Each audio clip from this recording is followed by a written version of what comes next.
Konstantin, and welcome to Inside Russia. This is Saturday night, well, Saturday evening, and it means it's time for another live stream. And here I am. Let me just give you a little better look. Here you go. Can you guys give me 5x5, please? Hope you can see and hear me well.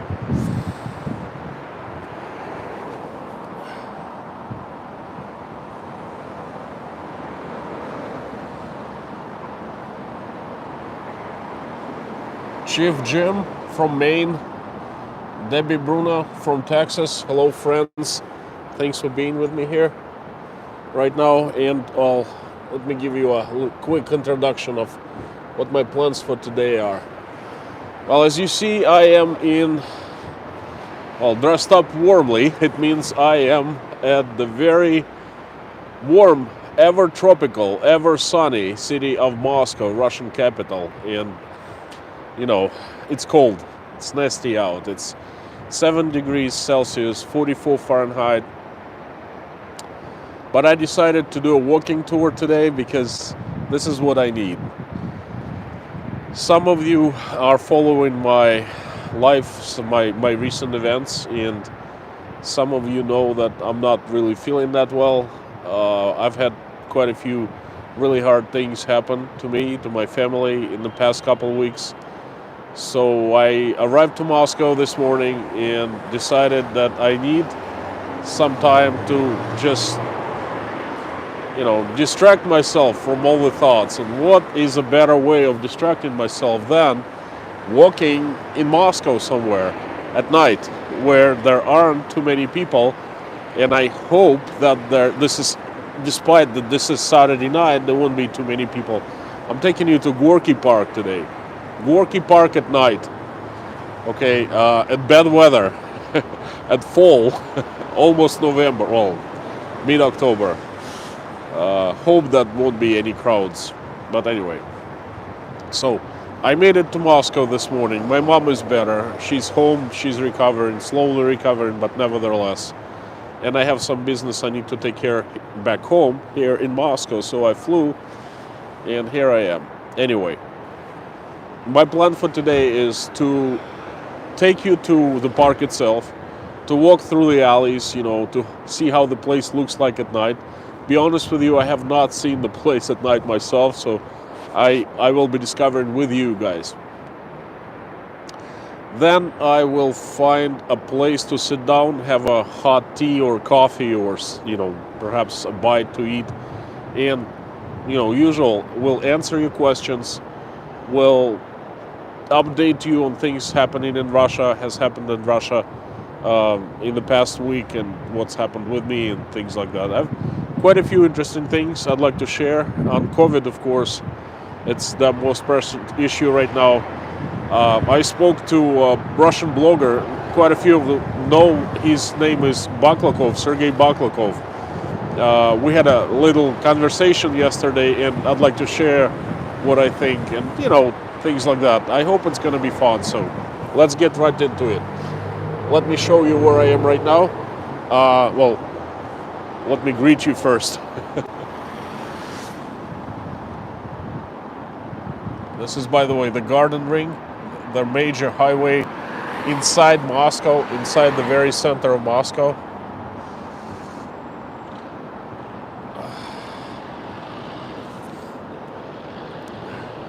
Couple traffic cops doing random checks, stopping cars, checking for the paperwork. And this is the Garden Ring. Well, actually, this is a side street right here, but the Garden Ring itself is a little lower. You see behind these walls.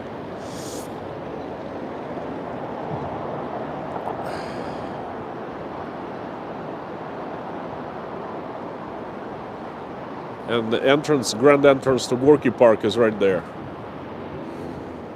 And this is where we're going. Let me see who's here today, right now. And most likely I know most of you by name. Again, Chief Jim, James from Maine, Debbie, Bruno from Texas, Dirk, my German friend. Kim from Los Angeles, thank you for 5x5. SG, Mammy.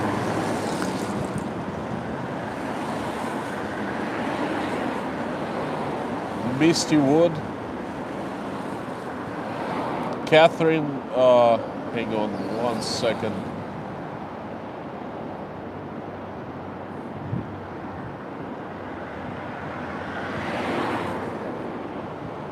Catherine Goebel, I apologize if I misspell your name.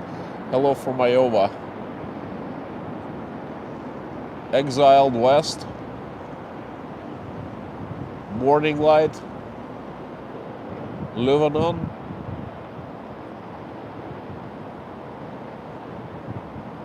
Ayush Gupta. Baron H.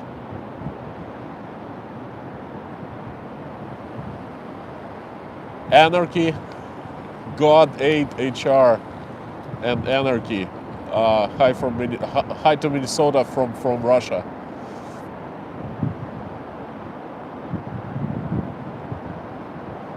The usual suspects. Couple new names. Good to see you guys. I would like to say hello to all of you, the names I just saw. Thanks for joining, and I hope that we will have a good time today. I'm sure we will. This time I took a little different approach. I drove here. This is Saturday and the driving is not too bad. Traffic is not too heavy. It's actually not bad at all. There are plenty of parking spaces here. Usually, so you guys know, usually these parking spots, there are not too many of them. There are a few. And usually they're all taken almost a mile each way from Gorky Park because there are huge crowds in this place. But not right now.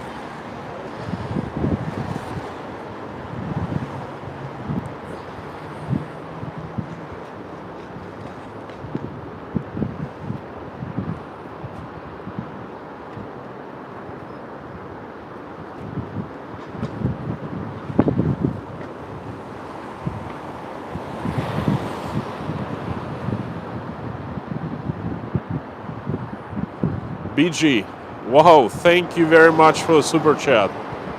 I'm gonna have a cold drink on you. Well, no, not cold drink, a hot drink. A tea or coffee. Tea, preferably, because if I have a coffee, I won't be able to fall asleep for hours and hours. And I certainly do need to fall asleep because I had 2 hours of sleep last night. I was leaving Rostov. I had to leave home at 2 a.m., which I did, and I fell asleep around 11 p.m. I was watching Baklakov live stream. Pretty good stuff. Anyway, guys, so you understand where I am right now, at the very center of Moscow. Right, the Kremlin is to the right, probably couple kilometers, perhaps couple miles. It's nasty out. It stopped raining half an hour ago. All sidewalks and roads just dried up, and some of them are still wet. 44 degrees Fahrenheit, 7 degrees Celsius, but it feels colder. Thank God there is no wind. Otherwise, it'd be absolutely miserable. Look how warmly I dressed.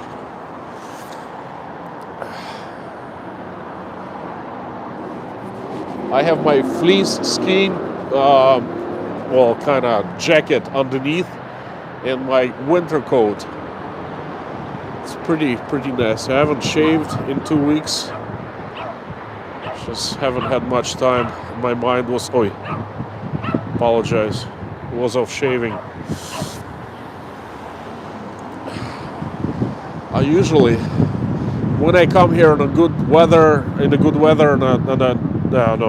good day, tons of people at Gorky Park. I usually take this side road and drive up. There are more parking spaces there, but you can see right now everything's empty. They're all vacant. Not the most popular place right now. It's good to stay inside. Well, at least at the restaurant, not like just walking around outside. Certainly not the time to be in Gorky Park. But Gorky Park is beautiful at any time of day, any time of year, any season, and any weather. It's just unique place, you know. I wanted to check it out too. So I'm just about to discover how it looks like at night.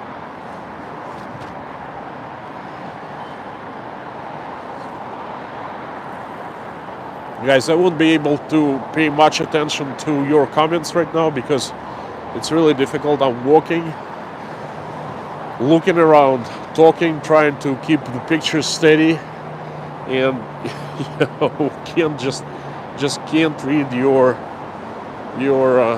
comments. If there's something really important, you can't hear me, or something is up, you know, just put it in huge letters in red, like emergency, you know.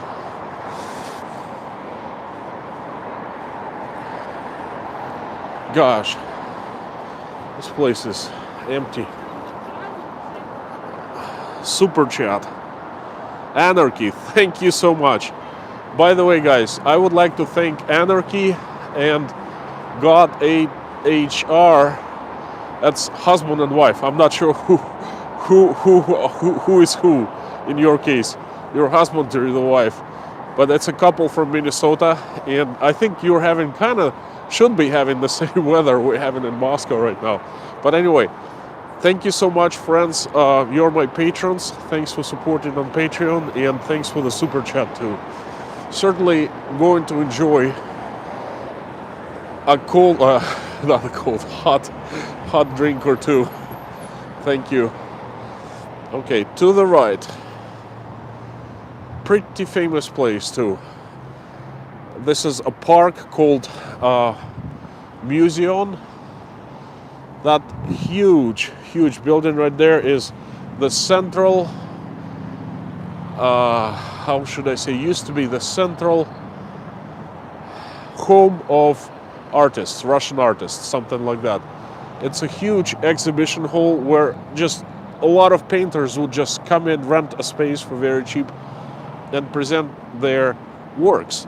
It was an ongoing art exhibition and sale of paintings at the same time. And there's a wonderful, incredible park all around this building.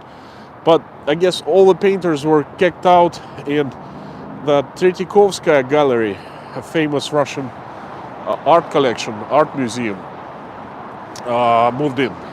And this is called the new Tretikovka. Definitely definitely must visit if you are ever in Moscow. This park it would blow your mind, and what's inside that building is fantastic examples of Russian art.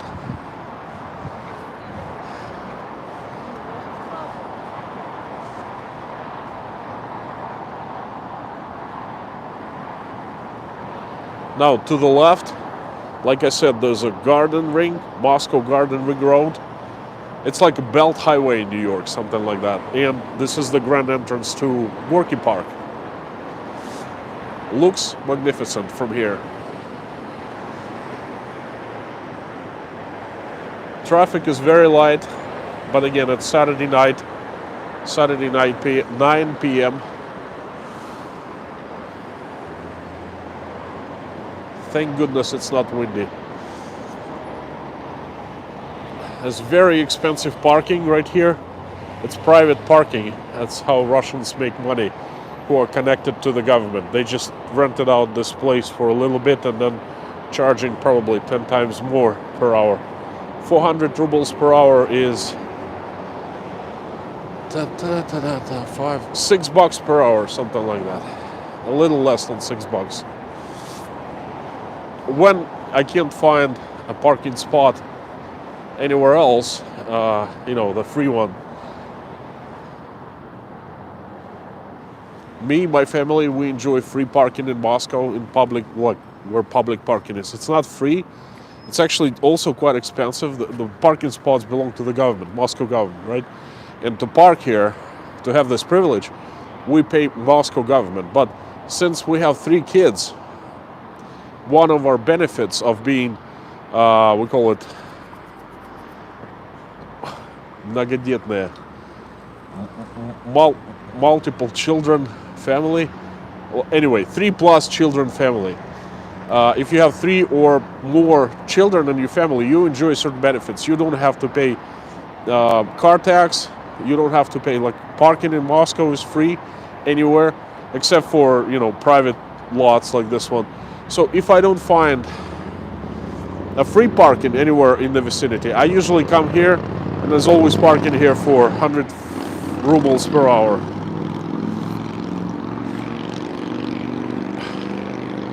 So what I'm gonna do is go down, cross the ring road, because it's not safe. It's impossible actually to cross it by foot, to jaywalk. I've seen that happen, and people just get hurt really bad. Anyway, it's really convenient just to go to underground passage. Hopefully the stream won't be cut off because of the signal. Oh, we have a couple kissing at the end of the tunnel right there. And let me tell you guys, it's so unusual to see this place empty. You see, it's safe because cops are silently watching everyone. Gosh. When they ask me which Moscow places I enjoy the most, I usually tell uncrowded. Any place uncrowded in Moscow I enjoy. That's fantastic to be here. We have 33 people. Wow. Thank you guys for joining. If you just joined or recently joined, I am live streaming from the very heart of Moscow, from Gorky Park, the ever famous, ever known place, especially to my American friends because of the movie and the book Gorky Park. Probably the best, the most famous park in Moscow and in the entire Russia. And I'm gonna take one more look, one more time. Oh my God. No people. Love it.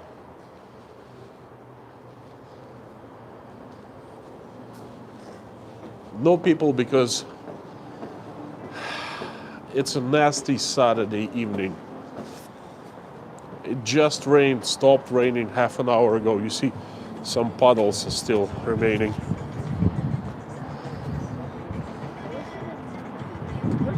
And this is it. Ордена Ленина, Центральный парк культуры и отдыха. Literally, it translates Central Park of Culture and Recreation. Named after Maxim Gorky. Oh, not Maxim. Alexei Maximovich Gorky. Anyway, famous Russian writer. This arc, this grand entrance, remains untouched. Well, it's been renovated a couple times over the course of 90 years, but right now this looks just the way it looked when it was built back in the 30s. Wow.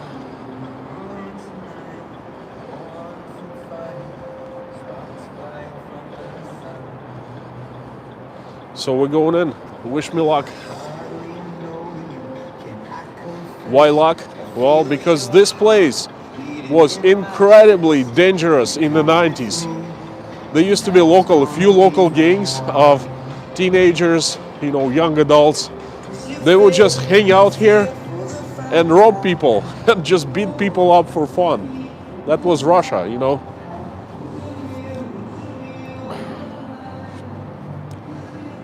Okay, we are all right inside of this arc, huge arc.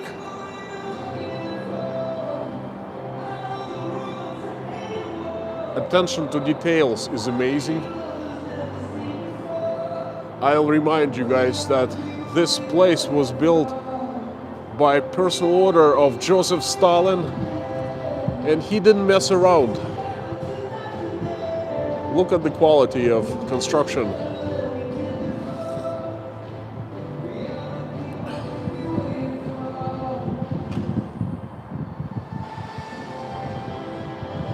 CBCLI. Hello, my friend. Oh, Lorna. Hello. Didn't see you in the beginning.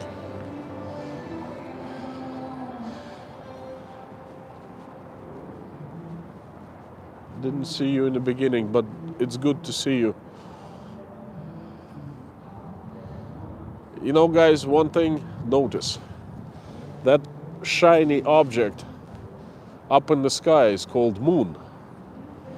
And no matter where we are on planet Earth, no matter what language we speak, no matter, what color we are, no matter what political views and, nothing matters. We all see the same moon if we look up in the sky. That fact always has been fascinating me. Anyway, just entered.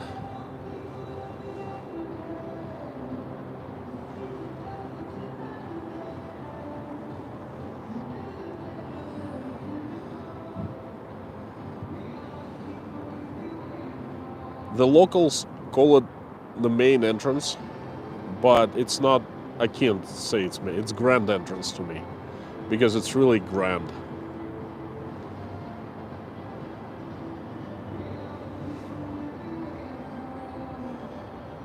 I see 39 people.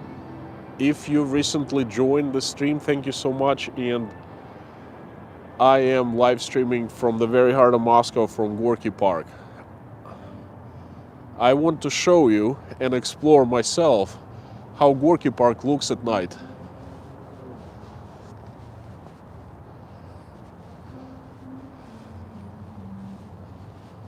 Kind of surprised. I would expect more lights. I would expect all those flowers to be lit up, but kind of dark. Certainly not VDNH, the Grand Exhibition Park. That place is much more lively at night. But just like I expected, there isn't anyone here. Well, I'm not the only one, a few people here and there, but oh my gosh, considered this place is so popular at any time in the summertime. I mean, just look at it.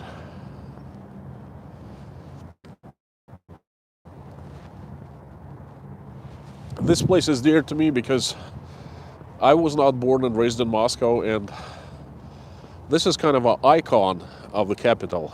The iconic, the legendary park, the myth. And all Russians know about this place, they heard about this place. It's, if compared to the United States, this place, I would say it's like Central Park in New York. I mean, if you come to New York for the first time, you visit a few spots, and Central Park is one of the spots. So this is Moscow Central Park, and somehow this place, I like it very much, and it attracts me a lot. But I've never been here at fall, at night. Been here at night many times in the winter, and this place is absolutely fantastic in winter because it's transformed into one of Russia's largest outdoor skating rink. And you can see that construction of the skating area has already begun. It's right here in front of you. Michael J. Mead, thank you so much for your super chat. Thank you, my friend. Another my patron, my Patreon supporter. Thank you so much. I'm having a feast tonight. So, this is the future skating ring. And they open the skating ring as soon as it hits below freezing point. 0 in Celsius, 32 in Fahrenheit, which is not too far away, because I think this winter is going to be brutal. How do I know? Well, I don't. I just... Hang on, I'll tell you what I think.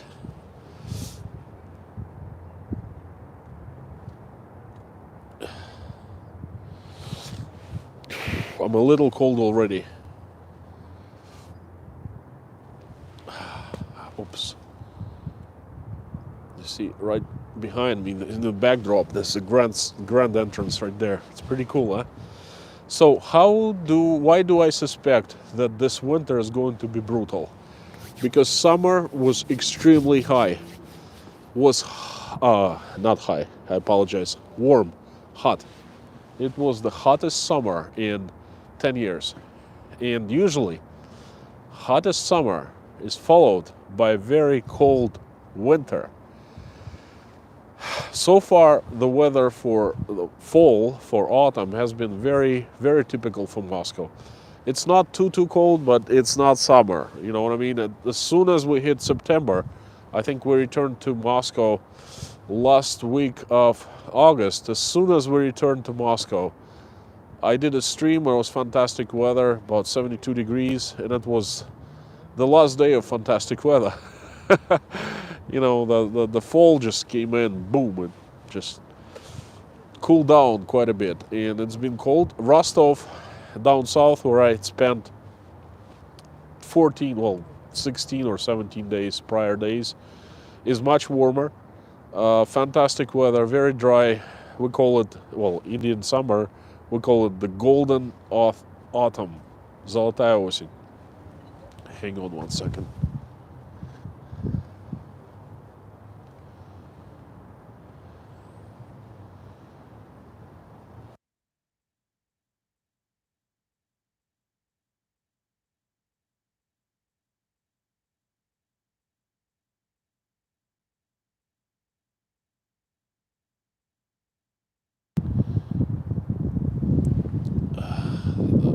So I'm back.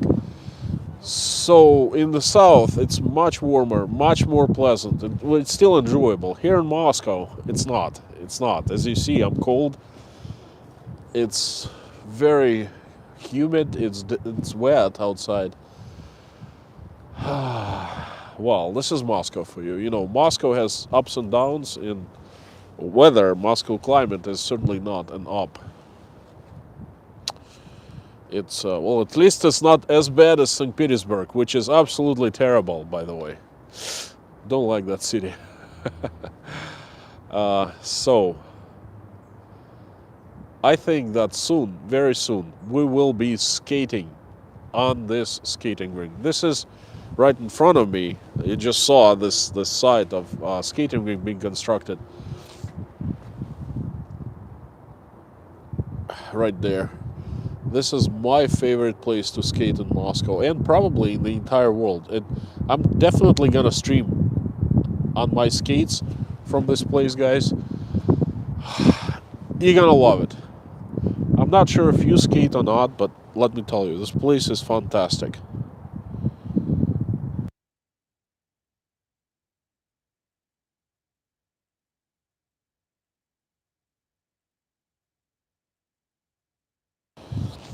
Gosh, as soon as I come to Moscow, I start having running nose, stuffed up. Anyway, let's move on. This is the main alley, by the way. The grand entrance right behind me, and the main alley. Right here, where the construction is, there's a fountain. Pretty cool place, but I'm gonna explore side alleys because there's not much to do on the main alley right now. I think in 4 weeks we'll be skating here. Anyway, lots of places are closed because there are so many more food kiosks here. The only one open is Trdelniki, but that's not Russian, that's Czech. Very national Czech waffle type of place. Let's take a closer look.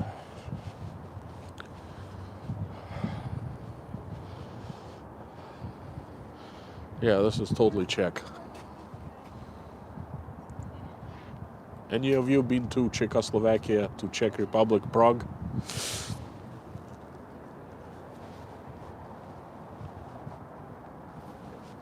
Здравствуйте. Можно тут поснимать немножко? Вот как они там висят. Пердельник? Да. Один вам? Да нет, поснимать. Интересно. А вы прямо так их и жарите, да? Да, они уже готовы к жарке, к выпечке.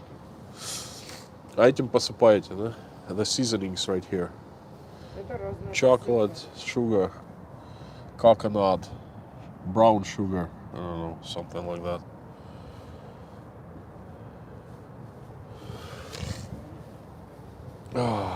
А у вас чаек есть? Уже нету. Мы закрываемся. Закрываетесь, да? Ладно, спасибо. They don't have tea. That's a bummer. I wanted to get one. You know what? I thought this place would still be open for business, but most places are closed. Like all food kiosks. That alley right there, food kiosks, and right here, they're gone. Holy cow! This place is blocked. Well, for good reason. It's a construction area. There's not much construction going on, perhaps because of a weekend. Or people figure they still have plenty of time because it's still warm. This is how it's gonna look like. This is going to be a building inside. There is skate rentals and a couple coffee shops. Place where people get inside, in and out, in to warm up, to put the skates on. You get out, step on ice, and you skate all over.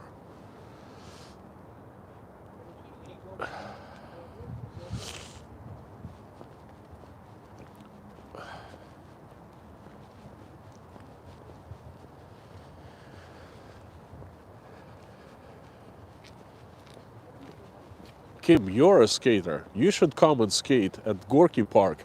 Look, you're gonna love this place, I'm telling you. It's insane.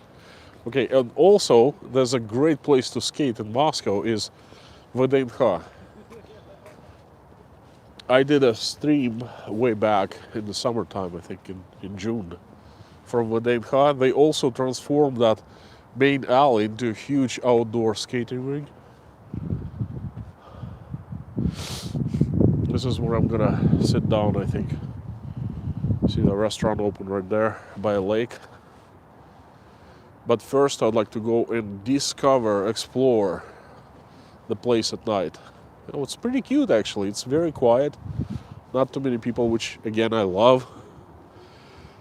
You get to love being alone because this city has 25 million people, and any time you go any place in nice weather, anywhere, you will find tons and tons of people around.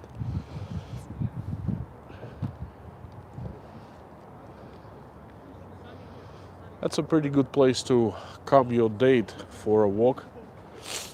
And then, you know, just walk around and then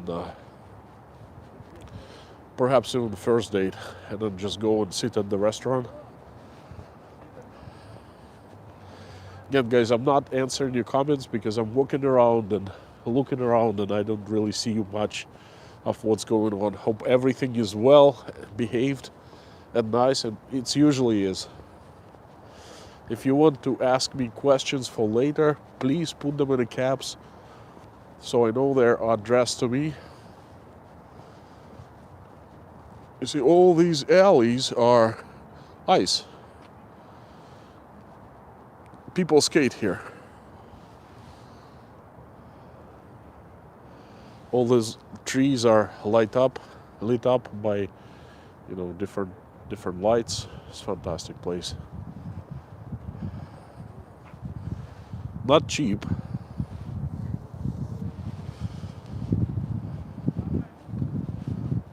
What the heck is this? Is this a cop?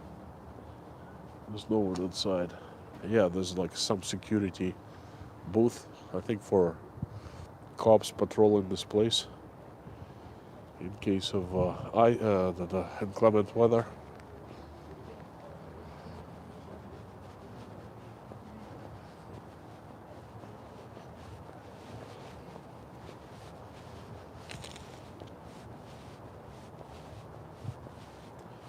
Thank God I dressed up warmly.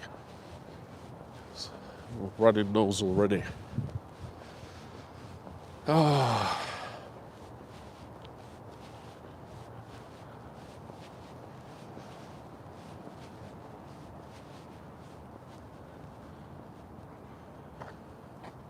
The heck is this? Sun Fujun. Sounds so Chinese.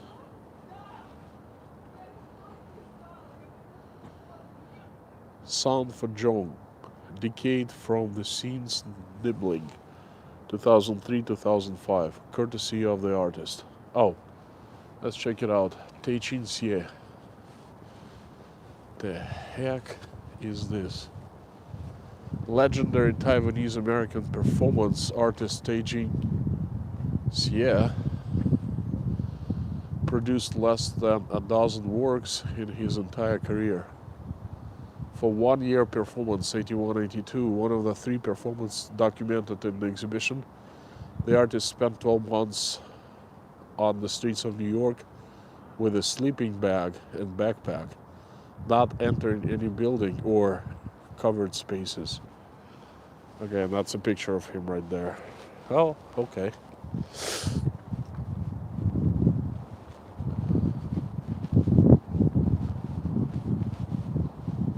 This is a bunch of very worn out jackets.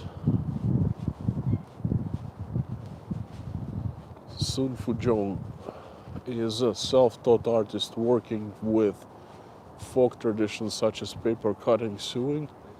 Installation decade is in the army, comprising 100 sets of Chinese workers and military uniforms that the artist has cut, snipped, and slashed. Oh, not too interesting to me. Look at the sky, guys. What a fantastic night.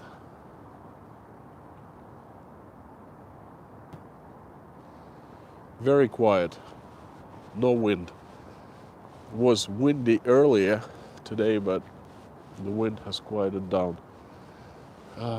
Everything's blocked up front. No, I would like to go to the embankment. Embankment of Gorky Park.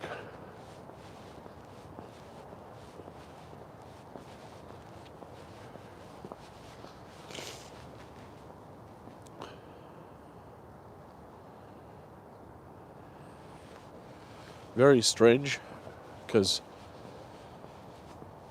I had expected this place to be much lighter, and it's kind of dark. That's not bad, you know.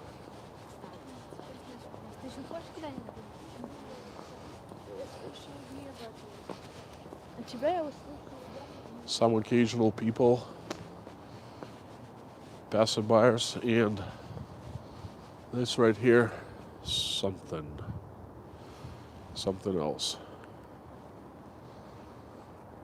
People inside, some kind of a art exhibition, maybe, perhaps. No clue what it is.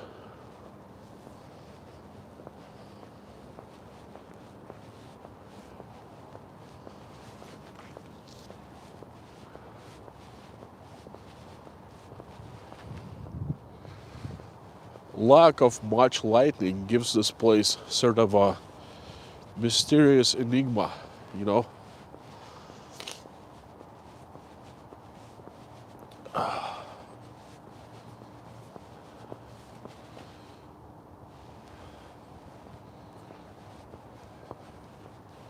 All this will be covered with ice. Real ice, not artificial. And people will be skating here very soon.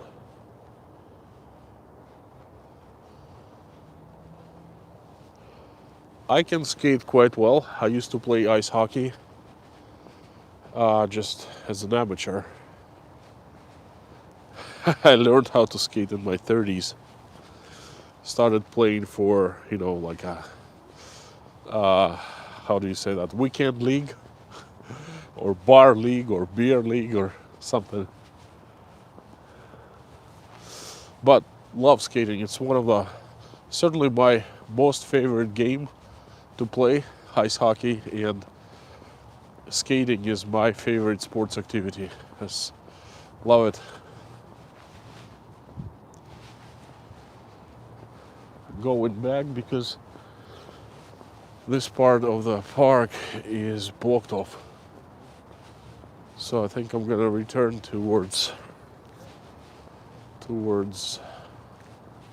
return to where I entered and go to the embankment around.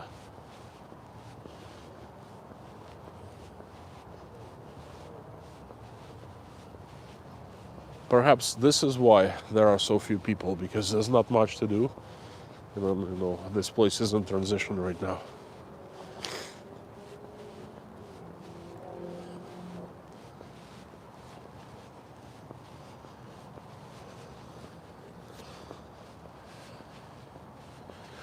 Hey guys, while I am walking, I'm gonna tell you something interesting. Well, I think it's interesting for me at least.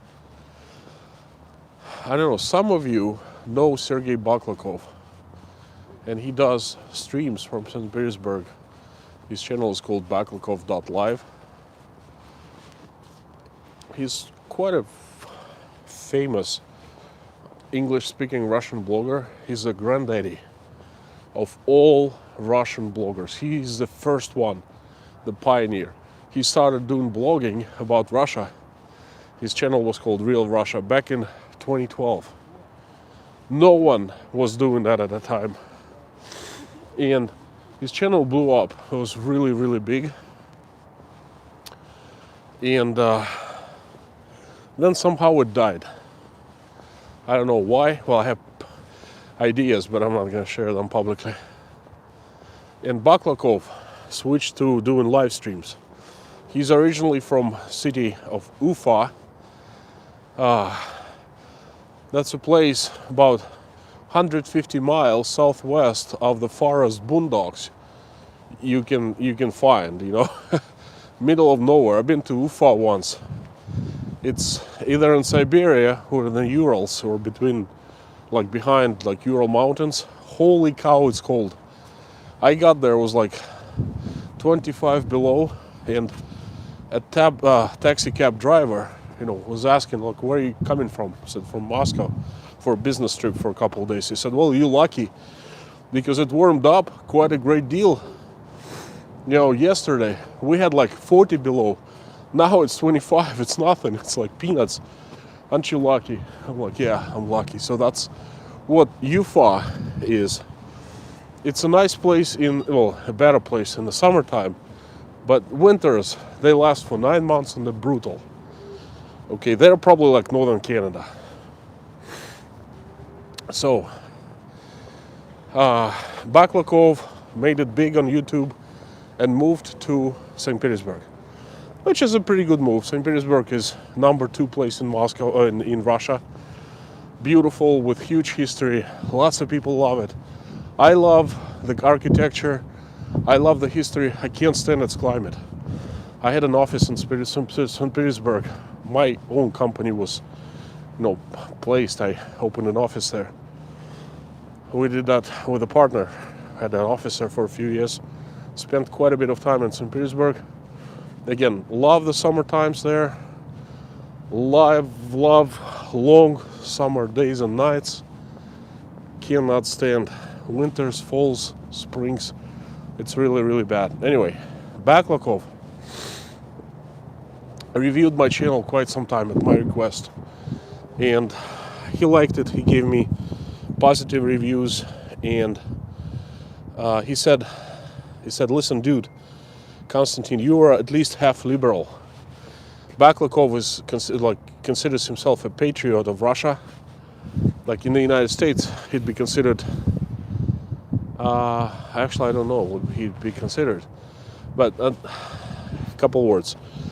I actually made a video on that quite some time ago, It's called why I'm called liberal in Russia, because my values are very conservative, very traditional. God number one, family number two, freedoms number three, and hard work number four, in this order, right?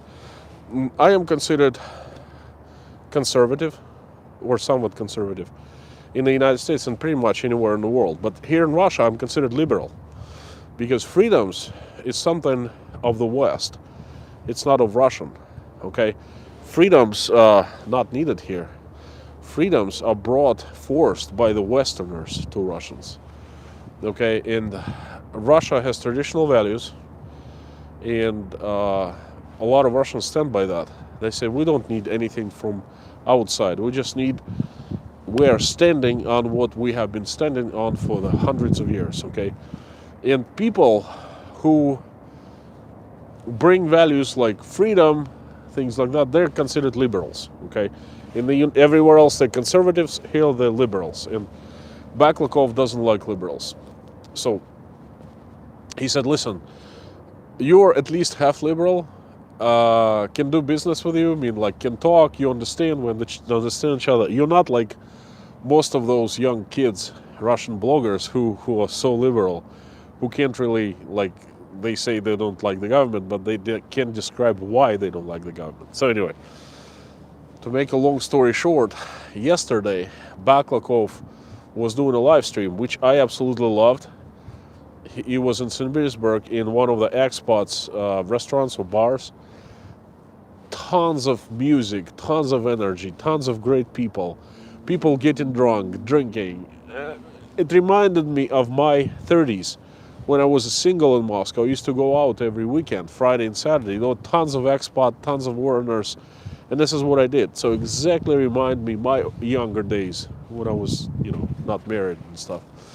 And I loved it, and I was commenting in his chat and in his live stream. And he saw, and he said, hey, Konstantin, inside Russia, how you doing? And he spoke to me directly. He said his words. He said, listen, Konstantin, Kostya, I really appreciate you on the channel because you're at least half liberal. You're not like 100% liberal. And, but remember, he said, but we have to show the foreigners the good Russia, the culture, the beauty, the richness, the, everything good that we have. We have to show the good face. And problems that we have, we must deal with ourselves inside. We do not to show the problems, okay? That's the only way we can solve the problems, all right? And I said, okay, but didn't argue. But the thing is, it got me thinking quite a bit since last night. And lately I've been saying that I have a cause and personal mission. Thank you so much, Augie the Red. Thank you so much for the super chat. So anyway, I've been saying that my personal mission is spread truth about Russia, and Baklakov nailed it yesterday, guys. He nailed it. He said the very opposite from what I do, okay? Because I like the guy. I like his channel. I like his work very much. But I am different, okay? I show you Russia, the good, the bad, and the ugly, because I think that you really need, like all of us, we need the truth. There is so much propaganda. There's so much BS, so many fake news these days, everywhere around us. Not just the media, but anywhere in the messengers. Our friends get fed the fake news and BS, and then they start passing it to us, and we're surrounded by this sea of lies, okay? And this is what I'm trying to show. Not just the good face of Russia, because there are so many great things about this country. I returned from the United States after having had lived there for 9 plus years. I returned because I had the urge, you know what I mean? Because there are so many things I love about this place, about this country, because I was born here. But I also understand. Thank you so much. Exploring with the Zuinas. By the way, these guys, Natalia Zuinas and Exploring with the Zuinas, I think you're a couple or a family. you witnessed what I'm saying right now. Baklakov was speaking to me yesterday in the stream. So anyway, my mission, my personal mission, to show you everything, to show the good things about Russia, to show the bad things, to show the ugly things, because we deserve to know the truth. You know, I tune to different YouTube channels, okay, for the very same purpose. I want to know the truth, okay? I want to know how things are. Then if I start showing you just these fantastical, wonderful places in Moscow, you will totally get a wrong picture of Russia. Because it has, like, Moscow is not really Russia. Moscow is immaculate in any way. Great roads, very safe, socially rich, meaning Muscovites get lots of free services. A lot of people get free transportation here. Great, probably best transportation system in the world, you know, great parks, great metro. Like, this place is great, I'm telling you. But this is not Russia, it's part of Russia, okay? St. Petersburg is also great, okay? But it's a little different. But if you just come to Moscow and to St. Petersburg, and you come to places like Gorky Park, where everything is lawns are manicured. I mean, come on, this place is great. Lawns are manicured, and that's fantastic, but it's not Russia. Only probably 1% of Russian lawns is manicured, okay? That's it. But if you come to these places, the icons, the very well taken care of places, you know, the rich places, then with huge budgets, maintenance budgets, that you will get the wrong pictures of Russia. Okay, guys? And this is what my point and my personal mission. So Baklakov kind of helped me to coin my mission yesterday, okay?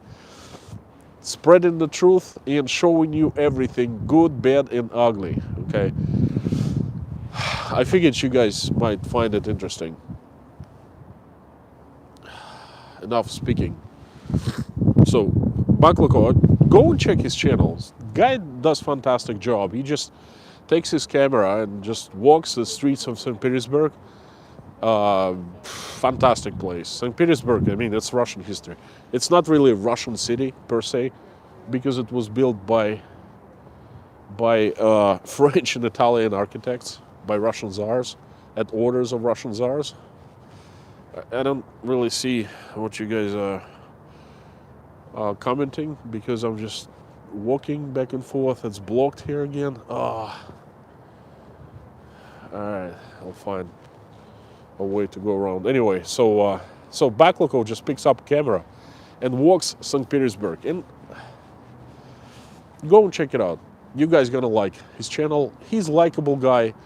He's not too young, you know, he's in the late 30s. He's got an old kid, like a teenager, and his point of view, he's a patriot. I mean, that's not my point of view, but, you know, that's okay, because we're allowed to have different views, different ideas, different, you know, different understanding of things. And if we stop talking to each other because we think different on some issues, then that's it. The country is done. You know what I mean? One of the greatest things about the United States that I learned as soon as I came is that I didn't have to agree with what majority of people. And I was being repeatedly told by regular people that, you know, if they heard something they disagreed with, they would tell me, hey, I disagree with you, but you can have your own opinion, and you have the right, the holy right, to have your own opinion, and I will die for your right to have your own opinion, even though I completely disagree with you. And that was such a gulp of fresh air after Russia, you know. So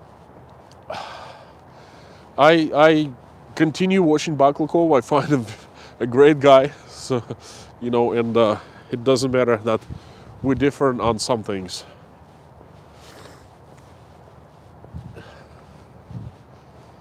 So we're walking towards the embankment, the other side. Now, right behind me, the grand entrance, right? So the main alley with the fountain is right there. And this is a side alley. And this one, the right part of the park, This is the embankment part, and the left part on the other hand is, on the other side, is more secluded, more private, more wooded area. And this one is just more open space, the waterfront, the whole 9 yards. This is also ice, covered with ice in the winter. You guys are rollerblading. I don't know. Not the perfect weather for rollerblading, if you ask me. But I'm taking you. You see, the trees are, foliage is getting to an end here in Moscow. We've had fantastic 2 weeks, according to my wife, because I spent them in Rostov, and their foliage is at its peak. Another 10 days to go. In Moscow, just 2-3 days probably, that's it. All leaves will be on the ground, but probably the most beautiful, aesthetically beautiful,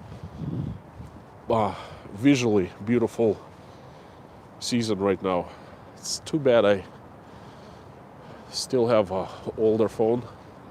It doesn't show the true beauty of this place. It doesn't show what, I guess what it doesn't show is the mood of this place, because the mood is fantastic. Despite it's being cold, despite, you know, nasty weather, it's kind of a fantastic atmosphere right now.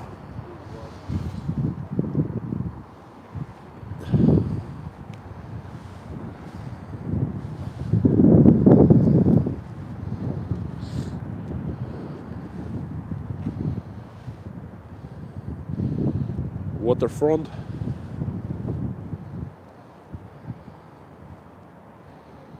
Again, usually this place is packed with people.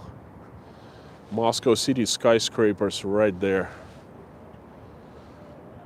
There are tons of scooters, bikes, you know, tons of rental places here.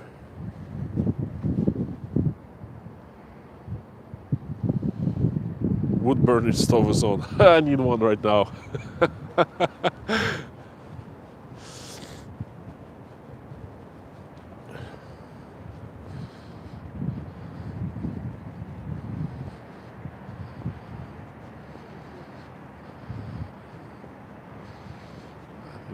I think that huge building right there on the other side of the river belongs to the Ministry of Defense.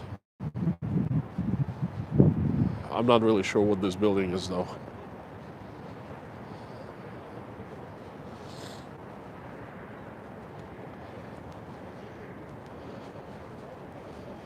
Star Dogs, established 1993. Very popular hot dog joint. In my earliest streams, I zeroed in to this place and like the Star Dog stands, kiosks, and I showed you what kind of food they make. But now closed for the season. I can't say for the season because there will be a winter season. Winter draws so many people here. Another thing, guys, about Moscow is, and probably about Russia, well, Moscow in particular, is that this place has iconic locations, iconic sites, places. Like, for example, we are at one right now, Gorky Park, VDNH, the Red Square, the center, Tverskaya Street, the Garden Ring, the Garden Boulevard, Чистые пруды, Patriarchia пруды, Arbat, Новый Arbat, Старый Arbat, all these fantastic sites that Moscow has. I don't know, just to name a few. I mean, so many more. And they are always different. You see, no matter, they are never the same. Different weather, different season, different time of day or night. They all open up to you differently. Like, I've been to the Red Square, must have been there 30 times, and every time I come, it's always different, okay? It's magical when it's summertime, right after sunrise. like 3 a.m., 4 a.m. It's magical at sunset. It's magical during the daytime, during rains, light showers. Well, I don't like fall rains when it rains all day long, you know what I mean? But in the summertime, it never rains for long here in Moscow, just for half an hour, and that's it, quick showers. And it's fantastic right now when all the trees are golden and yellow and red, and it's fantastic in the winter when it's snowing or it's like tons of snow, like 3 feet of snow everywhere.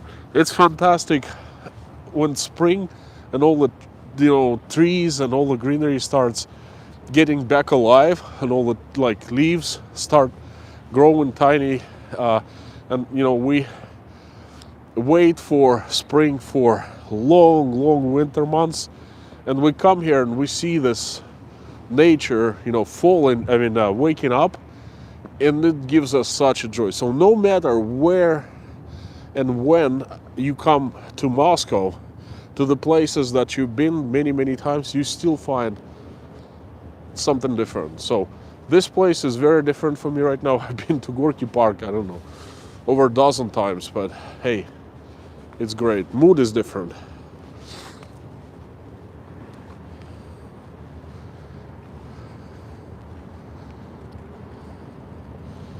They are still doing river cruises.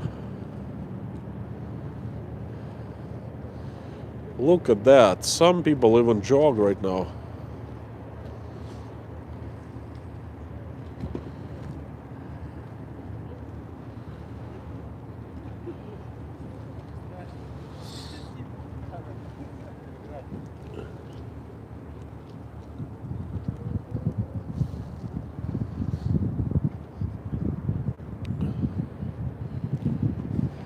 The house of tea right there. This is what I need right now.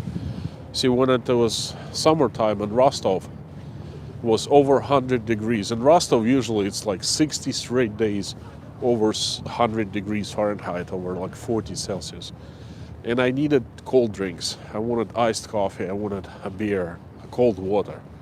And now, at this weather, guess what I want? I want a hot tea. A hot tea! I'm gonna get hot tea. I'm gonna take a little break, go inside and sit and drink and warm myself up and get some napkins for my nose. And I'm gonna read some comments. So write in caps, please. So we're entering Le Petit Francais is closed right there. I don't know what that is.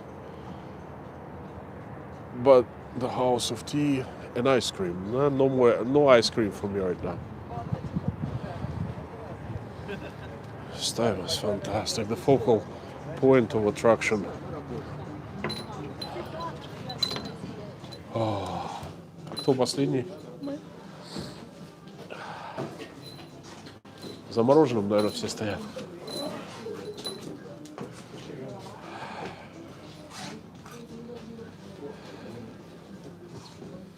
Фух.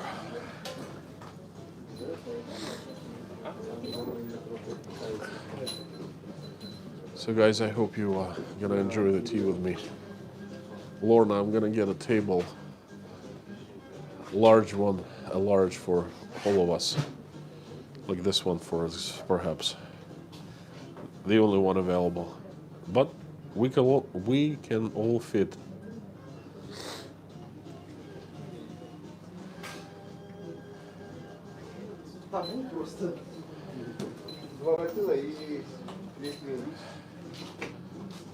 I see A+ Russian. Hi there.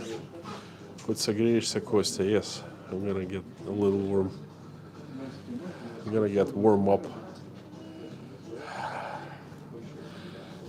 Can't you guys tell I'm from south of Russia? Because it's not even freezing. It's 44 degrees, 7 Celsius, and I'm already frozen. I mean, I gotta live somewhere in Florida, California, Texas, southern Texas, There's a mistake. I'm in the wrong place, guys. What's going on? Like, what is happening with my life?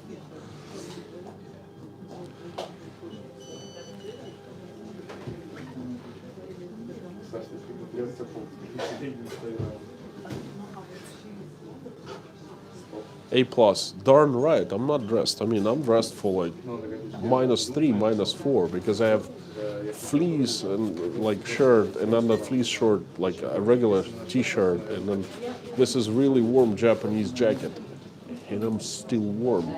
God. CBCLI, are you here, brother? Would you like me to go and meet the girls and give you the emails?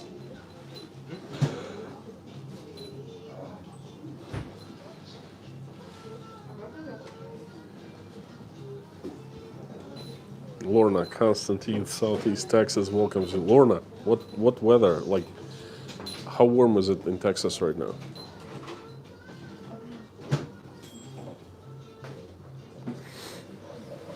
Living on, Constantine should have at least a baseball cap on.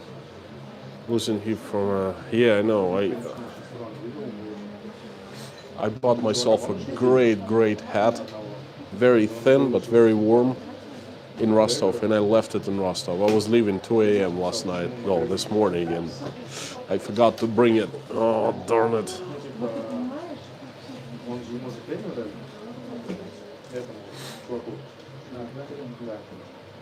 '70s. Oh my God. You know what? You people in Southeast Texas, I officially hate you. Fucking '70s right now. Oh my God. Good for you.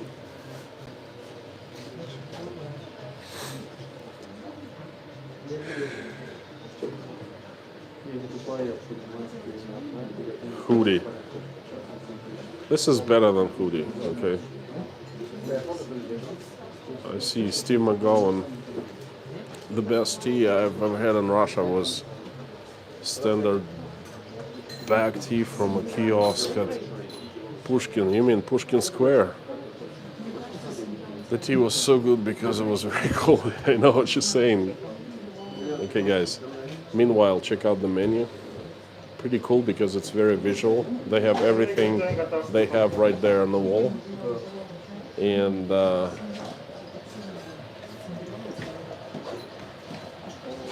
I was thinking of a regular tea, but there's so many fancy teas here. I don't know what I'm gonna do. I'm gonna ask her advice. That's it.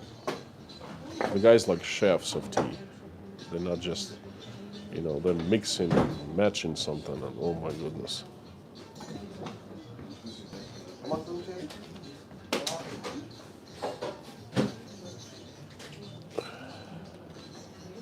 I'm at the right place, Слушайте, а посоветуйте что-нибудь, а? А то я как-то потерялся.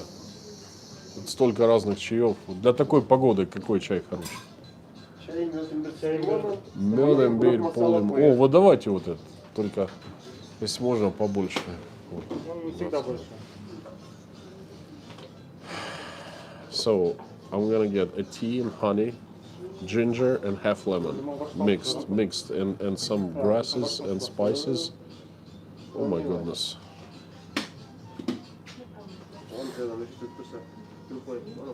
Firefly Farm, hi there. Bubble teas, china limonada. No, I'm gonna have a tea cocktail. A pint. Okay.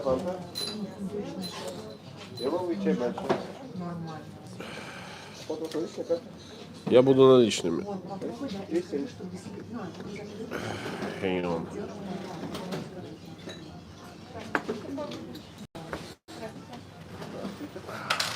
Ой. Сколько? 270 рублей.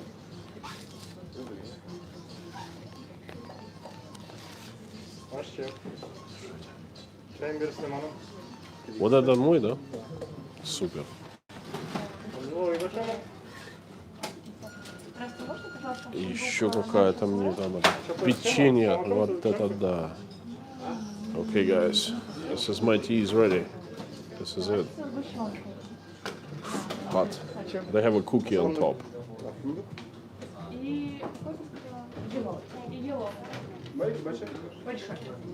Japanese cartoon. Oh, this is where I'm gonna sit at the bar table.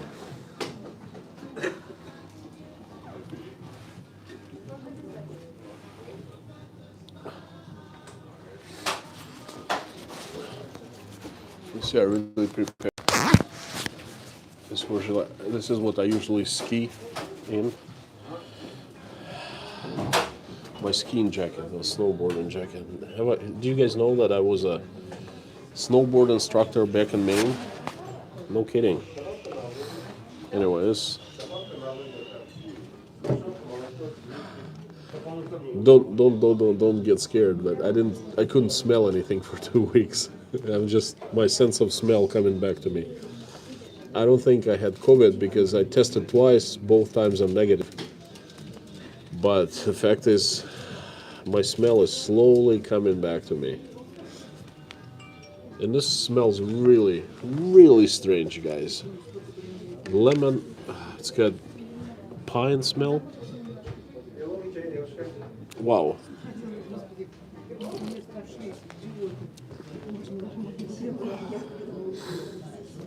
Alright, you guys watching right now, I know that quite a few of them have been toying with the idea of coming to Russia. If you come to Russia and you happen to come in, not in the summertime, when it's nice and warm. Moscow is perfect in the summertime, it's like 70s. Not hot, not cold. But it's only lasts for 3 months. And if you come not in those 3 months, you gotta come to Gorky Park, because this is the icon of Moscow.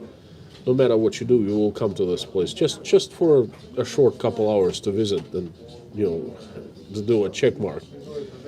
And if you ever come, not in the summertime, you come to this house of tea and you get this tea or any other weird tea. It smells and tastes pretty amazing.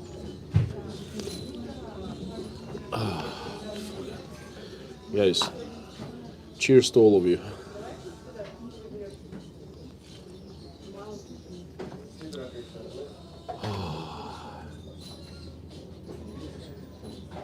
I'm slowly coming back to life.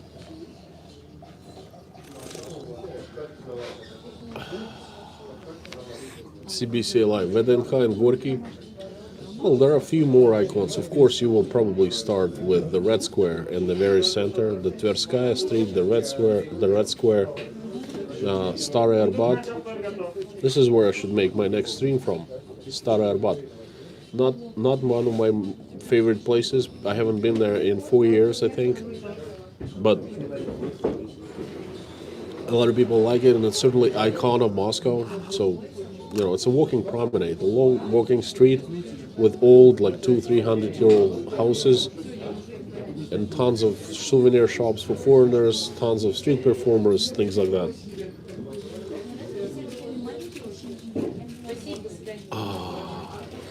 The warmth is slowly coming back into my body. Fantastic. Fantastic. Anyway, I'm gonna read a few comments, do a Q&A. Kim, do you need vax to go there, right? Vax. Not sure what you mean. Steve McGovern. The only thing I hate about winter in Moscow that I can have a hard time reading, because at the time I was there, building had the public radiated heating. It would be bitterly cold outside and sauna inside. Steve, it's not so anymore. In modern houses, you can regulate. You can set the temperature inside. Russia is changing, perhaps slowly, but changing. How is this test? The Mina Didla, Jason Riviera. Cheers, brother, man. Thank you. Rudy, quite a few new faces. Thank you guys for joining the stream. If you're recently joining, and in case you don't, you haven't understood or you haven't heard, I'm streaming from the very iconic place of Moscow, the very heart of the city, the Gorky Park. I walked around. It's very nasty outside. It's cold. It's not pleasant. So just like, exploring with you guys because I haven't been here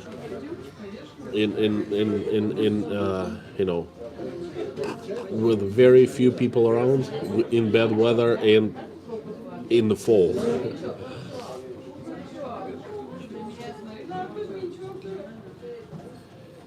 Kim, do you need proof of vaccination to travel to Russia? I don't think so.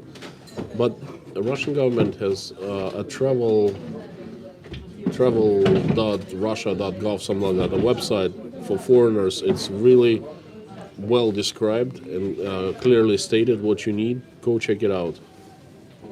Rospotrebnadzor, I think that's the government branch that takes care of all these regulations. Klingon Princess here. Hi there.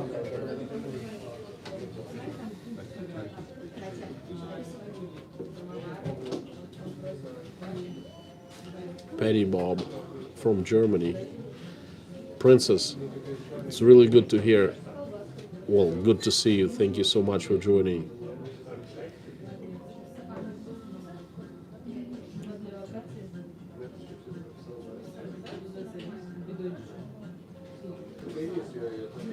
A+ Russian, go to the wall of Tsoi.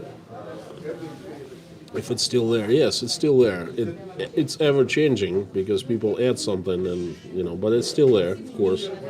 I think there's even a monument to Viktor Tsoi there. Guys, I'm going up the comments and I'm looking for the ones in caps. Finally, Kay, enjoy your tea. Thank you so much. Pryanik. This is Pryanik. This is Russian. I don't know. You guys, A+ Russian. You speak better English than I do. How do you call this in English?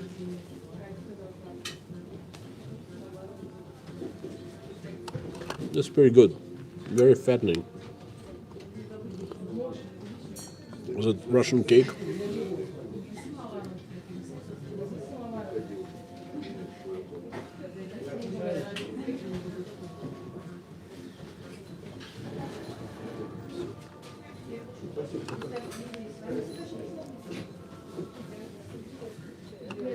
Dirk, we eat praniks all the time.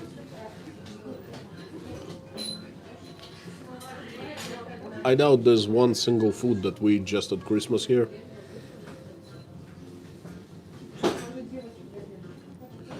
Pranik cookie. Okay, that works. Petty Bob, smash the thumbs up button. Thank you so much for speaking up on my behalf. Thank you. Rebecca N, 1965. Hello from Indiana. Rebecca, hello from Moscow, Russia. From Russia with love to Indiana.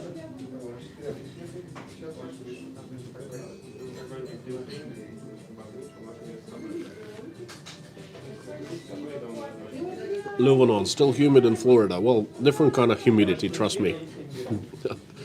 My ex-wife and son vacating in Florida right now in the parks. I'm gonna have a call after my stream.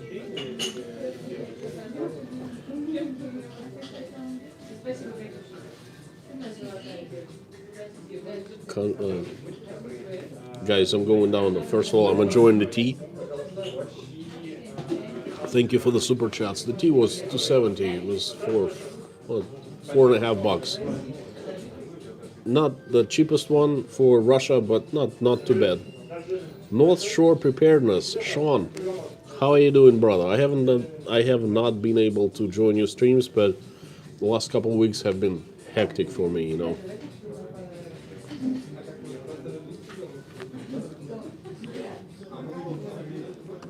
Eating pryanik cookie.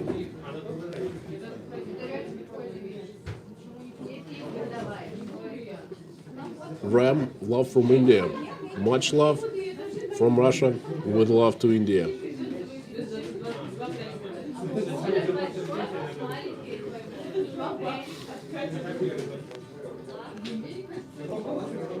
Ram, trust me,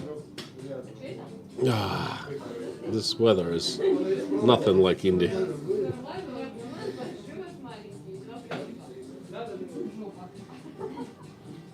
Exploring with Azunas, I was telling of my, discussion with Baklikov, how I was commenting yesterday, and then he addressed me directly in his stream talking about Russia. You're the witness of that. Zangiев, Vasily, привет. I am back to Moscow, feeling okay. I'm ready to do something together. Yeah, let's get in touch tomorrow.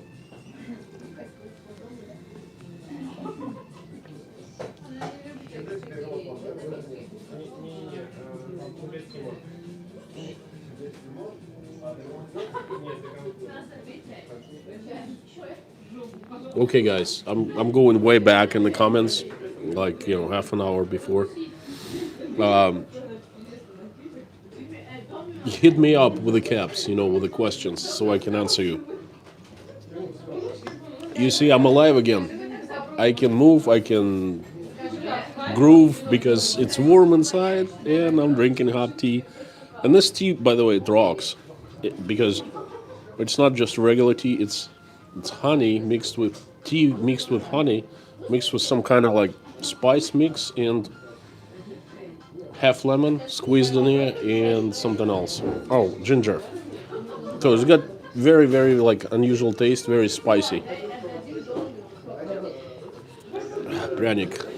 It's not the biggest pryanik in the world, it's a tiny one. Compliment.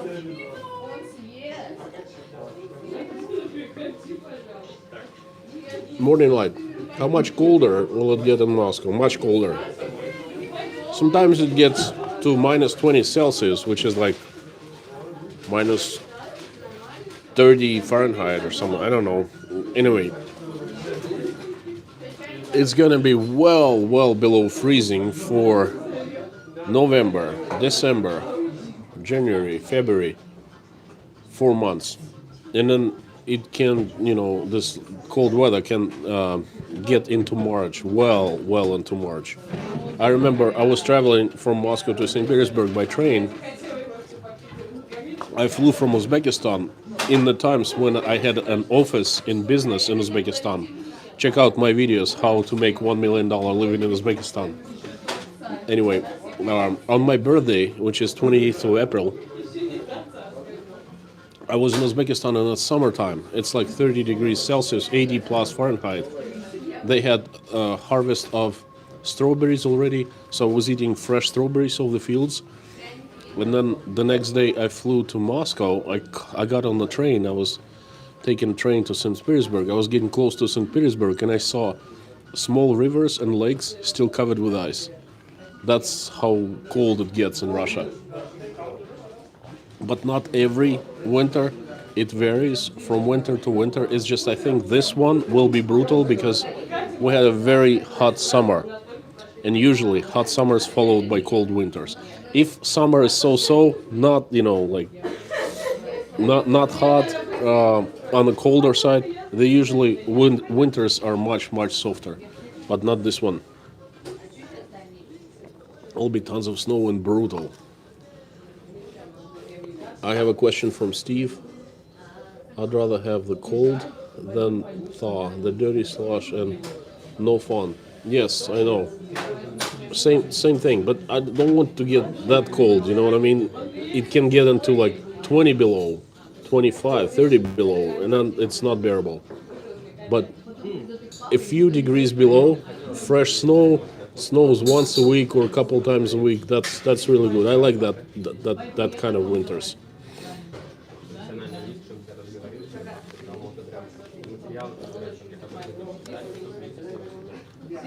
Petty Bob, inside Russia, can you please tell Vlad to leave gas on and then lower the price a little. Uh, Well, you know what? Right before I got sick, at the day I got sick, my mom got sick and my uncle got sick. We were still healthy. It was what 4 weeks ago. I was doing a stream right on the Red Square. I actually decided to knock on the door, the Kremlin, and to go and see Vlad. And I did. And many people right here on this stream actually saw that. And I said, guys, what would you like me to ask Vlad? I think they asked me a couple of questions. I'm like, okay. And I started banging on the door, a huge door. I guess they were just too scared and they didn't open the door for me. I would go and ask him. But I doubt he's the one that drives the price of gas up. The Putin and Russia and Gazprom have nothing to do. This is market economy, The colder weather, the higher price for gas and oil usually is. And then same thing with the warmer weather. Europe has been having a really tough time and the demand is going up. That's why the prices go up.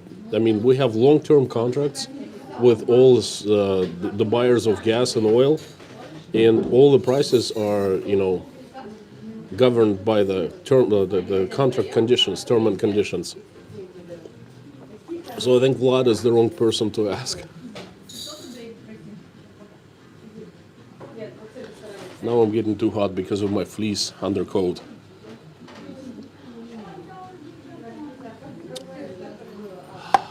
Couple of minutes, I'm gonna almost finished my tea. Just a quick update on the health. I'm feeling normal. I mean, I'm over my sickness. It felt like I was having COVID symptoms, but very mild ones. And the thing is, I lost the sense of smell. Didn't smell anything, right? So it's very strange. 2 tests, both negative. So I'm fine. My uncle died 10 days ago. Well, you guys know that. I buried him. Died in my hands and I was fucked up. Very close guy. It was third one in my loved ones list after my mom and dad. 84 years old. Died in my hands, just stopped breathing. And then mom's back from the hospital. She's doing better. She's on oxygen, slowly recovering. She got hit hard. But I'm back to Moscow. She's staying with relatives, so everything's fine. Everything starts working out, finally. Jamie G, what is your favorite Russian dish and favorite one when living in the USA? That's not an easy question and quick question to answer. I'll save it for a few minutes later when I'll start walking. A plus Russian. Inside Russia, do you get free refills at the... So what kind of question is that? Are you Russian? You're Russian. What, you've been living in the USA for too long? What free refills? Have you seen any place in Russia that does free refills? Even freaking McDonald's and Burger Kings don't do free refills here. No free refills. They refill only for another 270 rubles. They'll be happy to refill as many times as you want. Inside Russia, that's cool. At least you can knock on the door. Here you would likely be arrested. Knock on Merkel's door. Betty Bob, I know all that stuff. Do you know that my wife is German? Well, half German. But her grandmother was 100% German. So trust me, I'm pretty connected with Germany. My son has a little German in him, German blood.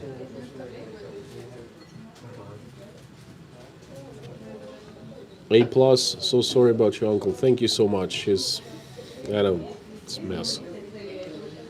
For the past 6 months, my dad passed away 5 months ago, and since that, it's like we've had like the worst perfect storm that could ever hit our family. One person dies after another. It's not. My uncle was the first one of COVID, but it's one thing or another, or just terrible. The worst year in my life, 2021 so far. Morning Light, thank you so much. Yes, she's recovering. She says hi to all of you guys. CBC Live, beef stroganoff. Is that in Russia or in the United States? Patty Bob, thank you so much. Thank you. Living on even no GMO refills. It's funny. Lord, still in the Dirk, I'm a little bit Russian. Yeah, I think you wrote me. It's pretty cool. Well, shall we finish it?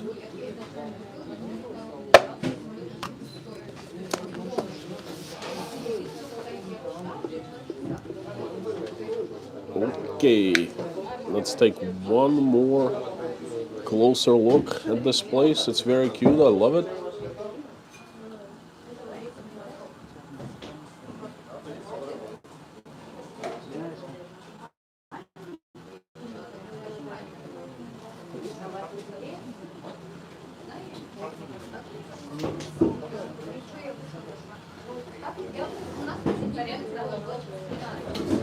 Notice how these guys are not Russian, far from it.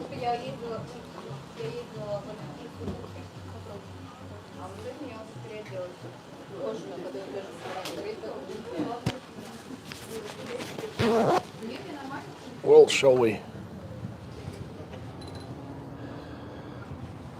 Well, since I refueled with some hot tea, doesn't feel too terribly bad out there.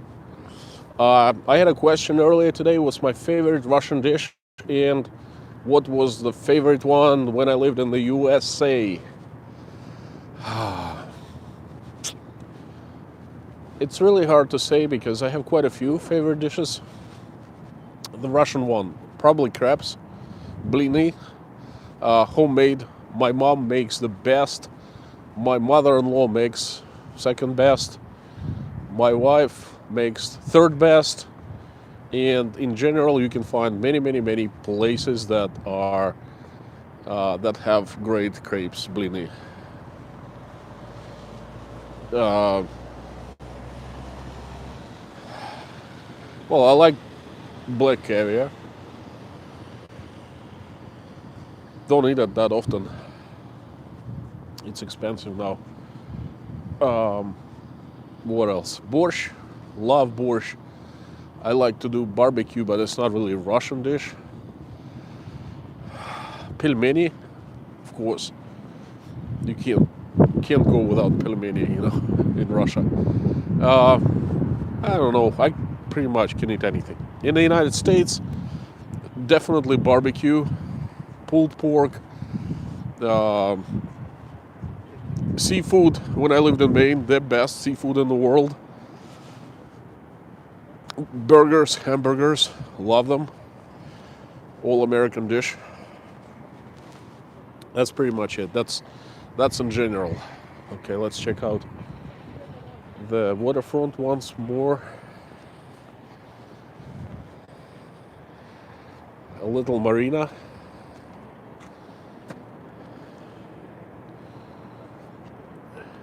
This time of year, you can see lots of yellow fallen trees, leaves in the water on Moscow River. Yeah, this river is called Moscow River, by the way. The city of Moscow is named after this river.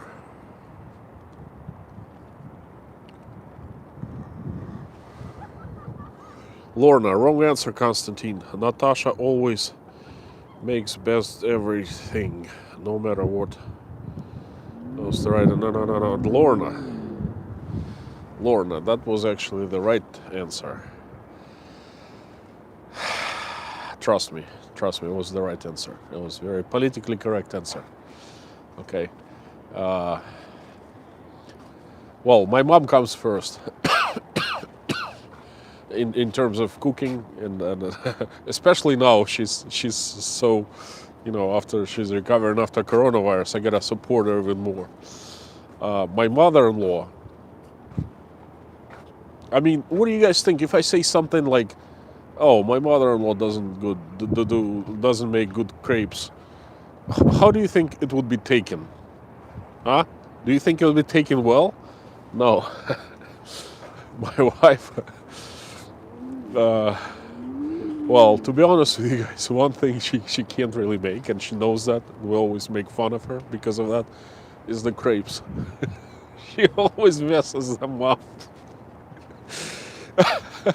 Ola and Dasha, our girls, they make better crepes than her. She's like the perfect cook at everything else, but every person must have one thing that she or he cannot cook. You know what I mean? And Natasha is the crepes. She makes perfect borscht, perfect soups. Oh my God, you should try her soups. She makes just about anything that you can't stop eating. It's so tasty, but crepes.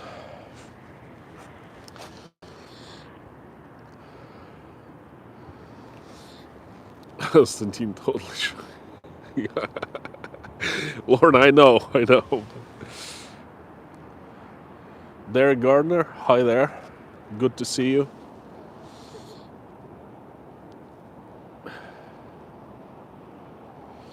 Exploring with Azunas. English here. Oh, you guys speak in Russian, huh? Okay. Now let's do English. How many people live in Moscow? Capo.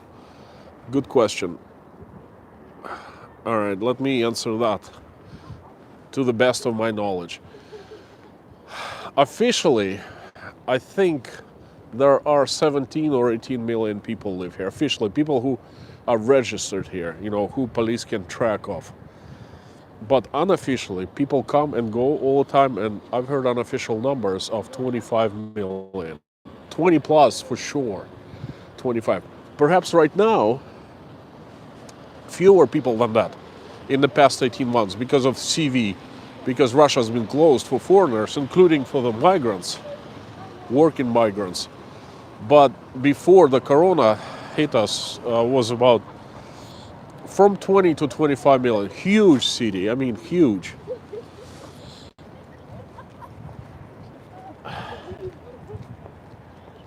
Something new, I haven't seen this before. Restaurant parking. Restaurant and parking, okay. They want you to park there for a quick meal, restaurant meal. Hot dog, bulldog.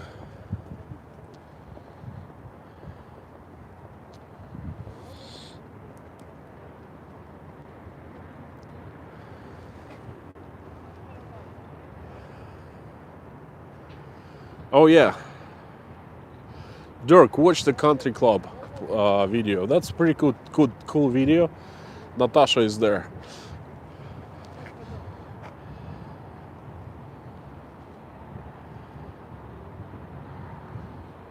Petty Bob, thanks for joining us today. Thanks. We'll see you next time, I hope.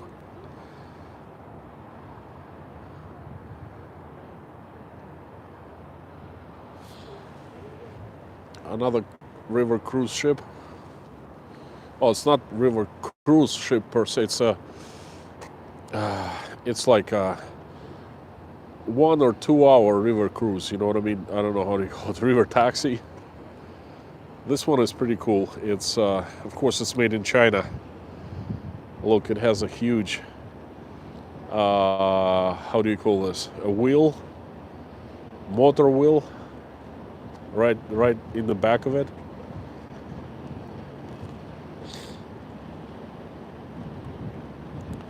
Just like right out of Mark Twain's book.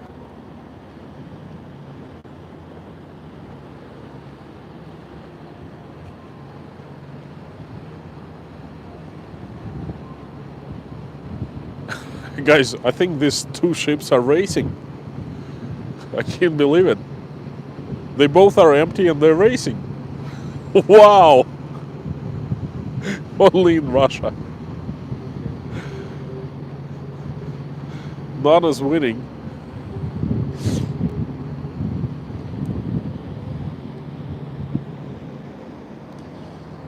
I made the very first walking tour stream from Gorky Park.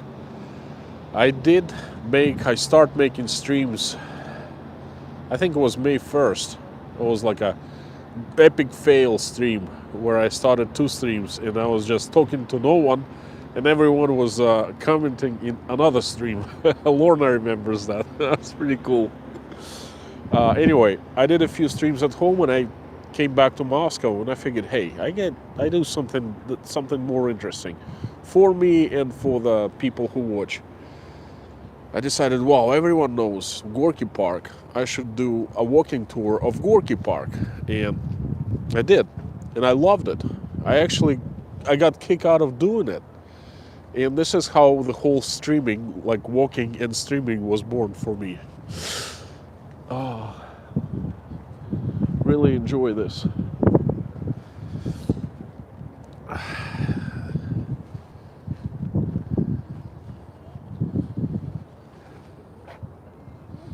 Yeah, Lorna, you remember. Pinball was there. I think North Shore could have been there.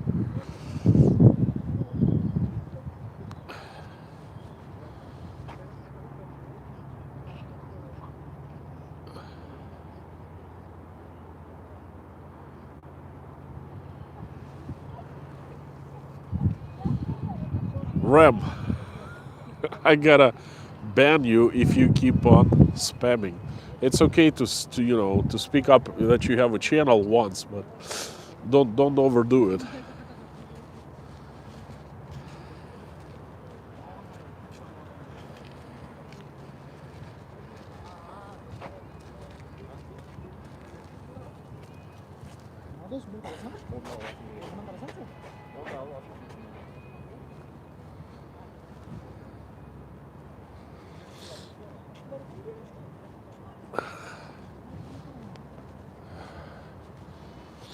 Tourists. Most people I've seen here are Muscovites for the past year. First tourists I've seen in a long time.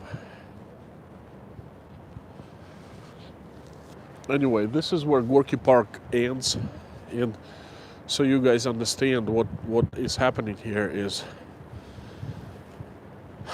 this is a hilly part of Moscow. There are hills to the right, to the left of Moscow River.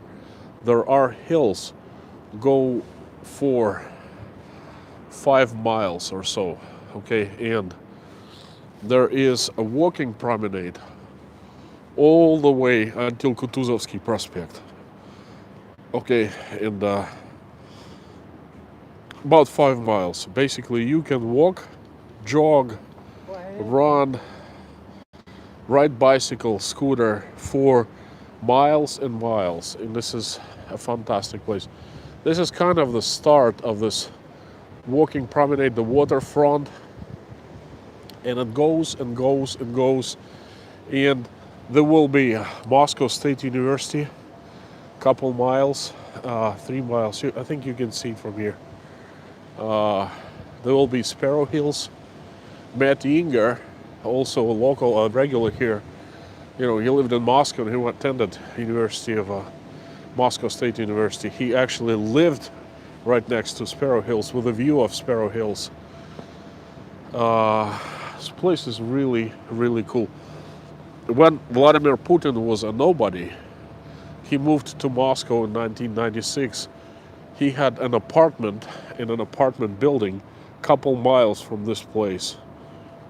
Literally couple miles.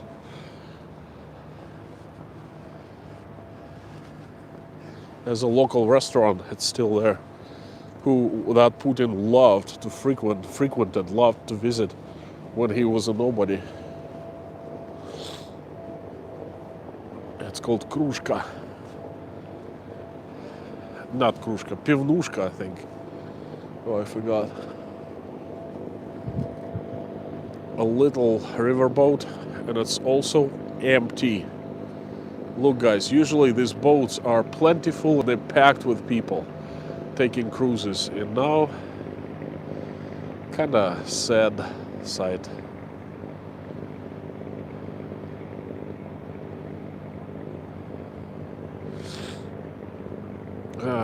If Indian economy is doomed, think of Russian economy. Not only it's doomed, it's been dead for the past few years.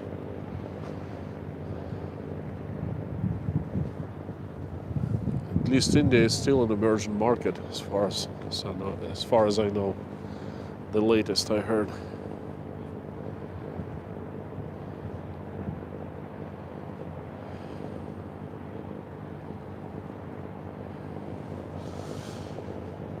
All right, a quick walk to that walking bridge called Andreevsky Bridge. Fantastic place. This is a very famous place, this promenade, this waterfront, very famous place among the locals for going on dates. Usually a couple comes here and they just walks around, and these benches are secluded at night. No one really sees you much, and not too many people at night walk back and forth, and then they just sit on the benches and kiss each other. Pretty romantic stuff. I think you can see the Academy of Science, or if you look right there, Russian Academy of Science building, and further behind the Academy of Science, Moscow State University in the Sparrow Hills, another icon of this city and probably this country. Tons of people fish here in the summertime. I'm gonna walk towards Andreevsky Bridge, make it there, and come back.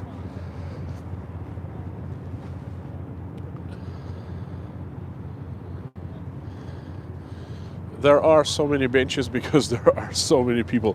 This place is so packed on good day with nice weather. You can't ride your bicycle because there's like a heaviest traffic. People going back and forth.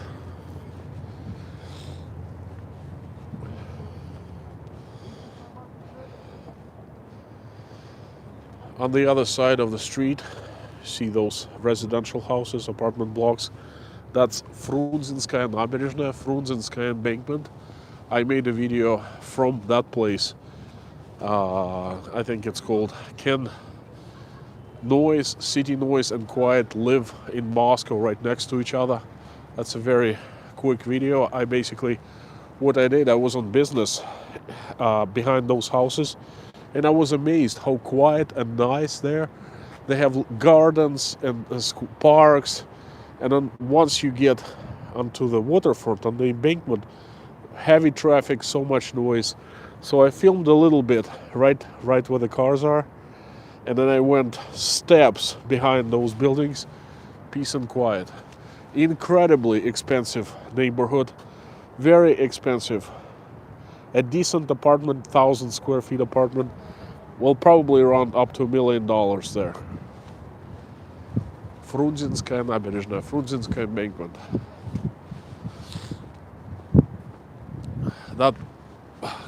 The entire block of houses was built at personal order by Joseph Stalin.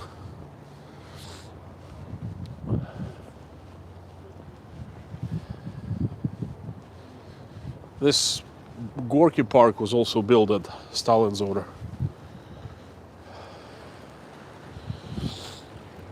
That's strange.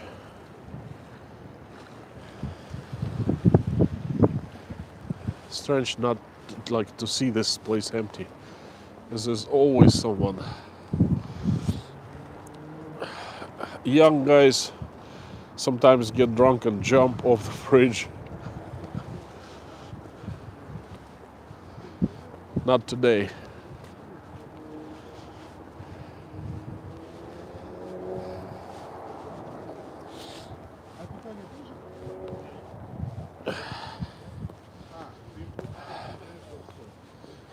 Фу.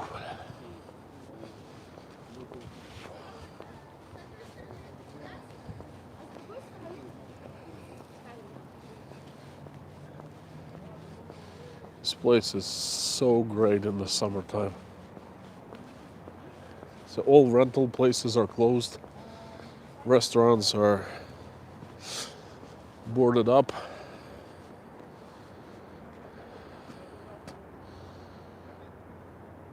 Very unusual. Why wouldn't they do something like cover this with a tent or thick plastic and make an indoor sitting area? I think they're shut off for a season.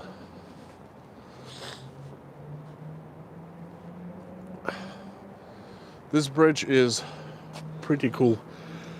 I should walk up and give you an overview of how Moscow looks like.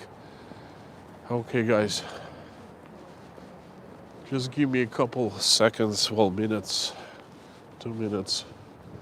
This is an old bridge called Andreevsky Bridge. Again, that's a walking bridge. A very old one.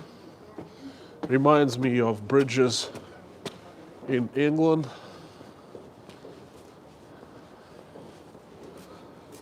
Look at this huge, huge doors made out of oak, old oak.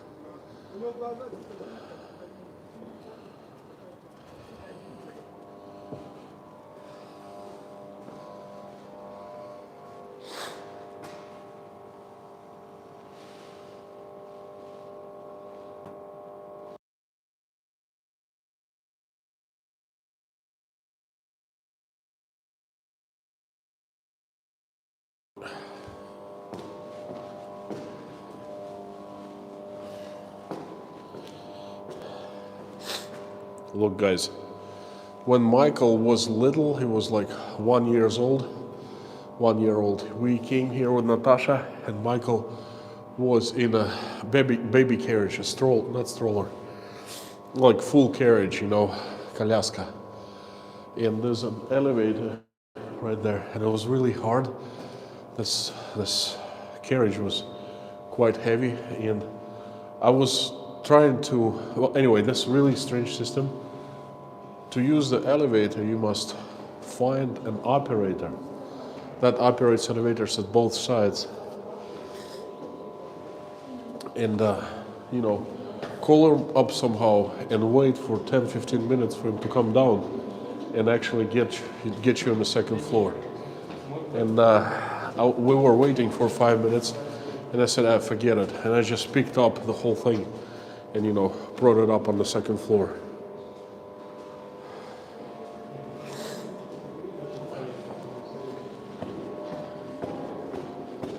I think there's a cell phone of the elevator operator is right there by, you know, the bottom.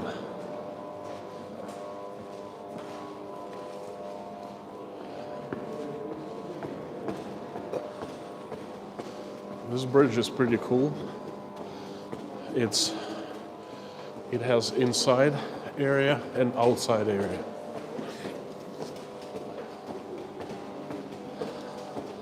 When it starts raining, people rush on the inside, right here. But you can also get to the outside, any of these doors. Outside is so much cooler. Fireworks somewhere.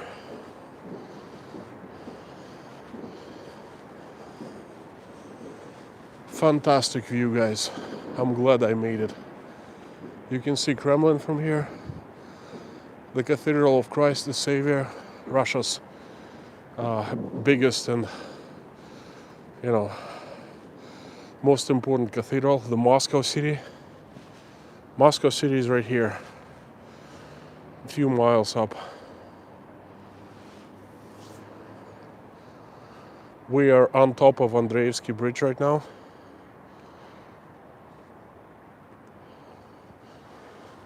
That's the church, the cathedral. Right behind the cathedral, the Kremlin. Let's see, I'll try to zoom in a little bit.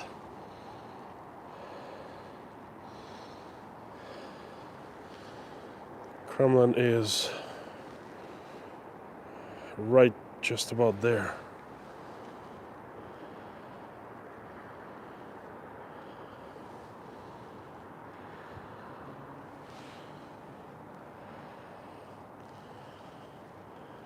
Frunzinskaya embankment to the left, it runs right to the Kremlin.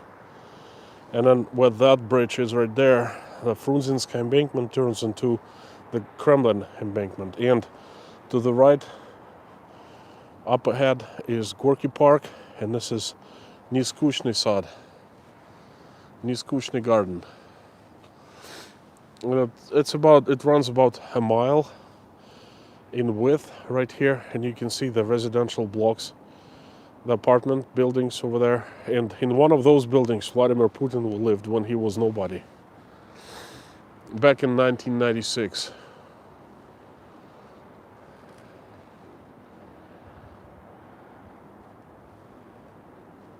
Now I'm gonna give you a different view of different part of Moscow, away from the Kremlin, towards Moscow State University and Kutuzovsky. Again, this place is empty. Holy cow! This is the sight you don't usually see.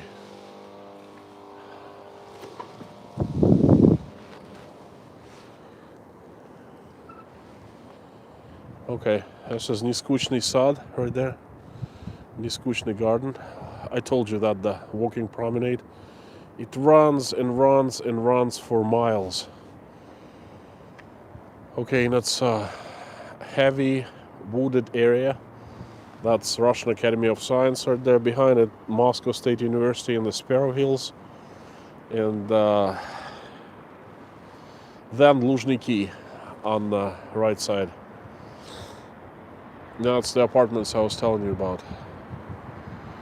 Very prestigious, very expensive, built in Stalin era. Boy, it's quiet today.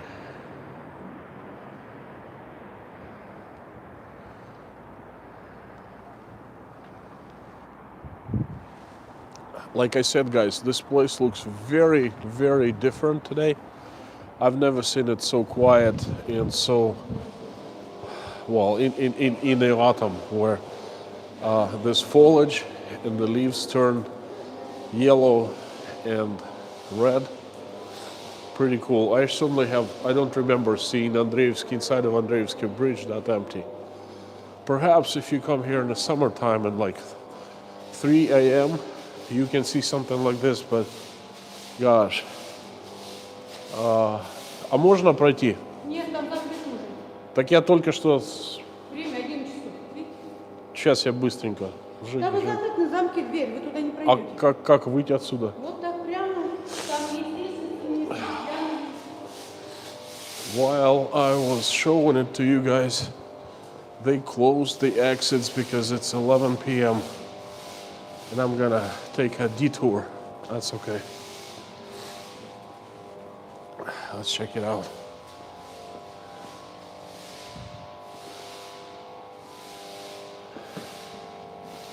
That's the elevator I told you about. It's brand new. It looks pretty cool, but you have to wait for minutes and minutes and minutes for an operator to come and actually let you in.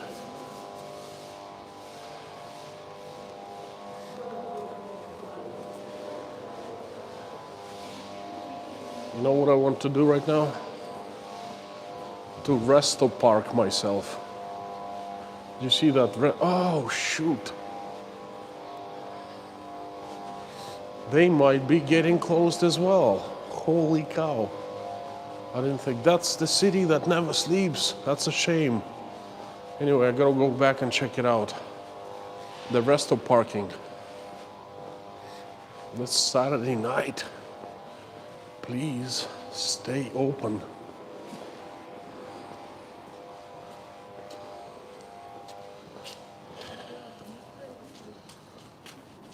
Там аккуратно, чтобы ноги не поломали. Спасибо, я постараюсь. I was just warned to be careful not to break my legs. I guess it's not that safe. It's can't really see well, but they're doing renovation, I guess, for next year. This bridge right here brings you to like a walking bridge, brings you right to Leninsky Prospect. That's one of the main arteries, like main highways go running through Moscow. That's a pretty cool building. It used to be a Raiffeisen, it's an Austrian bank, Raiffeisen building. I guess now it's Central Park Tower. Again, the moon. If you guys look out of the window, or if you're outside, look up the sky, you will see the same moon I'm seeing right now. Okay? Think about that. And I am going down because I need to go back where I came from.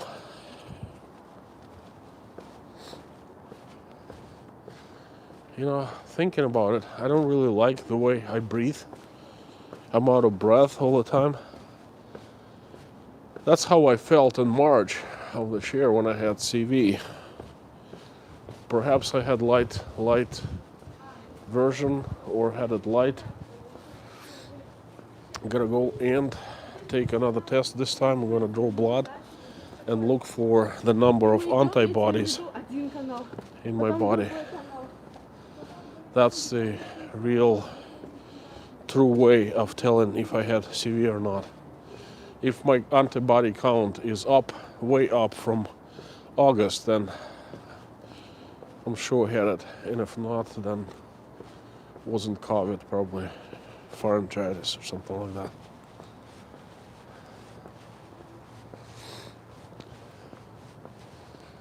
I used to, back in 2006, 7 perhaps, maybe 2008, Moscow hosted. That's beautiful.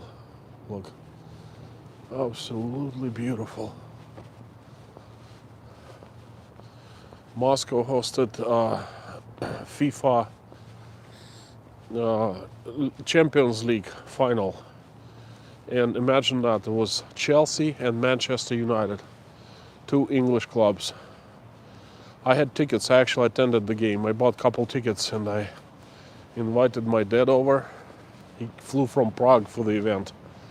And we actually attended the game. It was a fantastic game. Manchester United won on penalty kicks. But the reason I'm telling you this story is Manchester United fans rented this restaurant right here. It's in the dark, but there's a huge veranda on top, and they rented the entire place for the day. And Chelsea fans, so basically Moscow was divided in two camps, Chelsea fans and Manchester United's fans. And I'm not talking about the Russians, I'm talking about English, came from England, like hardcore stuff, you know what I mean? So Chelsea fans, Englishmen, they learned that Manchester fans rented this place, and they came here with sticks trying to beat them up. And the Russian cops saw that. They got the riot police. Well, riot police was all over the city that day. They got the riot police over real soon, and the Chelsea fans saw that, and they were so afraid, terrified of the Russian cops that they just ran away. There's a fantastic little pond, and there's a swan lives here right there. I'm gonna get a little closer. It's always here. Quite a few ducks too. Ducks, ducklings, but also there are swans. Sort of Swan's Lake in the middle of Moscow. Told you guys, you know, couples come here. It's couples retreats. I'm gonna break up their little date right now. I'm sorry, couple. Можно тут поснимаю?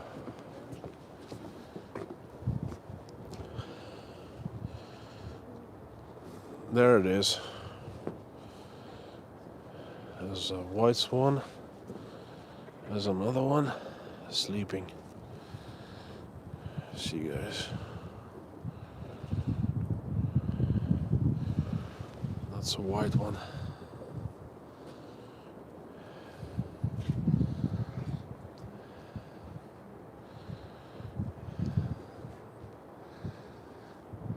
Lorna, you listening to me right now? Go look outside of your window. You're gonna see the same moon that I'm seeing right now.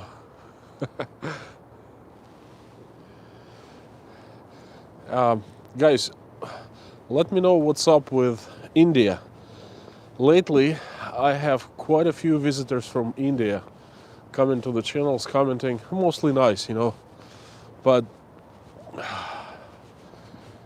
the Indian fellows out there, how did you learn about the channel? Looking for the moon. Same moon. We're seeing the same place. The same not planet, the same satellite.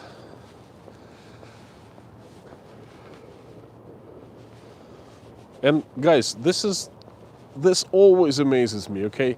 No matter where we are, what we do, either we fight with each other or like we befriend each other, like I'm talking about the countries and the nations.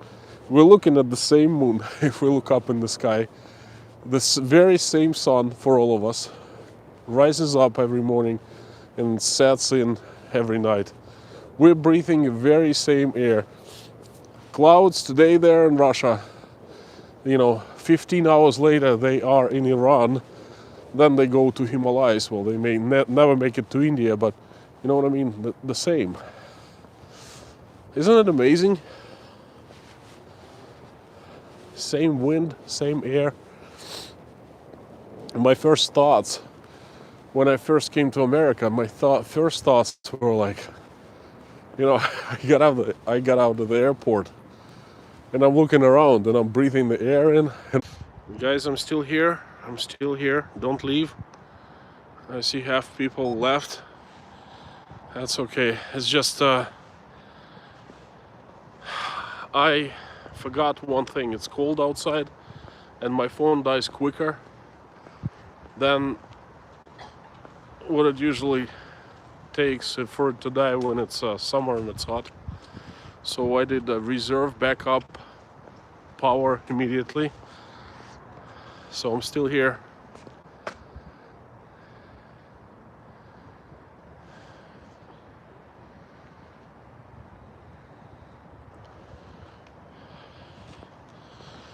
I want to rest a park, or park arrest. I like that, park arrest. No, rest a park, rest a park. I park at the restaurant, park my feet at the restaurant. Holy cow, I'm completely alone here. Well, no wonder, it's 11 p.m.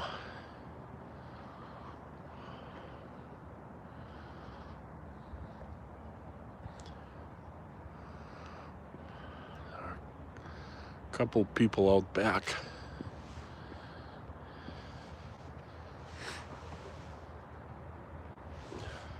Again, guys, if it was, let's say 1993, 1994, I would not dare to step a foot into this place after dark, because this place was a crime center, street crime center. Local gangs controlled it. I mean, you don't want to understand how bad it was, okay? Now everything's quiet.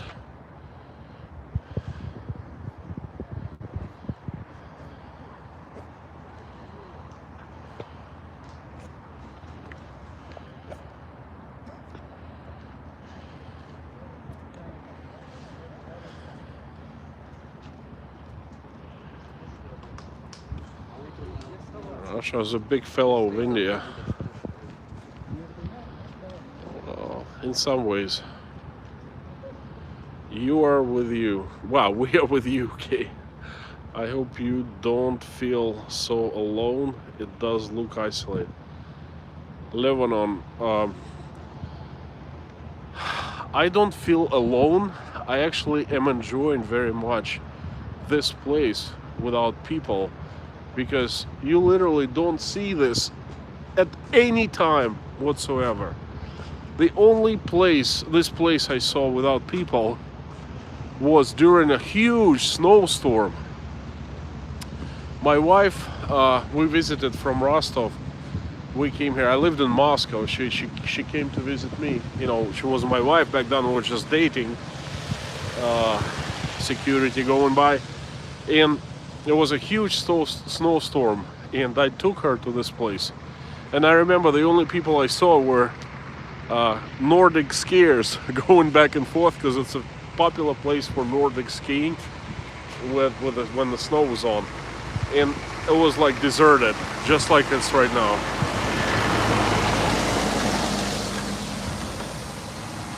They're constantly doing renovations, things like that. So thank you so much.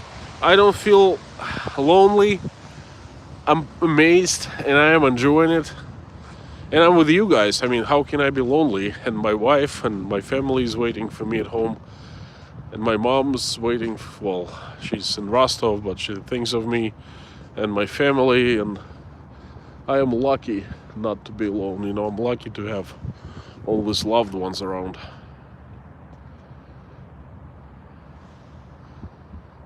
Derek, Constantine, someday go to the park district in the city. Party district, nightclubs and bars. Holy cues for the latecomers. Melanie, hi there. Big sister. Patricia Bonifant, good to see you. Good to see you. Well, I was gonna say guys, but girls, ladies. Baklakov calls his subscribers or viewers of his streams dudes and dudettes. Now, please tell me, is it pretty cool or is it offensive? Should I use that or not?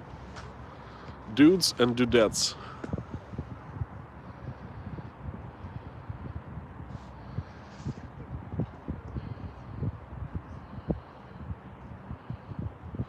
Derek, I will consider to go to a party district. I have not been able, well, I haven't been to a nightclub in 10 years, because I think the last time I was at a nightclub I was single. I used to go out. Moscow used to be absolutely wild. You guys, oh my God. I think in one of the streams I discussed with Matt Yinger, the place called Hungry Duck. So famous, so wild. There's a movie, American movie called Coyote Ugly. Oh, by the way, there was a Coyote Ugly bar in Moscow, but Hungry Duck was 100 times wilder than that movie Coyote Ugly in the movie, actually. And the bar scene of the when I was active. It was just, I would spend every Friday and Saturday nights out. I knew all cool places, nightclubs, restaurants with music and places like that. Haven't done that in over 10 years. I should. I was watching Baklakov's live stream yesterday. This is exactly what he did. He went inside of one of the Dirk, you guys, some of you saw it yesterday. I saw you at his live stream. So he went into this club, very small space, closed space, and then there were so many people, there were so many axe spots. And this is exactly how my younger days felt like, drinking, meeting people, guys, girls, hanging out with different people. Then we had like a little gang, like a few expats, a couple guys from Maine, from New York. We would just explore different venues. It was a good time.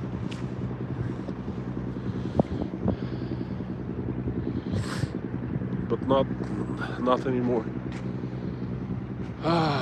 Okay, this is where I wanted to go. resto parking. And guess what? Place is closed. I'm not gonna park myself here. Oh, it's okay. I'm going back to the grand entrance. Hopefully that the restaurant right inside of the Arc is still open. We'll go and see. And these guys are unloading the tiles. I guess they're gonna do some kind of construction work. It's good. They're constantly renovating, please. Most places in Moscow, constantly. Or perhaps they brought something for the skating rink.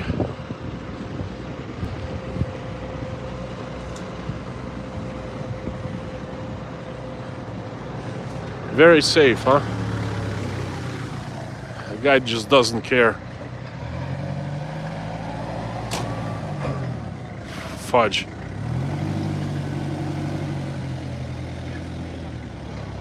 This ain't Germany, and this ain't America, you know what I mean?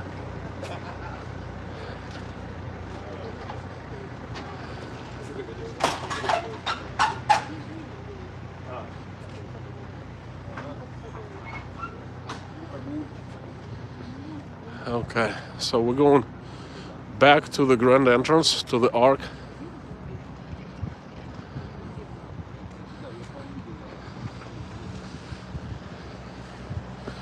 Let's enjoy the moment.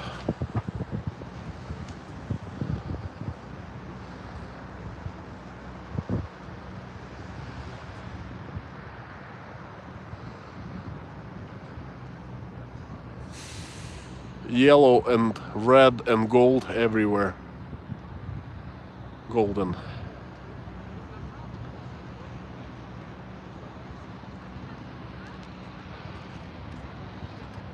Goodbye, Ram.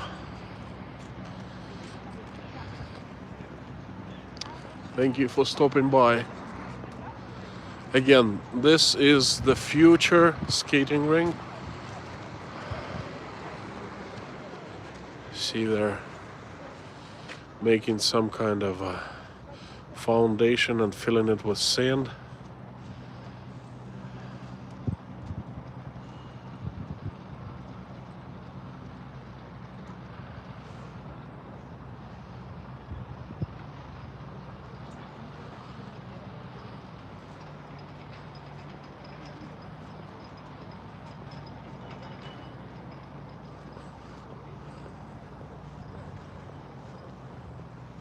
This is where I had coffee an hour earlier. Oh yeah, not coffee, tea. A tea cocktail.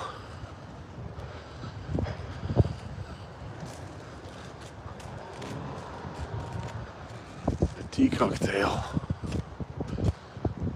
That was very strange, very nice.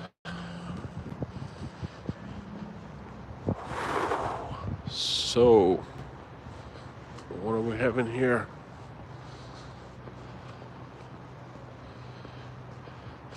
This lawn is covered with fallen yellow leaves. It's too bad they're wet. Let me make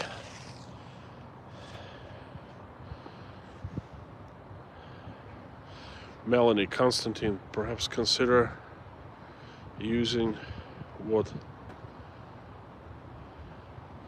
North Shore Preparedness Colas, guys and girls. I like that. Guys and girls it is. Guys and girls. Dudes and dudettes. I heard that yesterday. Started laughing. Dudes. Dudes and dudettes. Guys and girls. There you go.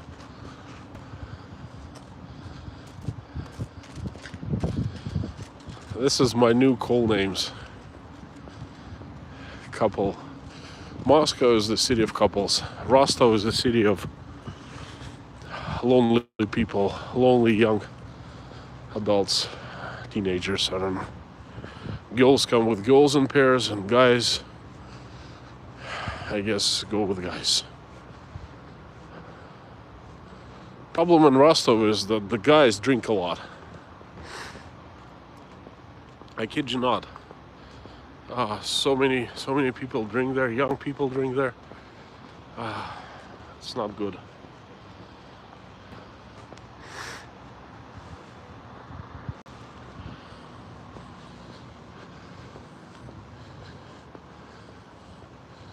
Stardog, churros, street food kiosks, just one open. Well, no wonder. I understand why they're closed, because there's no business. Perhaps there were a few more people in the daytime, but no, actually it weren't. It rained. It rained all day.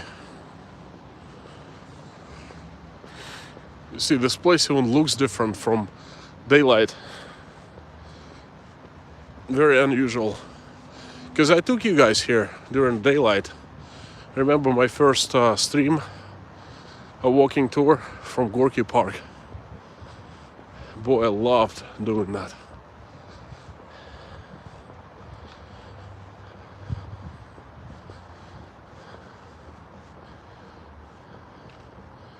Very strange. Something's blooming, blossoming.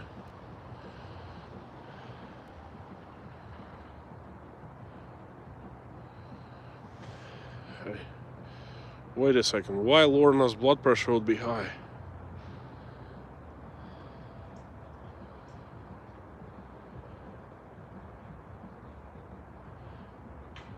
Haha. Oh, did you get upset with this Indian guy? Hey, Rem, don't ever mess with Texans. That's my advice.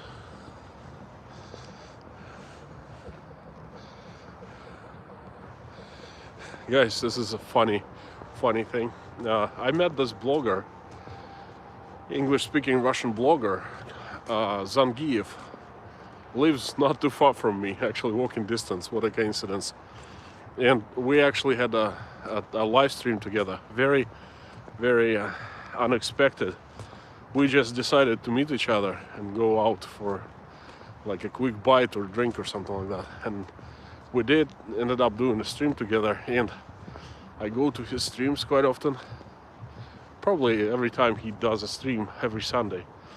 And there's a guy coming from Afghanistan to his stream, and he always nags about how Zangiyev, you should turn into Islam.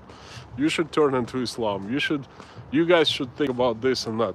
Why do you Christians do that? And then he's asked, like, why do you come to the stream? Why are you on the stream all the time? This is my mission, to convert people to Islam. I'm doing God's work, and things like that. So it's pretty... No one really takes him seriously. He's like a comic relief,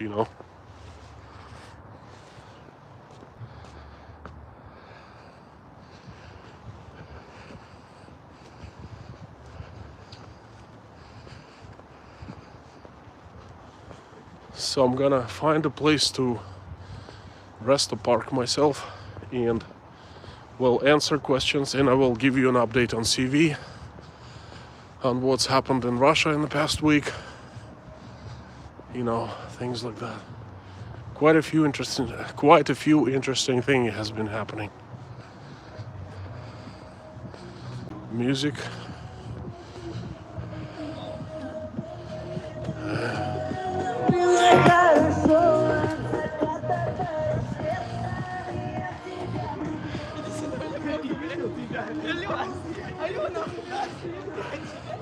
Great place to rollerblade in the summer, by the way.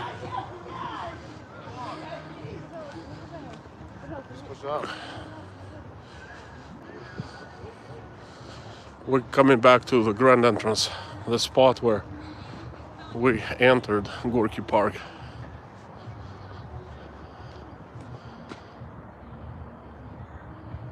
Northern Grace, good to see you. From Russia with love to Northern Grace. If you just joined, for the ones who just joined the stream recently, I am at Gorky Park, very heart of Moscow. Weather is not too great. Actually, it's been a bit better lately. I think rain ended and it's become a little warmer. I have walked through Gorky Park for the past couple hours and went to the waterfront, had a hot tea, sat down for a few minutes and showed this place at most beautiful season, I think, because everything is yellow, red and golden. Gold or golden. Buffed prints here. What the heck is buffed? Instagram. So you just enter your Instagram account, pay a couple bucks and print pictures of Instagram. That's pretty cool.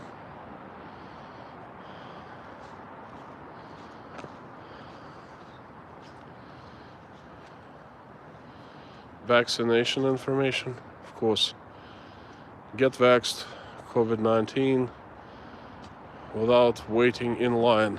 Safe, free, reliable. Right here. Daily from 8 in the morning to 8 in the evening. All you have to do is be over 18, have passport, and that's it. Get vaxxed. That's what the Moscow government tells you.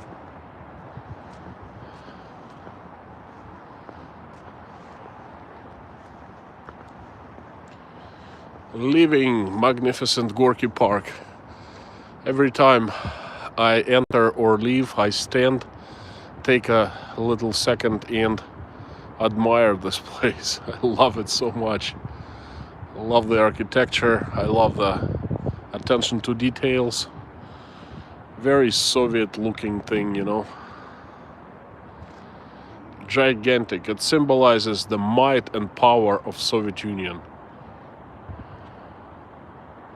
Well, symbolized.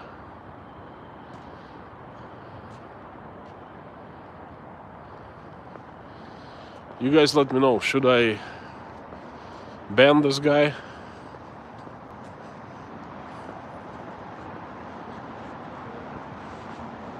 Didn't really see the comments that he was making, but hey, this is the first troll on my live stream.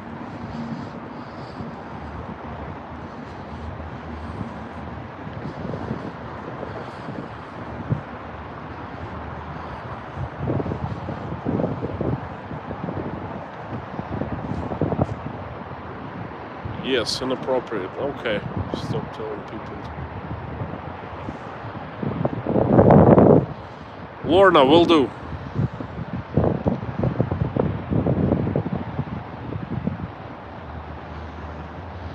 Derek Gardner. Well, I guess people learn the hard way.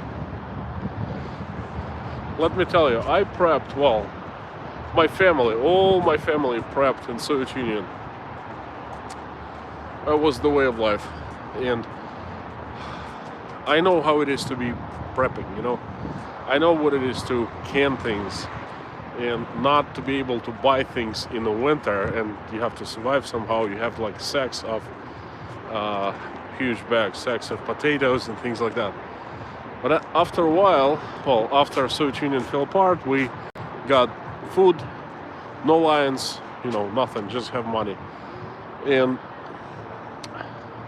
I kind of forgot about prepping. And Derek, I remembered on 17th, I think it was 17th of March of last year, when I got into a store, a large food supermarket, and I saw people hoarding food, just grabbing everything and trying to buy anything that lasts. Cans, fish, meat, pasta, porridges, you know, and I was like, oh, I've seen that before. And I've been thinking about that quite a bit lately. It's one of my that's my plan B. But anyway, that's just to get back to you about prepping. How the hell do I get into this restaurant? It says restaurant inside. Syrovarnya. Oh, there it is. This is the garden ring and the museum park right on the other side.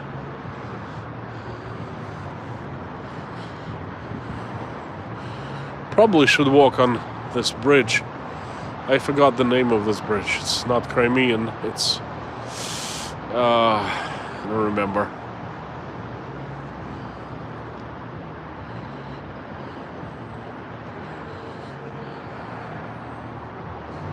Служебный вход. I think you can only enter this place from inside of the park. It means I have to go back? No? Крымский wall. Oh, there you go. Крымский wall. That is not Crimean bridge. Крымский мост.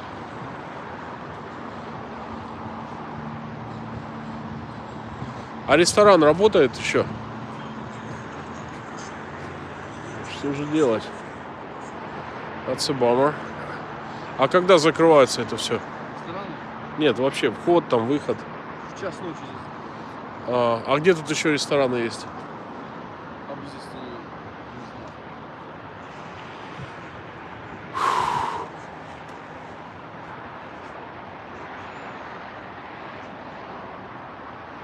Guys, I'm not gonna rest the park here either because this place is also closed. Bummer.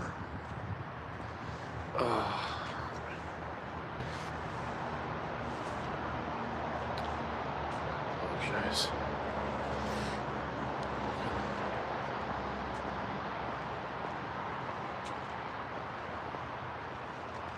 Well, I'm gonna go along the garden ring looking for open place to rest the park.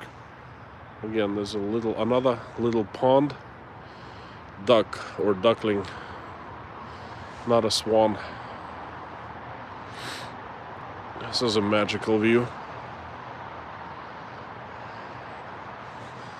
I love how those lights are yellowish, very warm, and they give the whole area kind of like mystical warm look.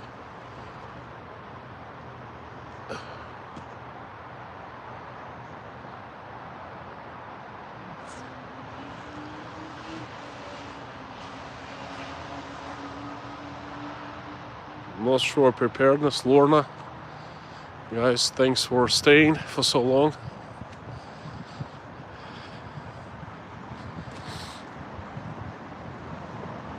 Okay, so we're exiting Gorky Park. And boom, Moscow indulges us. The very same second we get outside. Noise, commotion. Even though it's dead on the inside, look. Well, this is city's main artery, basically. It never sleeps.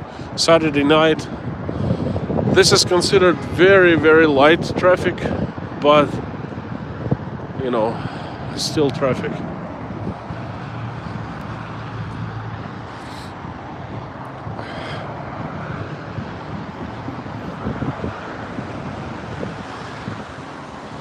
Usually to park here, the line starts way over there. And all the cars lined up, and you can wait for up to 30 minutes. You see what that car is taking a right turn? It's gonna enter this private parking lot. Right up ahead, there's a tunnel, you can see. That the garden green goes inside of that tunnel. And holy cow, I know where I'm gonna take you. Starlight Diner. Starlight Diner, my friends. Starlight Diner. Oh my god, Starlight. Starlight Diner. I gotta drive there. I gotta set up a telephone somehow so Perhaps you could even see me drive through Moscow a little bit. Starlight Diner. Holy yes. I gotta tell you about this place. Starlight Diner is the first American diner that opened in Moscow in the year of 1991, perhaps 92. A fella, American fella, named by the name of Sean McKenna, came to Moscow. He was from Maine, and he was in restaurant business. And you know, Soviet Union fell apart, Moscow opened up. So he came and he saw an opportunity, and he brought over a mobile diner. And he opened one, and it was the first burger joint in Moscow. And let me tell you, it was an excellent one. Again,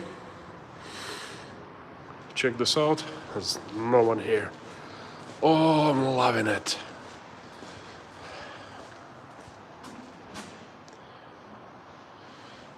Anyway, so Sean McKenna comes over to Moscow, opens up Starlight Diner, and meet the guy through my friends in Maine in 1998. And boy, he freaked out when I learned that I'm Russian, because he had an incident with the Russian mafia. The guys stole his kids. He didn't want to pay ransom, or like, he didn't want to pay them here in Moscow. So they came over to Maine, stole his kids, and he had to pay the ransom, and he had to settle things here in Moscow. And he was deathly afraid of Russian guys in the United States. But he was riding motorcycle with the then governor of Maine, Angus King, and a few fellows. A couple of fellows were friends of mine. So they came to a restaurant, and Angus King, that the governor of Maine back in the days, was there. And you know, I was introduced to all of them, and boy, Sean freaked out. He literally jumped up. He's like, what is his Russian guy doing here? And my friends vouched to me, like, hey, this is a friend of us, you know. He doesn't pose any threat. So we made friends with Sean later on. He invited me to Moscow. He said, you ever go to Moscow? You know, come to Starlight Diner. And back in the days, there was only one. The one I'm gonna take you right now to. But then he opened like 4 or 5 of them. And I used to frequent that place so much because it was American diner. I missed American food. I missed breakfasts. I missed bacon. I missed maple syrup. I missed pancakes, you know, everything. I'd come to Starlight Diner, boom, I'd get everything there. Fantastic burgers. The guy was so meticulous about his food. He was really keeping the place. The place is really fantastic, you know. Unfortunately, he passed away 5 years ago. Starlight Diner has gone down a big time since that. But still, you know, it's pretty cool place to visit. It's not as good as it used to be when Sean was alive. But still, I'm gonna take you guys there. One of the best burgers I've ever tried.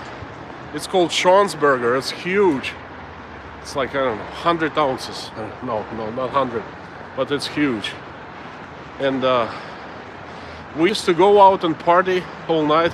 Place never closes, by the way, 24/7. And it was, we used to call it after party, okay?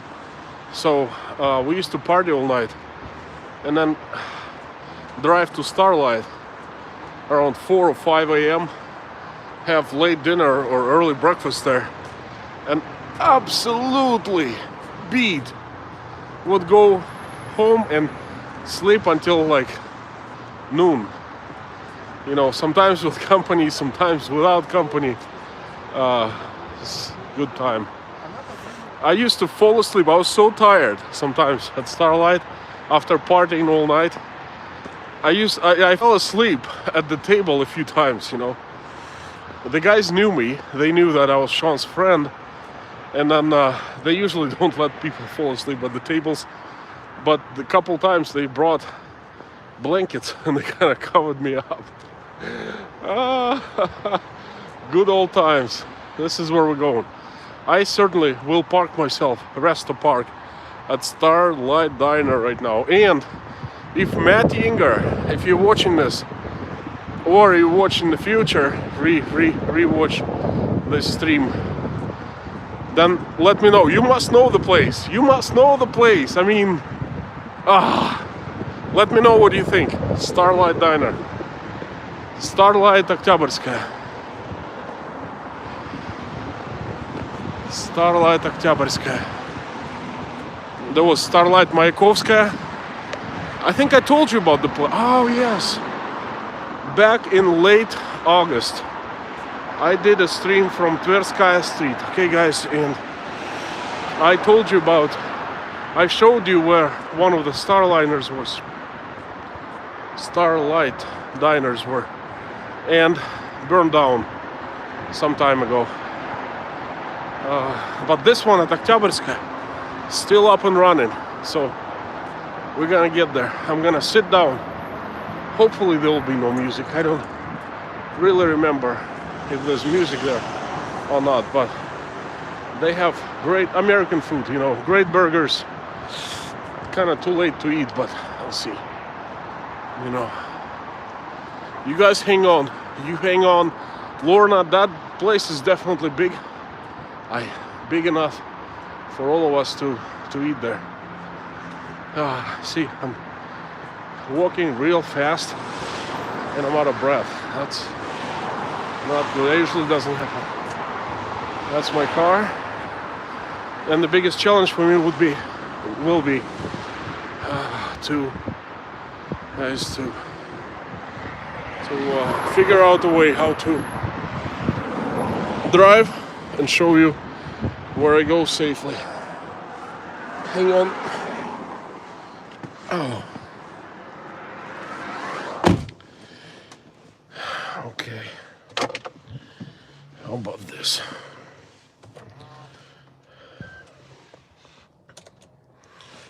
Boom.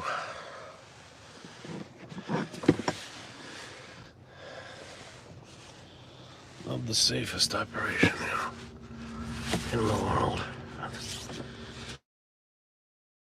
Here, actually, I could walk, but I'm just tired of walking. Oops.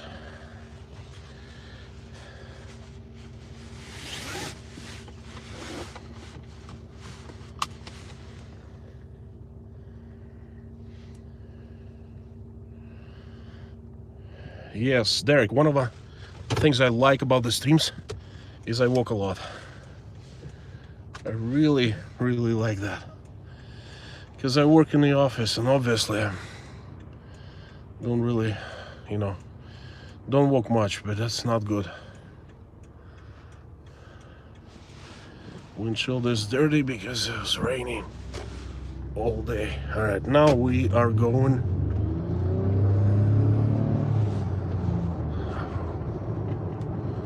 We're going to San Francisco. To make sure you put a flower in your hair. If you're going to San. So we are merging onto the Garden Ring Road.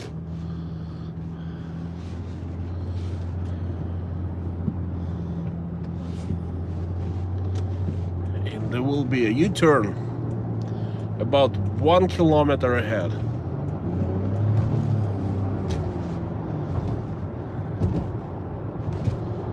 Can't really see much, can you?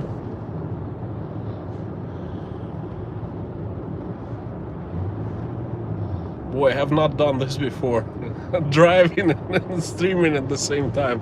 Hope Natasha is not watching this. She wouldn't like that. Anyway, this is Metro Октябрьская, Парк культуры. If anyone knows, that's Кольцевая line, the ring line.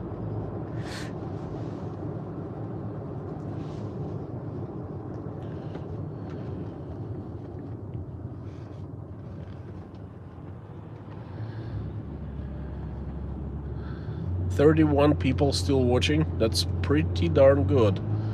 You guys, hey, let's have a late dinner or early, well, can't really call it breakfast. It's, see, there's a U-turn right here. I gotta wait for...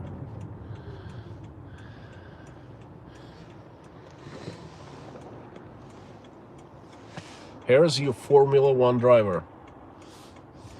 You guys, let me tell you, for the ones who are not familiar with driving in Russia, one, and driving in any large city, two, driving in Moscow would be very, very intimidating at first, as this traffic is, right now, it's nothing, okay? There's no traffic whatsoever.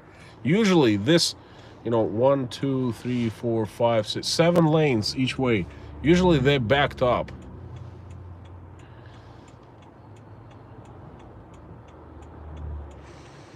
Usually they're backed up.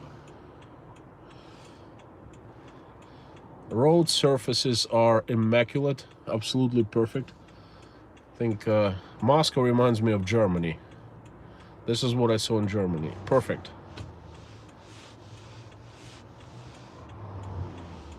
Drops family. Hi there.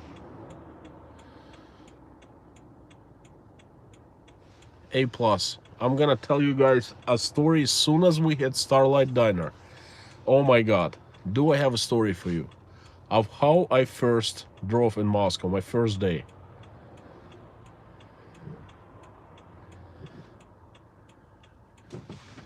There you go. U-turn.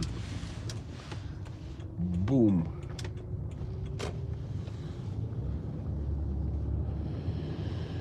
If we go into San Francisco, let's put a flower in our hair.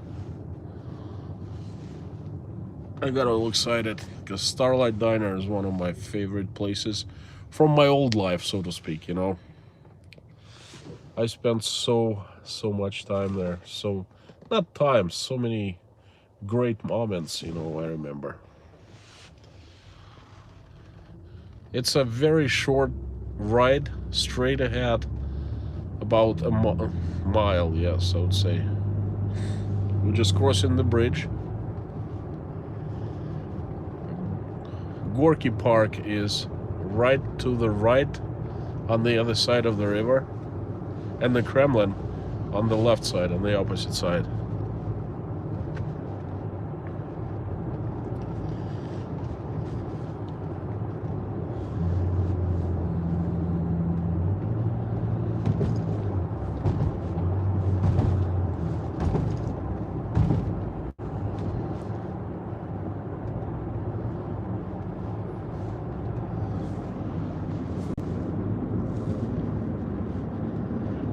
Gosh, I've never done this before. Driving and streaming. Thank goodness there's light traffic right now. Because usually, you know, a driver must pay a great deal of attention to these roads. But now there are empty. We're gonna merge right and gonna take the next right. After the tunnel, right after the tunnel. Now we enter in the tunnel.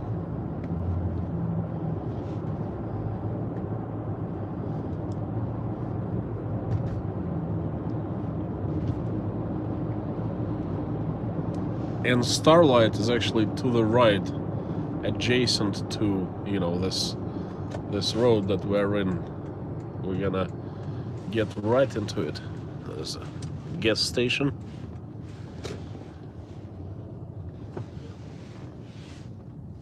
And we go in. Oh, used to be, is this a Starlight Diner? Whoa, they changed the sign. It used to be in English. This place used to be packed. Guys, it's unbelievable how everything has changed. I want those times back.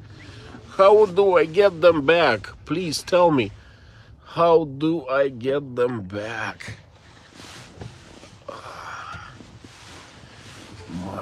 gosh. How do I get them back? I want those.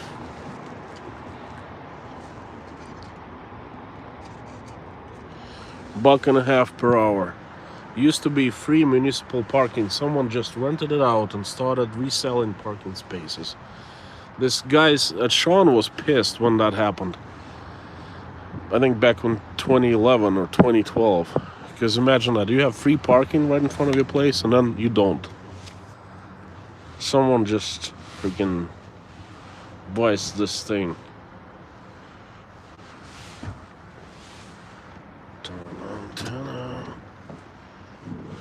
Look. American cars.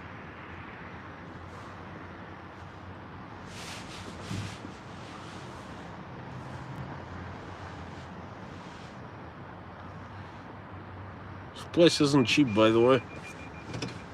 Yeah, Sean was driving a Range Rover here in Moscow. Made it safely. We made it safely.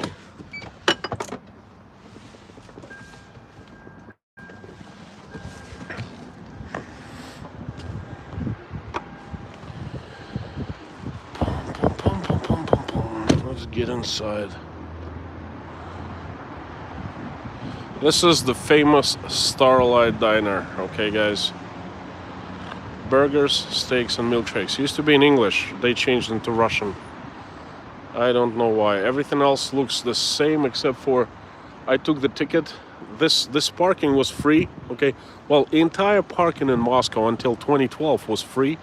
2011, I think, 2012. And this particular place was packed with cars at any single time. Because Starlight was so popular in Moscow, people would just flock in here, especially at night. It's one of the few great places open late at night.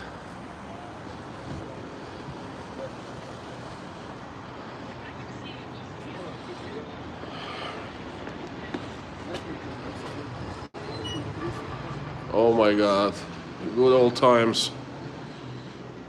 Mini skirts. Здрасте. Мог бы. Ну не. Да. А как кушать с маской? Вы можете передвигаться в маске, но за столом вы можете сам Тырымс. А может быть это просто я вампир? А? Может это просто я вампир? Нет, на холодную кожу никто не реагирует. А без музычки есть где-нибудь у вас места? Нет, у нас во всех залах играет музыка. В целом я могу сделать немножко тише, если хотите. This guy's Americans, I think, from American Embassy. This place was so freaking popular in the days, you know. А можно потише, да-да-да. И у вас, по-моему, не курящие, да? Нет, О, у нас все залы не курящие, так как у нас что ж такое? законом Что запрещено. такое? Сволочи. Да, я знаю. Если хотите, можете присесть за этот стол, здесь будет немножечко потише. Потише, да? Спасибо большое.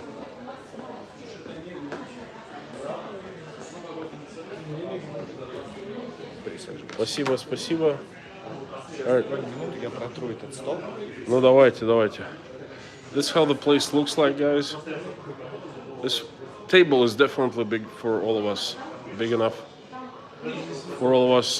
Back in the days, this is like a veranda, add-on veranda. That is one, and this is another one. You used to be able to smoke there. This was smoke-free, and there's also inside a little bar, and you know.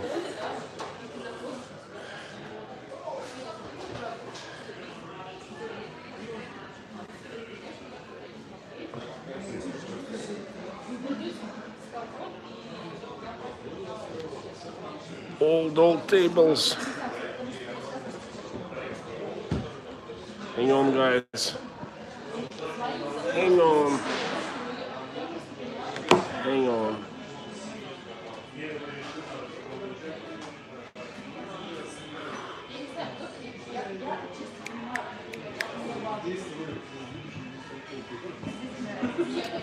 I feel so underdressed for this place because my internet is acting up. They, as far as I remember, they have a Wi-Fi. I was here a few years back last time.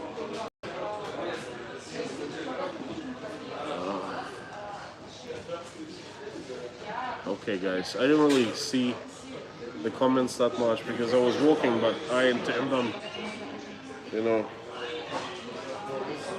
taking a closer look. Let's put it this way.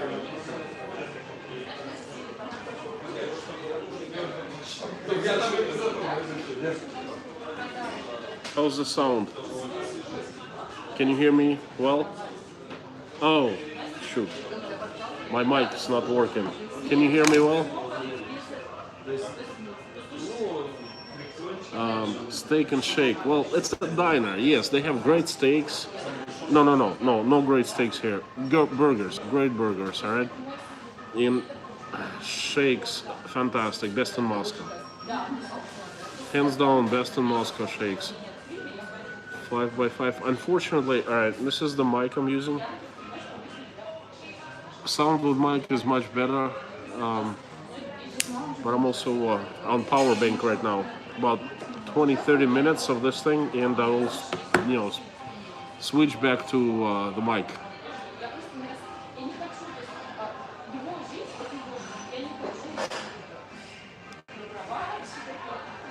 Melanie, I read that wearing a mask comes from Muslim demanding submission.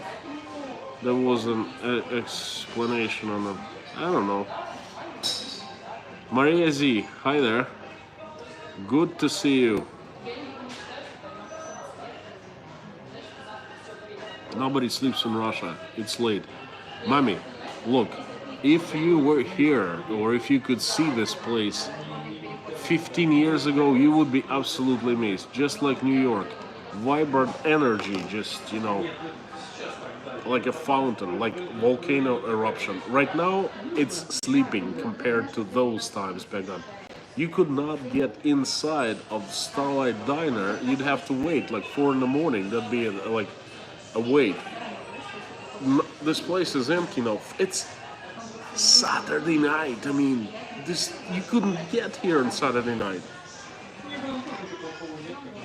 I think the demise started with when they made a, you know, paid parking, and then 2014 when the USA started isolating Russia.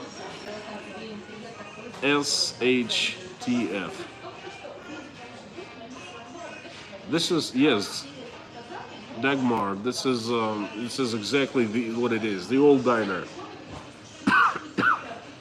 Sean McKenna brought this diner here back in 91, 92, I think. And gosh, good old times. Now, I promised you to tell you a story. Paul, good to see you again. You're looking good here in Atlanta, Georgia. Guess where I am right now? I'm in Moscow, but I'm in Little America because this is the Starlight Diner, Oktyabrskaya. One of the old, well, probably the oldest American diner here in Moscow. Used to be the best burger, used to be the best milkshake. Burgers are not the best anymore. Milkshakes, yes, they are still the best. Whew. I've been to this place like at least 100 times. It's more than that.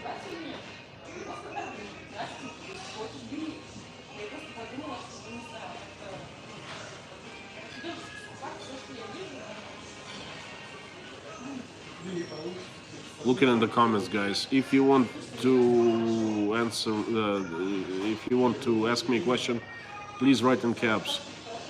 I just don't have time to look at the. It's really difficult to look at the small phone screen and see the tiny letters. Kim, overall seems like quality of Russia has really improved. If you compare with Soviet Union, that's like Earth and Mars, you know what I mean? That's such a huge difference. Да, Да, желаю, конечно. So guys, should I eat?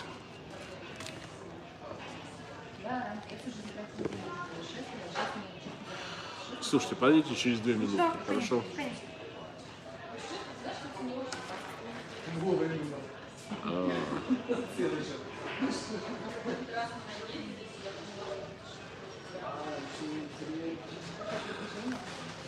Derek, that's a good question. I asked this question, I was here a few years ago when I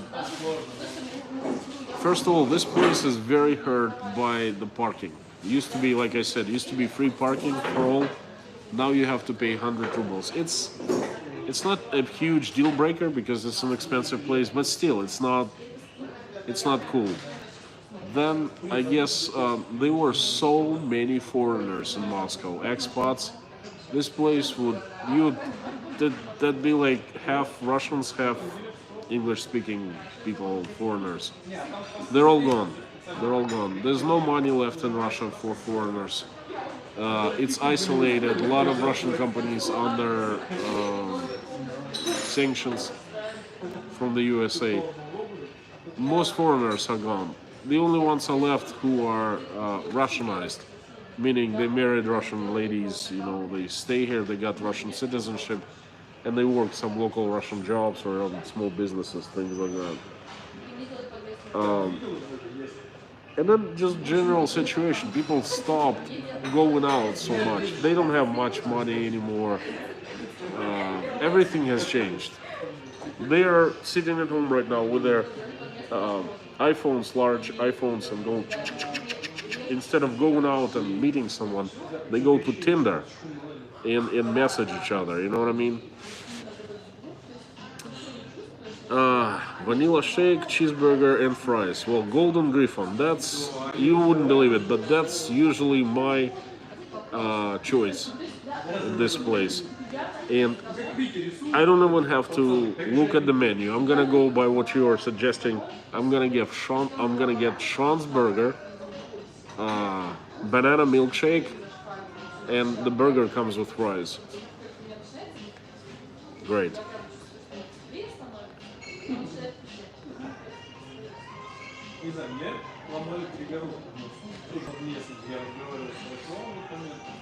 Там, когда носу ломают внутри, как будто в голове внутри что-то ломает, как в голове.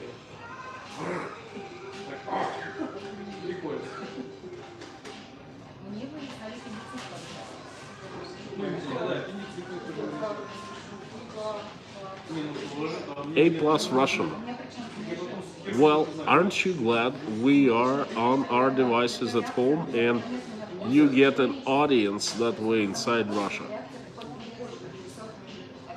Я готов заказать. Бургер от Шона. Прожарку вам какую? Medium rare. Banana milkshake. Банановый? Банановый. Ой, у нас банановый закончился, к сожалению. They're out of bananas. Фига. У вас ванильный, по-моему, еще был? Есть ванильный. Да, ванильный тогда. Все? Еще что-нибудь? Все. Наша карточка есть? Хорошо. Когда-то была. Оставить вам меню? Нет, не надо. Хорошо, спасибо. Emasculation. Anyway, I wanted to ask A plus Russian question. Am I glad that we're all on devices and I get an audience? I'm not a Luddite, you see. I am.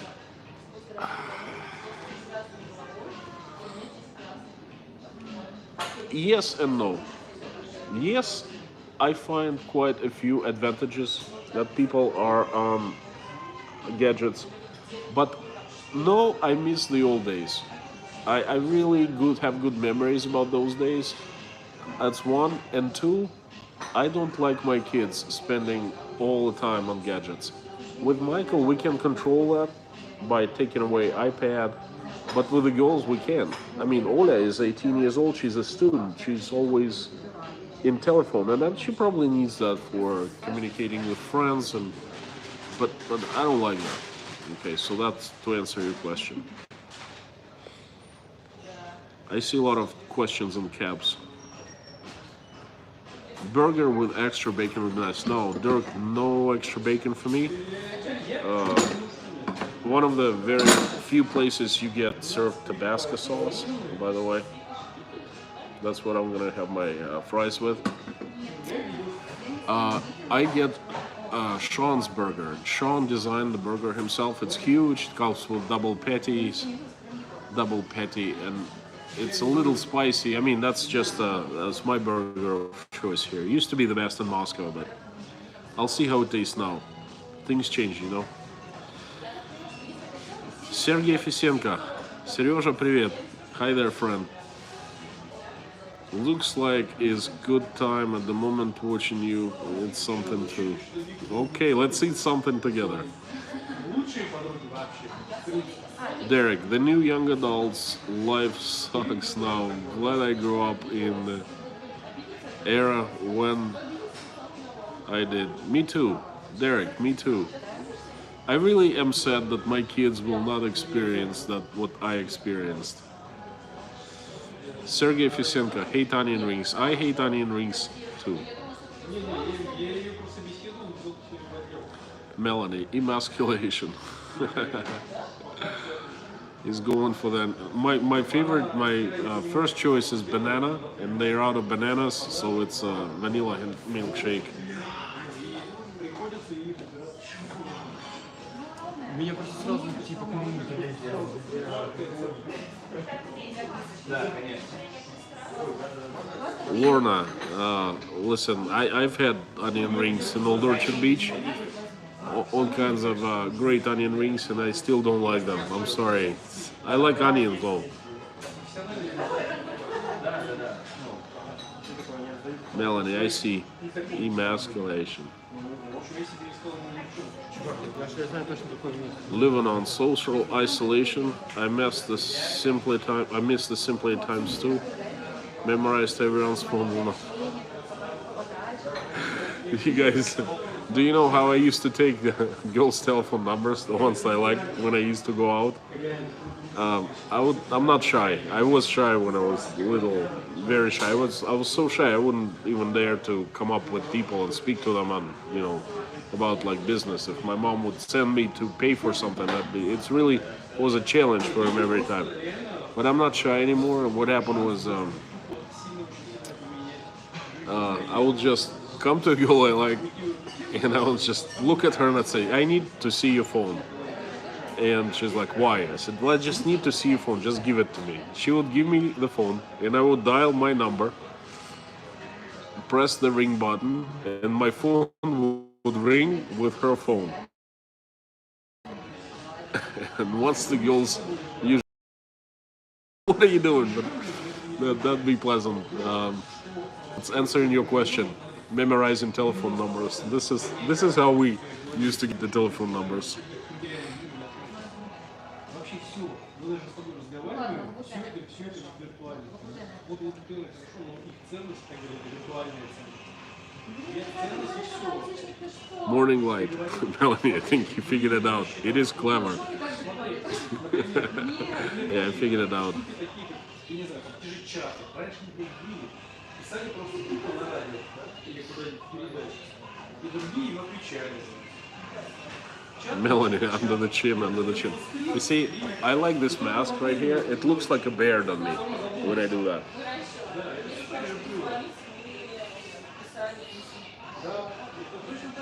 Hmm?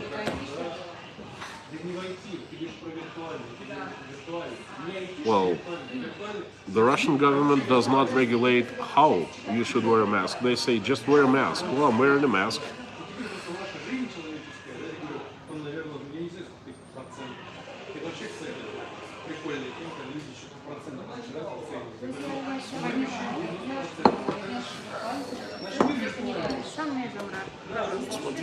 Смотрите, стойте. Ой. Спасибо. You guys see that?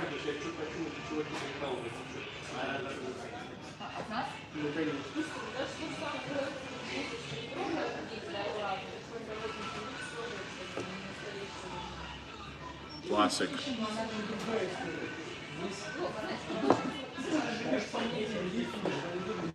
Твои понятия в голове тоже появились.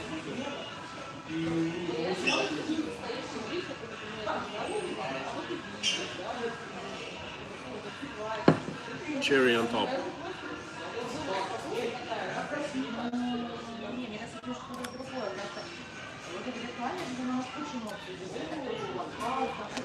It's quite a burger, huh? Намного даже больше, чем в реальной жизни.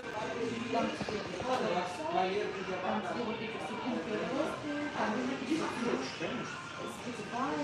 I started reading something that A+ Russian said.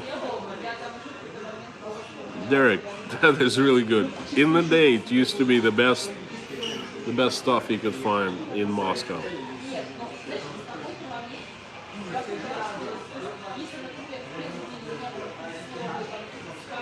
Well, Kim, this is the American place. It was founded by the American guy, by a friend of mine, Sean McKenna. This is where the people from American Embassy, because they have one nearby, they come to have lunches here. You know what I mean? That's where expats used to come. This is the American place. They also have another decent place called Beverly Hills Diner. I've never been there, but I've heard the burgers are somewhat same as Sean's. Melanie Constantine look like a Muslim. Looks like. Melanie, I'm the reason I haven't shaved is because I had too many things in my hand, and I'm gonna shave next week sometimes.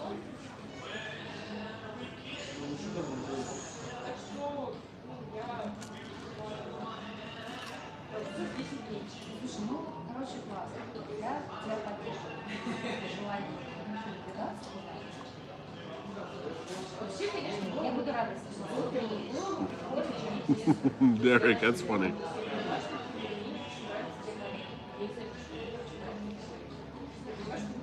Don't worry, sister.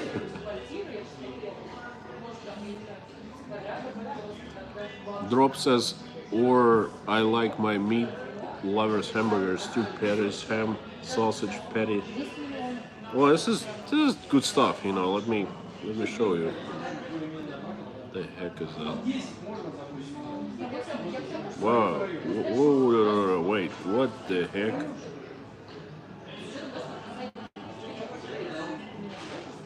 Now I'm really puzzled, guys. What the heck is that?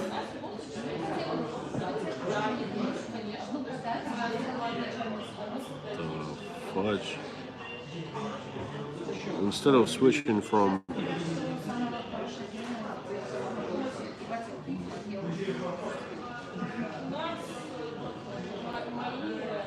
Sergey, I tell you more. We used to, meet these girls and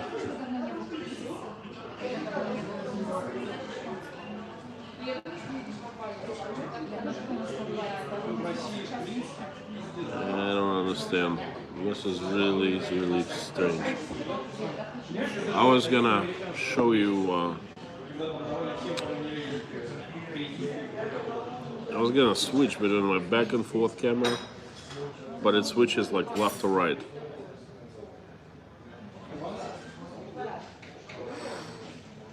All right. I don't know what to say.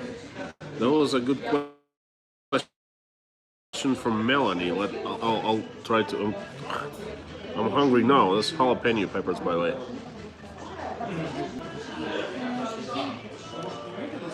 Let me try.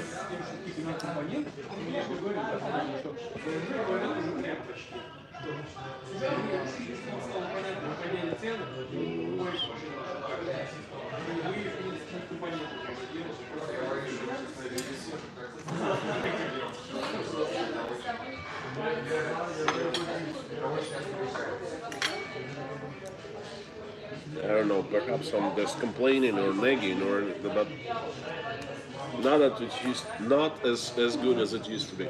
Fries are dry. Still okay, but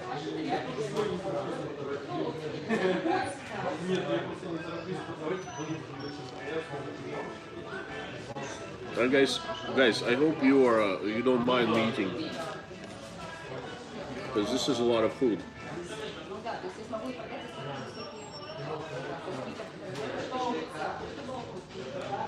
One thing I notice right away is they have gone down on fries because there used to be like 3 times amount of fries and now it's not much.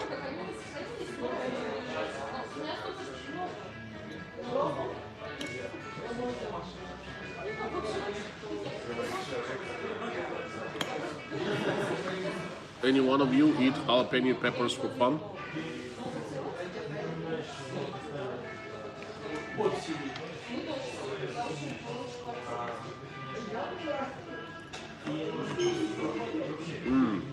It's good.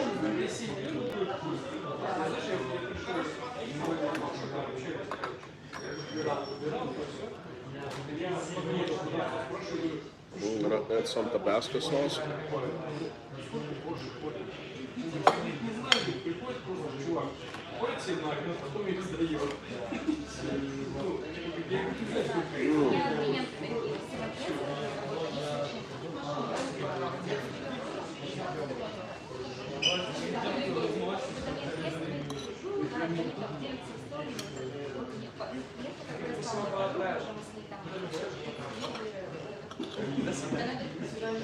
она приехала сделать ТО первое.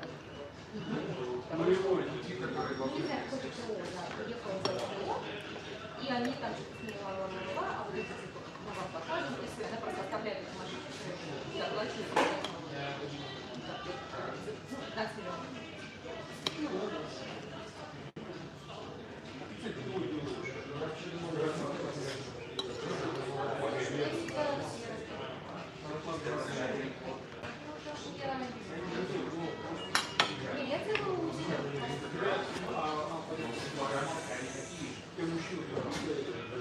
Guys, I wish you were here at this table having this super late.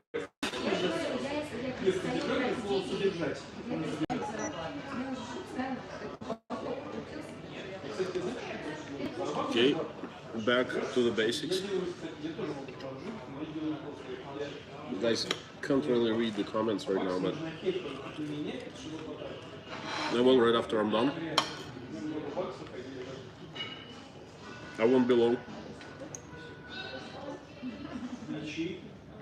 Я раньше тоже так делала. Сейчас у меня вообще последний полгода, вы же сами знаете, я не могу.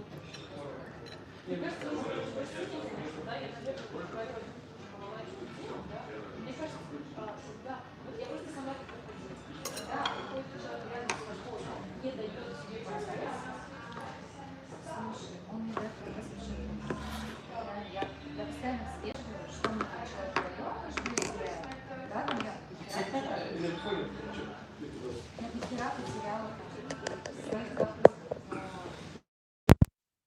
Guys, can you hear me well?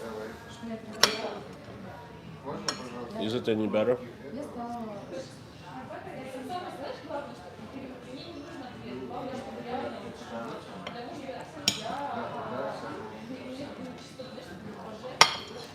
Can you hear me better now or before?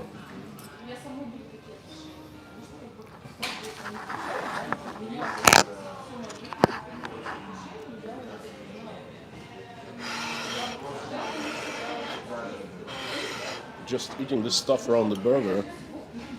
Better now, good. Just eating this stuff around the burger makes you full, you know. And I love ketchup too.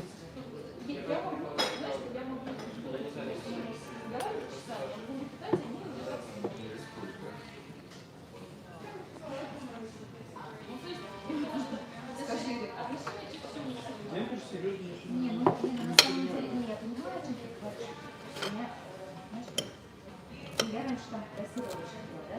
30, там, 25, вот ладно, сейчас, допустим, за 40, раньше, и друзья, то есть лучше прийти про то, говорят, что мужчины воспринимают больше как тело физическое, да?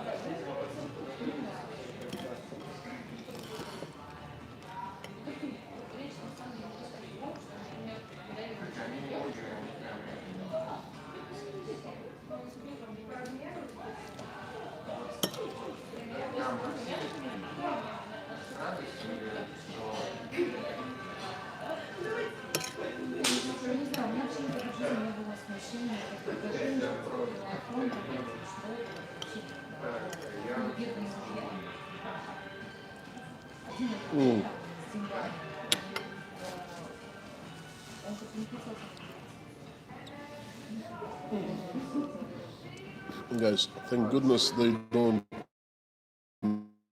make me eat wearing mask. Frank, hope you enjoyed today's stream.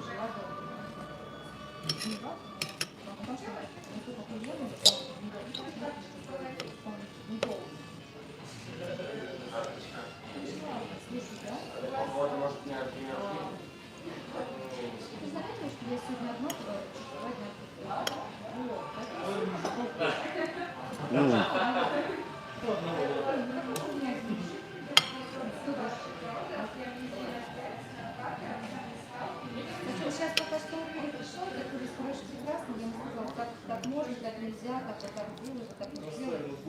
Все, да. Сейчас посмотрю, сможет он в этом, да, сможет он в этом обо всем. Вот я его воспитываю, делаю, мне смешно, в этом отношении не прекрасно. Он через год беспокоится и начинает делать все, что я хочу. Помнишь, что я уже это улучшаю, потому что я ему говорю, мне нужно This food on this plate is becoming smaller.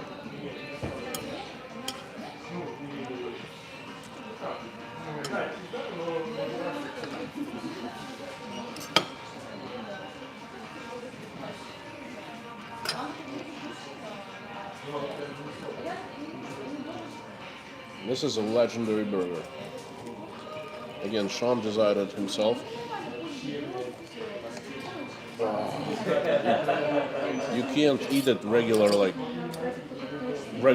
You have to break it up in pieces because it'd be impossible.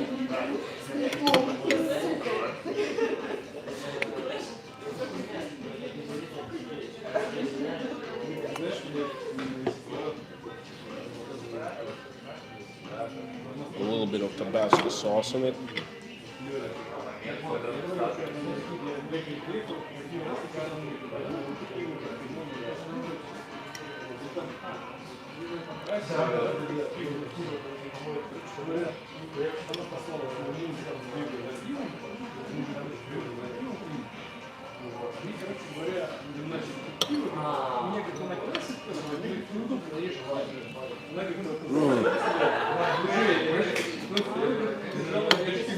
Guys, I'm really sorry. I'm quiet now.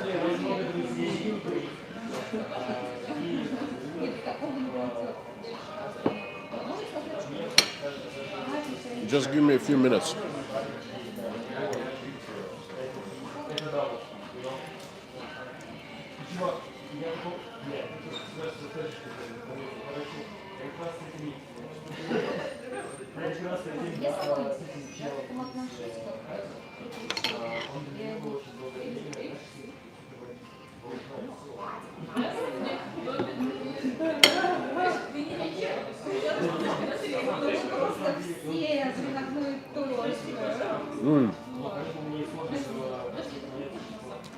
People leaving must be hating seeing me eating.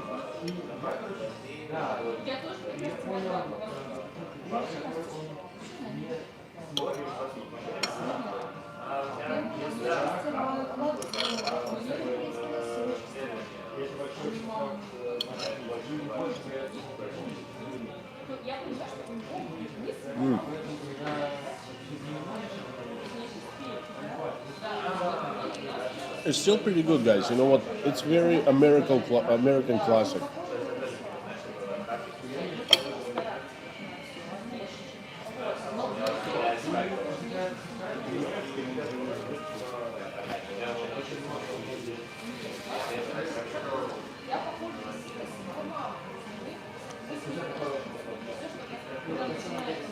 Now I feel like Baklakov, who has like breakfast and streams it.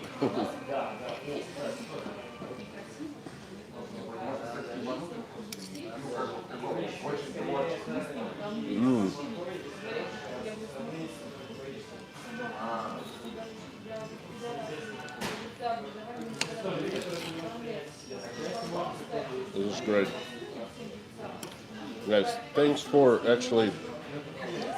Did somebody give me an idea to go? No, I wanted to Resto Park myself.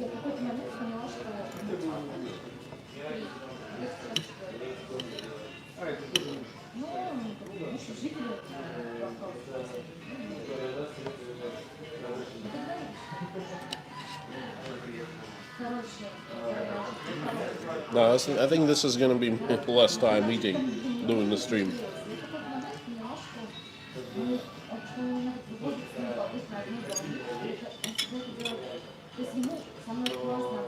Perhaps just a quick bite of something, but not a meal like this.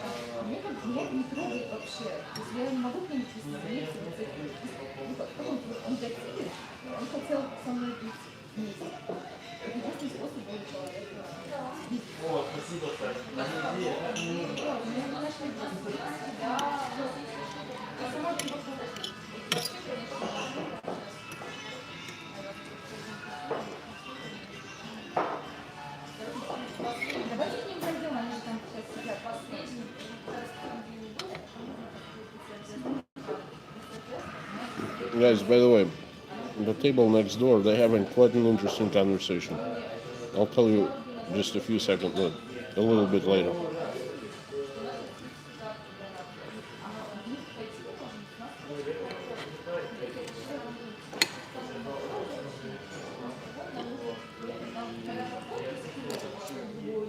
There are two girls who live with men for money. They're discussing men. It's pretty interesting.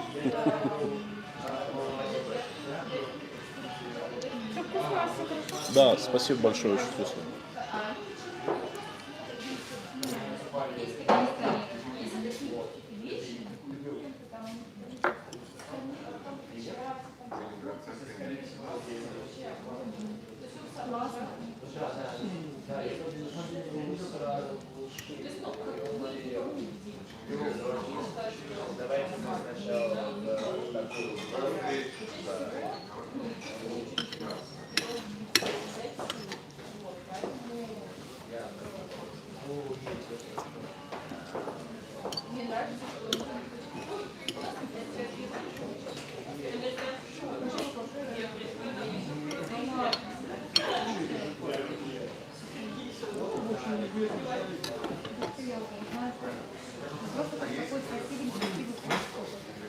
Which is so good.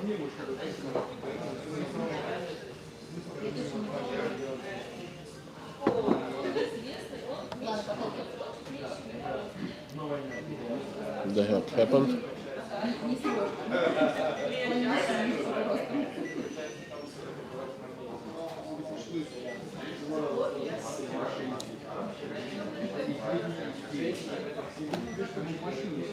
Can't believe.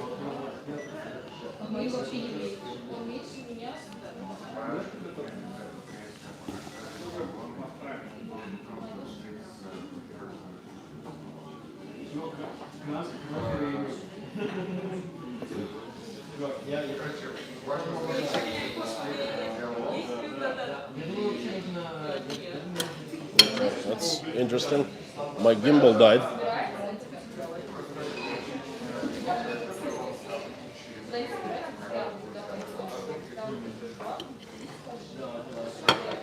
I guess it couldn't take me eating. Hang on.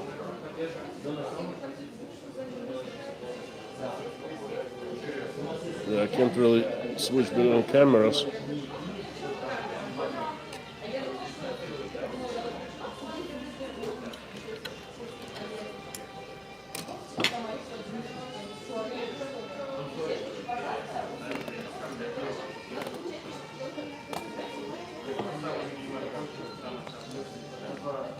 Almost done, guys.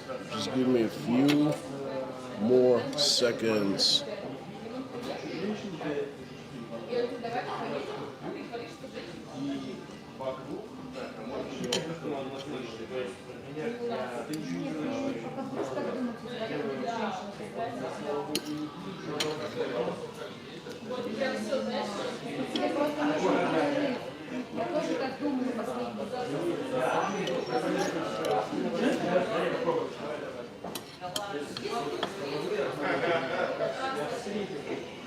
Мне ты про нее рассказывал, вообще ничего не понятно.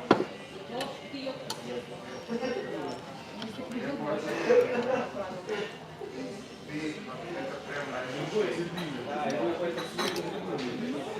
I'm trying to hurry up, guys.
Oh, so good. Just like as if I was in Texas and stopped by to have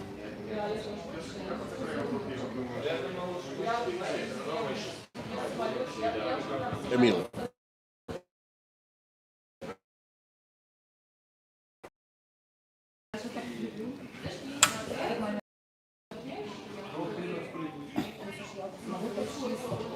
I wonder why gimbal just died on me.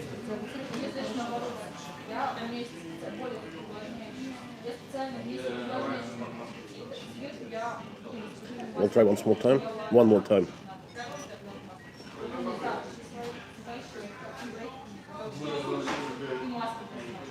It's working now.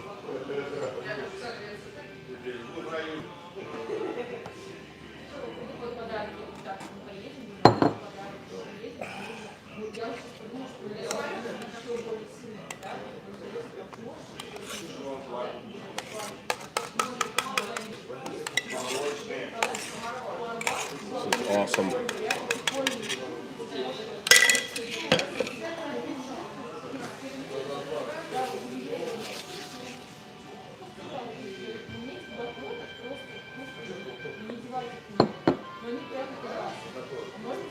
Well, let's put it this way. The burger was 4 out of 5.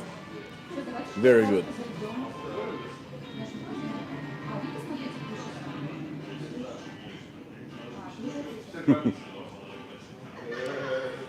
Cocktail, milkshake. In Russian, we call it cocktails. Milk cocktail. This shake is best in Moscow. How do they do that? How do they consistently come up with year after year after year, chef after chef, with the best cocktail there is?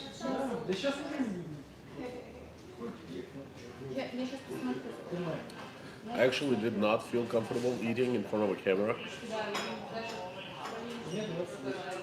After I ordered and I started eating, I'm like, the heck am I doing? You know, cocktail, yeah, milkshake alone would be nice. I think burger is a little too much. But it feels good.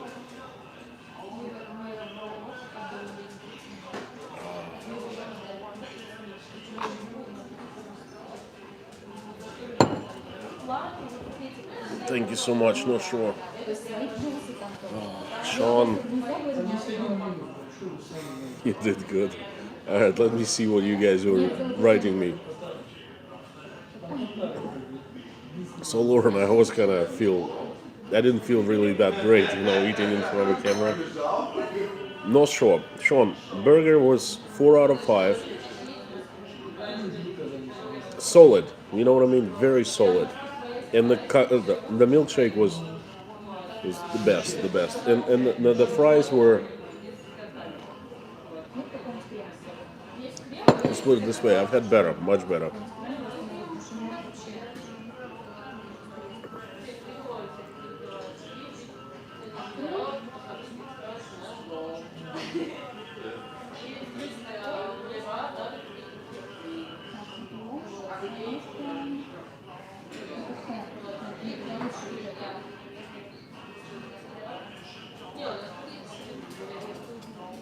Reading the comments, guys.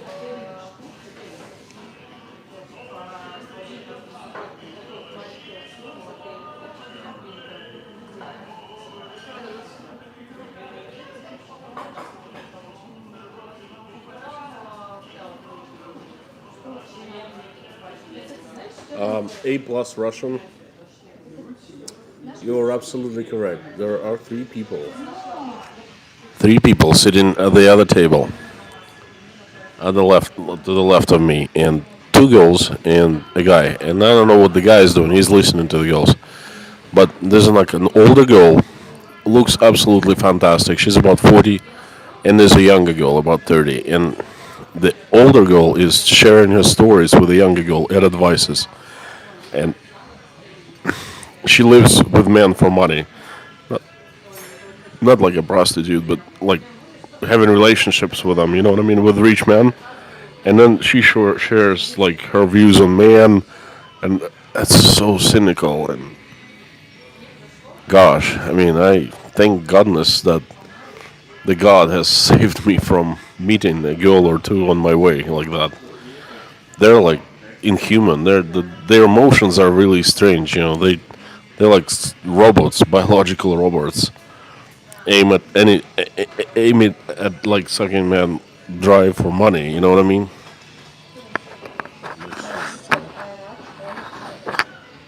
That's just insane. Anyway, guys, I'm back. I'm back to the stream. Melanie, Constantine, we love these social outings. It breaks isolation. We get to see the sights and sit and visit and joke and long for the days when we can meet in person. Thank you, Melanie. Thank you a lot.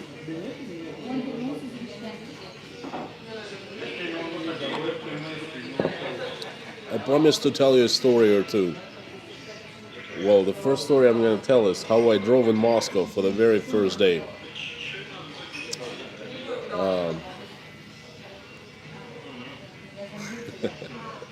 Okay. All right, guys. I'll keep microphone closer to my mouth so I don't have to be loud or scream or anything. So we came over to Moscow. I think it was 2004.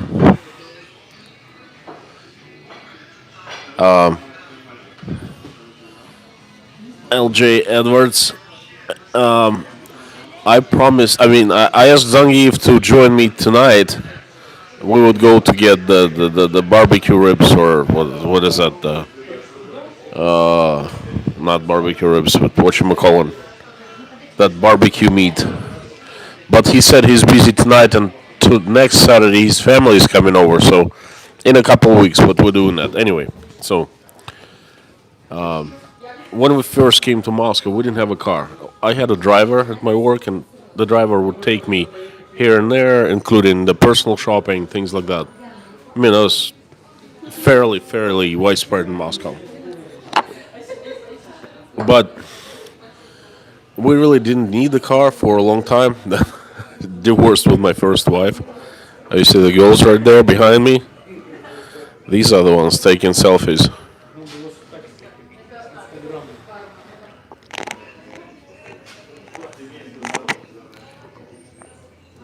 The shorter one with darker hair is a more experienced one.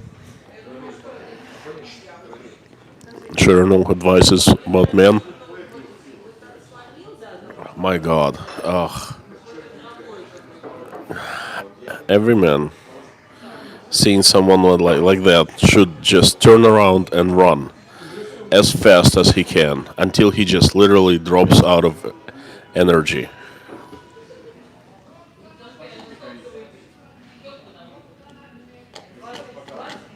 Anyway, sorry for interruption. So we came over to Moscow. We didn't have a car for first couple of years. Then we divorced. That figures. Not because we didn't have a car. There's different reasons. But I was single and I decided to get myself a car. And I remember I bought a used Audi. A friend was getting a new car and it was like perfect shape. I don't know, like 30,000 miles on it. Absolutely perfect shape. It was an A6, a great car. And a friend of mine called up and he said, "Listen, my car just came in. Why don't you come over and get the keys?" So I came over his house, got the keys, and that's it. The sale was done. I think it was like 20 or 30,000 bucks. I don't remember. But anyway, he gave me power of attorney for the car. That's just normal in Russia. Actually, not even. No, no, no. The car belonged to a company, our company, and then a company gave me a power of attorney. So it was technically not my car, but I was driving it. And then at that time, I was very experienced driver. I had 12 or 13-year experience of driving, and I was a good driver. And I drove all over the United States. I drove in New York. I drove in Los Angeles, all over California, Nevada, everywhere. Drove in Rostov. Roads were absolutely bad. It was fine. So, but remember, back then we didn't have. It was 2006, I think. We didn't have navigators, mobile navigators. Didn't have maps, electronic maps, or anything like that. And I didn't know Moscow for anything. So I bought myself a large map and with all the streets in it. And if I needed to go somewhere before driving, I would literally study the map and I would have everything in my head. So I learned Moscow fairly quick, within 2 or 3 months.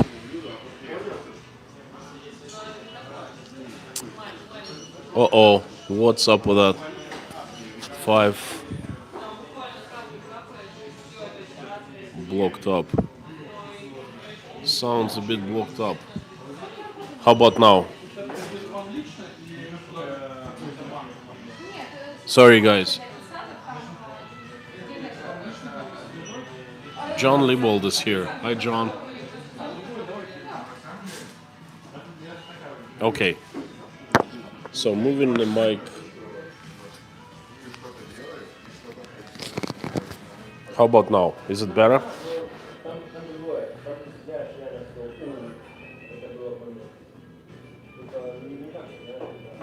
I got it. No caps, okay? Anyway, so every time I need to go there to drive somewhere, I take a map and I study the route. I study, and then I just remember it.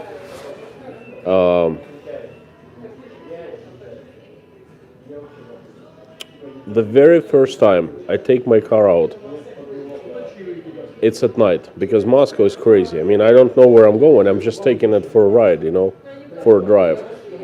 And it's just myself, and I had an Australian friend, just a teacher. He was teaching English here. He lived in Moscow. Then he married a Russian girl and, went back to Australia. So it's a buddy of mine.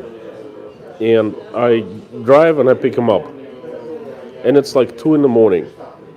And we drive around Moscow, the very center, these parts of the woods, And all of a sudden I see very strange sign.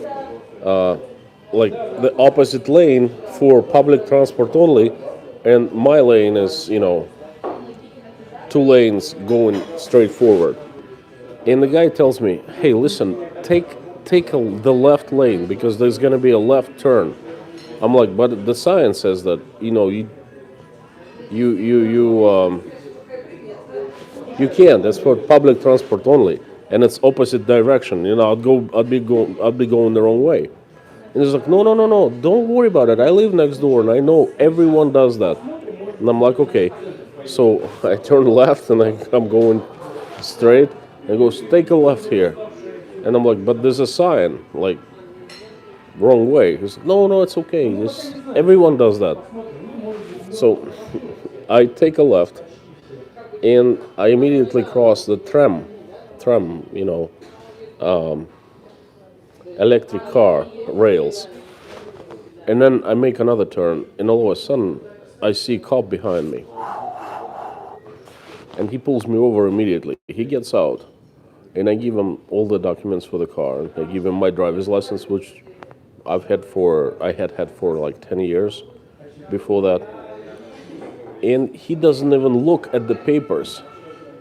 He looks at me, at my eyes, and he goes, "Is this your car?" And I'm like, "Yeah, it's my car." He goes, "Do you even know how to drive?" And I'm like, yes, I do. Why are you asking?" And he's slowly telling me, he says, you have just made 6 very serious violations. For 2 violations, I can take your driver's license away up to 6 months. And for the 4, I can give you fines, very high fines. And I'm like, what are they? He goes, "Did you buy your driver's license?" I'm like, "No, I haven't driven. It is the first time I'm driving in Moscow." And I explained the cop, and I'm pretty cool about that.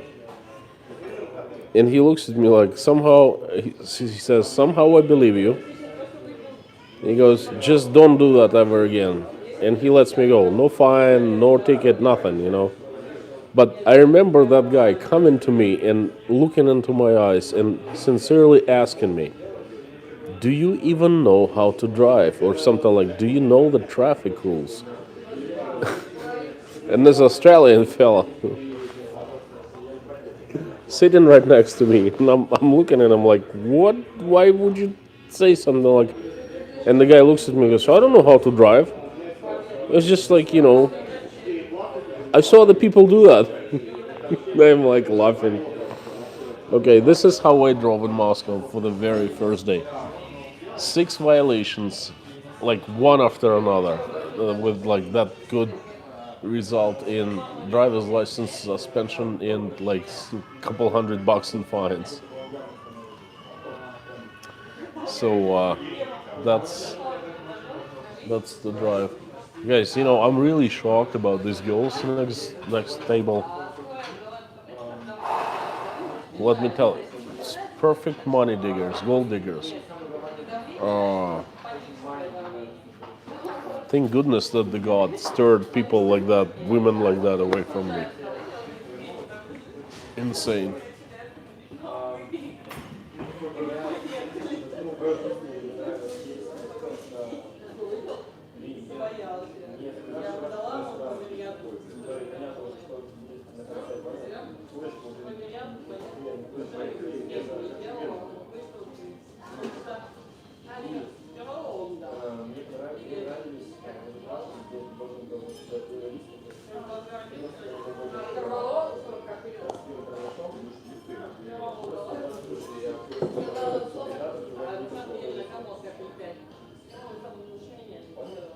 Lorna, I didn't even know that the guy was crushing my life.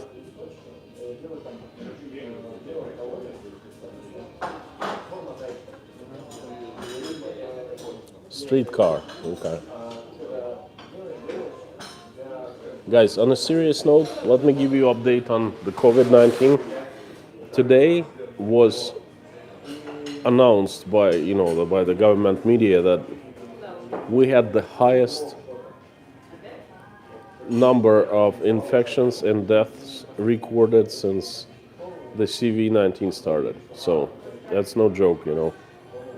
As bad as it gets. We haven't had any worse day. And I'm kind of seeing it around, and I didn't trust statistics a year ago, 18 months ago, but I trust the statistics now. I think that, well, at least that many deaths that they're reporting, because I perhaps even more deaths. I am seeing things around me that I don't really like. Pretty sad. All people in my family either got over COVID-19 or having it right now.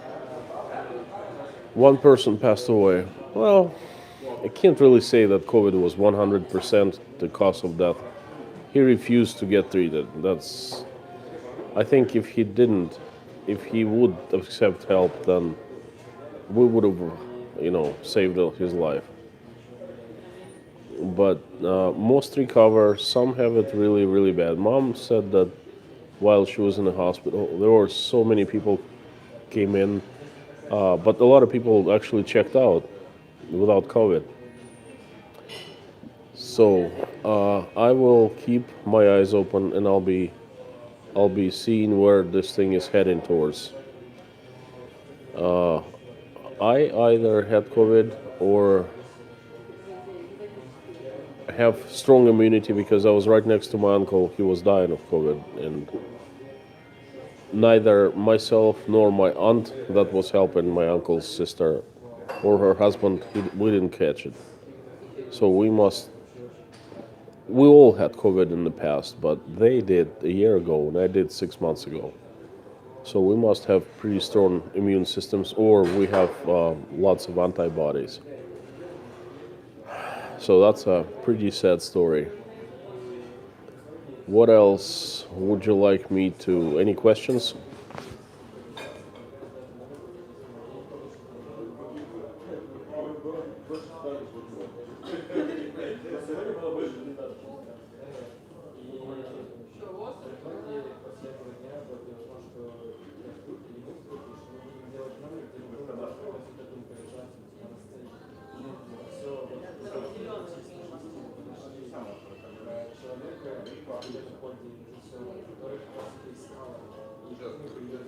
John, good question. Konstantin, have you considered moving back to Rostov? No. I mean, I've thought about it, but as long as I have a job in Moscow, we're not moving back to Rostov. It's more, let's put it this way, it's more convenient for us everyday life. Yes, I was buffering. I was checking my connection. Sorry, guys. Well, John, basically to answer, it's much more comfortable for us to live in Rostov everyday life. But no, staying in Moscow. There are opportunities for us here, and they're growing, by the way, for both myself and my wife.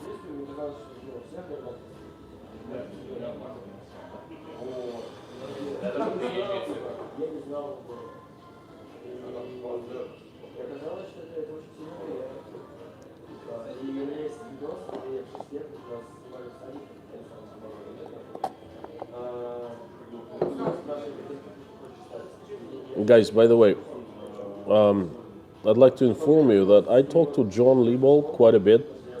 We message each other on different topics. And John is a very, very, well, how do I say that? A common sense guy. Basically, his opinions they resonate with me a lot. He bases all his statements on the common reason and on logic.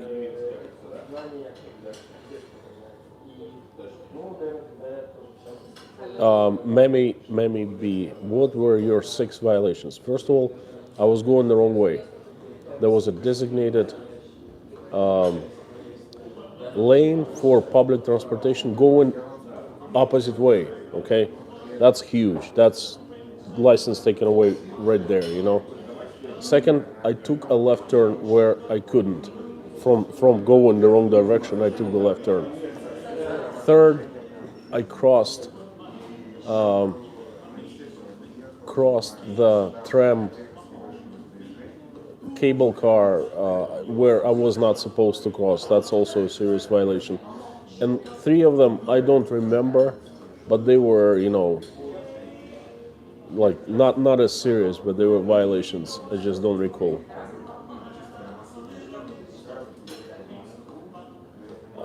Dirk, should we ask the girl for her email? Well, let me tell you, not the way I dressed. She would look at me and she'd be like, where'd you come from, peasant, you know? No, if she saw my car, you know, she probably would. But if she saw me like unshaved and, you know, not in shape, not a chance. Drop, I tried to approach her, but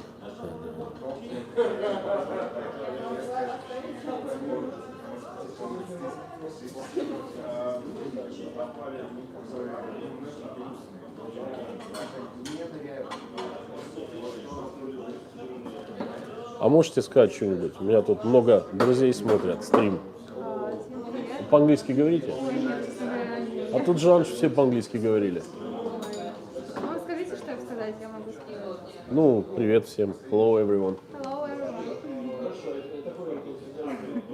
Это что за сайт? Это стрим, это не сайт. Я в Ютубе стримлю. А, в Ютубе, да? Да, да. Вы знаете, да, что такое стрим? Всем привет. Все вам тоже привет передают. Спасибо.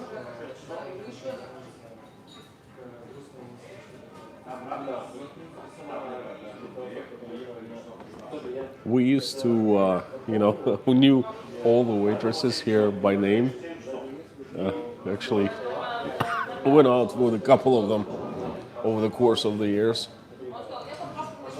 They wear very short skirts, dresses, I don't know, skirts. And I remember I asked one of them, I said, listen, what's up with you wearing a skirt? Because if a little shorter, like just this much, you know, we will see like your butt, you know. And then she looked at me and she said, you know what? She said something like, we decide ourselves how long or short our skirts are. And she looked at us and she like winked her eye, something like that. She just laughed. So, and that's true. I asked Sean after that. He said that, you know, they actually do choose their, like the length of their shirts, skirts, not shirts. They all short skirts, you know.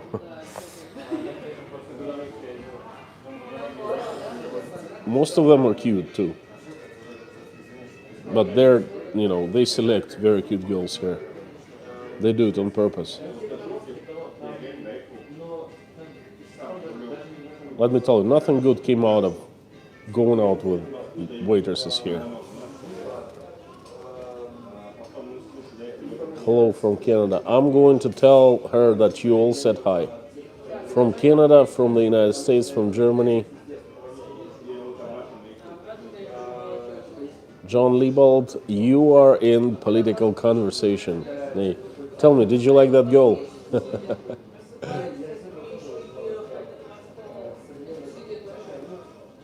Melanie, this virus is the only one not to be named by the place from which it came. Guys, I'm so sick of this virus. I've been so glad to distract myself from the virus. From every single day I have dealt with the CV-19, my uncle, my mom.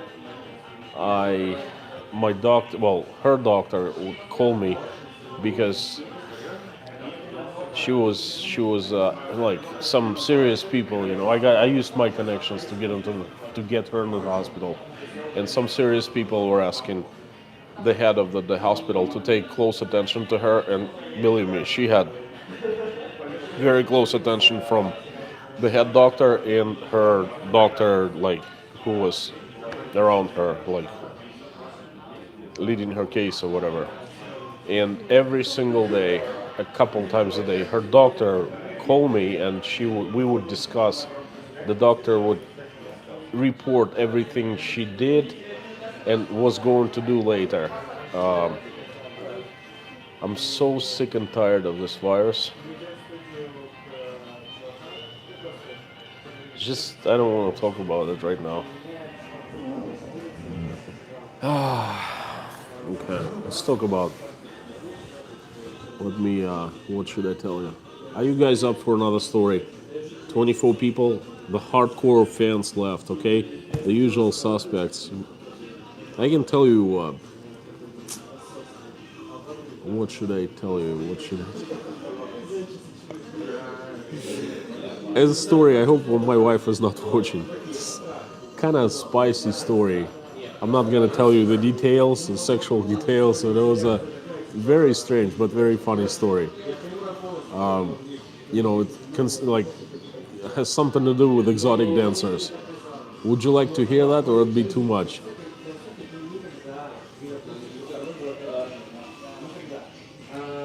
Story time. Sean, I know you would love this story.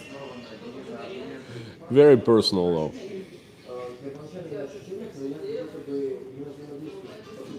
Melanie.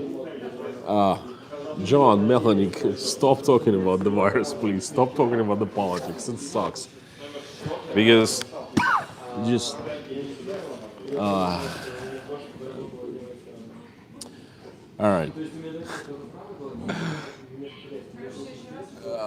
I have never cheated on my wives. I had 2 wives, and it's just... I don't think it's fair, and I think it's... I don't know. Anyway, I was married first. I've told you, guys. I was married. I'm married second time. First time I was married to an American girl, lady. She was of Indian, Cherokee Indian, and English descent. Very lovely lady. Actually, I'm going to call her as soon as I'm over with the stream, because she's a mother of my son and my daughter, and my son's birthday is just around the corner. She took him to Florida, the parks, for his birthday. He's going to turn 16. So we had a good relationship. Unfortunately, it didn't work out. It's a long story, and it's, I don't want to go there. We separated and divorced way back in 2006, 2005. Anyway, I was single for a number of years after that. At first, I didn't date anyone. I didn't even want to meet women. I was so disgusted with women for quite some time. But then 9, 10, 11 months passed by, and then I started dating again. I was single. I was 30 years old. I was single. I was rich. I was thin. I'm fairly handsome, not ugly, let's put it this way. I can speak, I can charm a lady.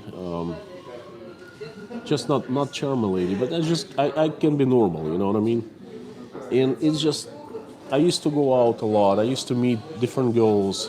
We would flirt, like me and my friends, my buddies would go out, and we would flirt with all the girls we saw, you know what I mean? The waitresses, the girls next door, not next table, It was fun. We were just having fun. I have never paid for sex ever in my life. That's a very personal detail. But on a couple times, I was, not forced to, but I was in situations when I could not refuse. Once we went to on business trip with we dealt with a lot of Europeans, French, Italian, German businessmen coming over, and they were every time we would come over to Russia, we would discuss business, and they would go absolutely crazy afterwards. A free time, a free evening. They would ask us to take them to a strip club. They would try to pick up girls, They would lose it, you know what I mean? Like something would change, and then it was like, oh, we're not home anymore. What happens in Russia stays in Russia. That kind of situations. Anyway, one friend of mine came from the United States. It was not a business or anything like that, and he was into stock a lot. And he came over in business, but we just met with friends. He stayed at my place, and he was just like those foreigners, He came over to Russia, and he's like, hey, listen, I'd like to go to a strip club. Please take me to a strip club.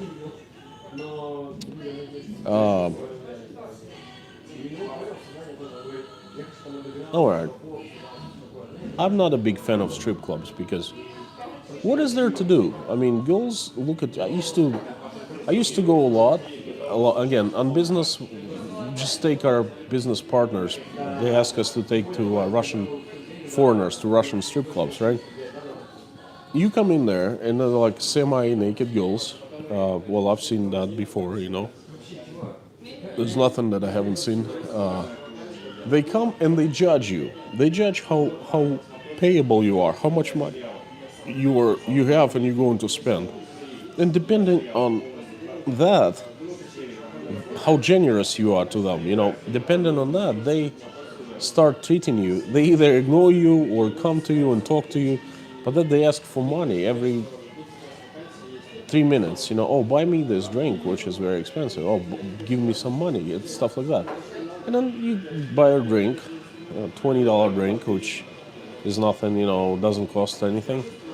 Or you give her like a few bucks, $5, and then she keeps on talking to you, and she keeps sitting with you and like keeping you company.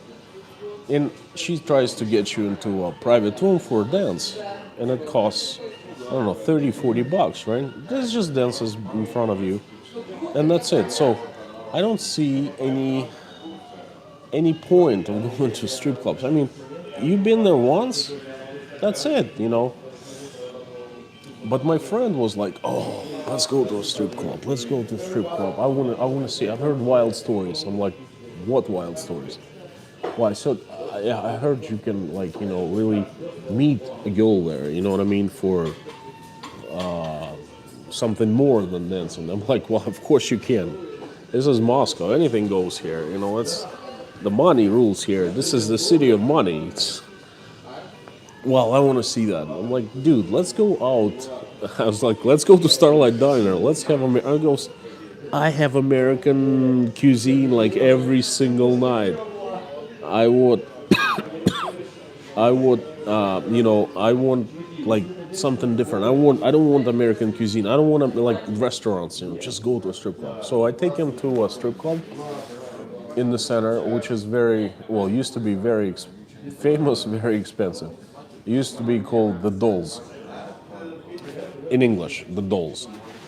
Okay, and I knew quite a few strippers actually from there because I would take them out for coffee later on. I was alone and I needed like woman's company, and you know, I would just nothing sexual, you know, just like I would meet them for coffee, and I would talk to them. They had like weird stories because none of them were from Moscow. They all came from different provincial towns. They would tell me the stories. I would buy them dinner, buy them like breakfast or whatever, you know. It was pretty pleasant. And what I learned from them is once the girl danced more than a year, you know, and that was her main income, something would change in the head. She would give up on men. The men that go to strip clubs, kind of like scumbags, most of them. They treat women as pieces of meat, basically. And the women are so used to being treated like that, the dancers, I mean, that they they shut off themselves emotionally to men, and they don't ever have relationships because they think that all men who exist, they are just like the clients of a strip club. And they don't ever have relationships with men. And the longer a girl works at the strip club, the more damage she does to her head, you know what I mean? Not her head, but like the emotional side.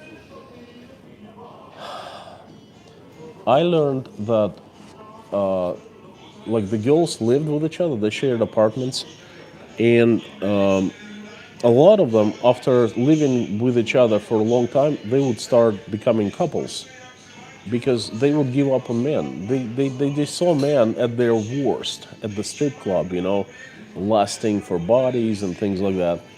And they're like, no, I don't want that ever. And then on the other hand, they would have roommates, and roommates are always nice, always pleasant, and then they would start living with each other. So, I'm not a big fan of like strip clubs. So a friend of mine asks me to take him. I take him to the Dolls, just like regular strip club, but expensive, very expensive. Like a lap dance is there like $100, something like that. And then my friend, oh, he wasn't poor, he was pretty well off. He brought a wad of cash, and he's like, listen, he got a one lap dance, another lap dance, and I see his eyes, they're like fire in his eyes, and he's like, I want to get to know one of the girls, like the one who dancing me closer.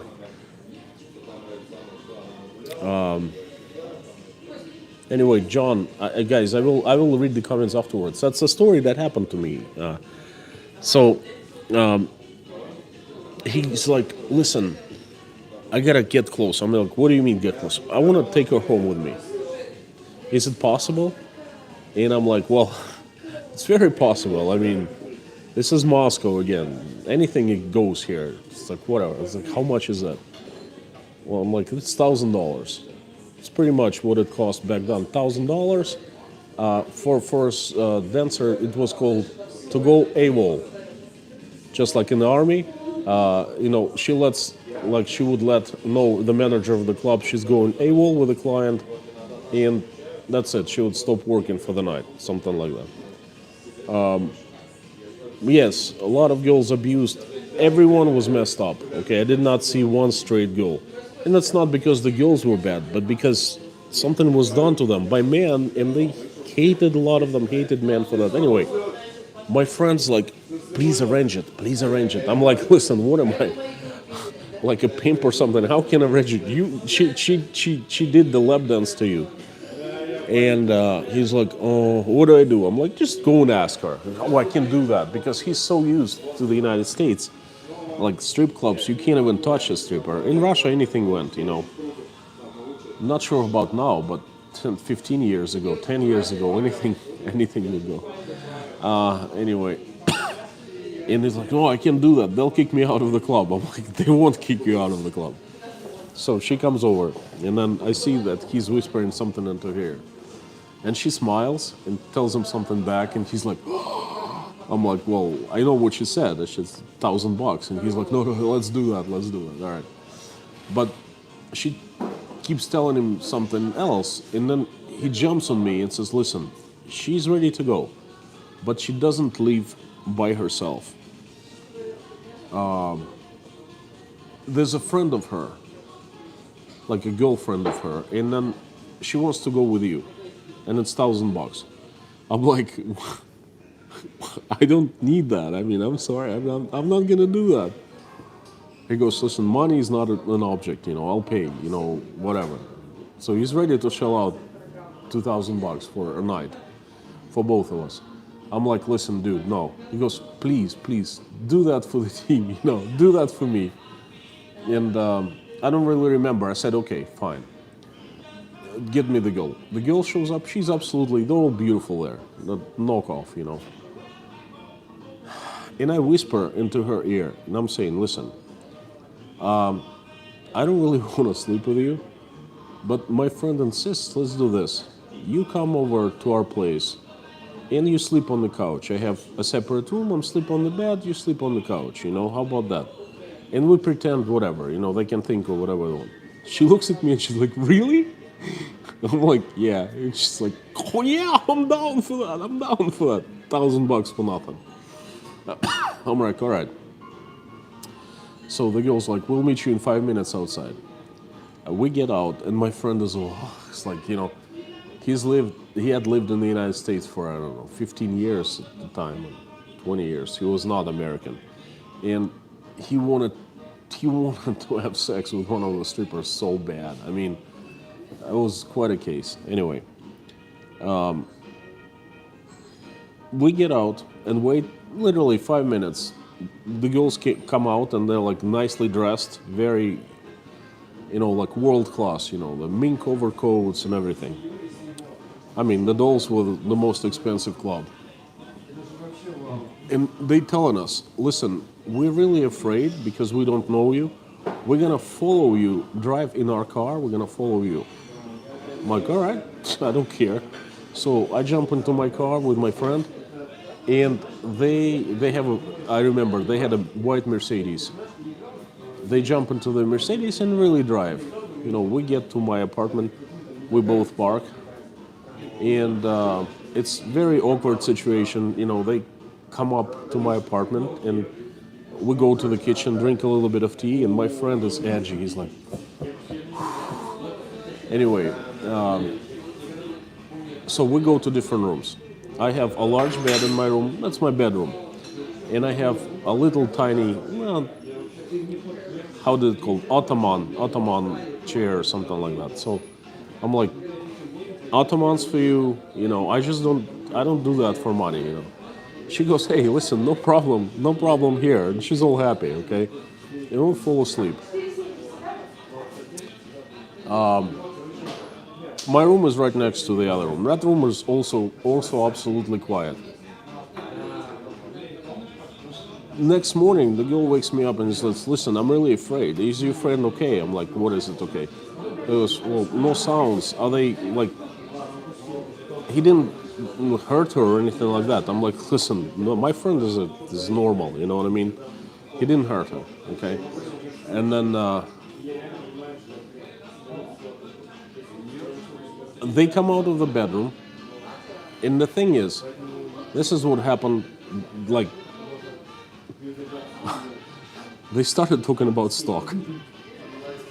My friend was absolutely passionate about stock. I mean, he was crazy about stock, you know, like stock market.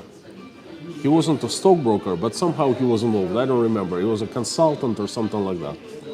And then before going to bed for what they were supposed to do, the girl like asks, like, what do you do? And he goes, well, listen, I do this and that. I advise people on stock. And she goes, listen, I have some savings and I need to, like, you know, could you please advise me? Half of the night, they freaking talk about stock. My friend advises her what to buy.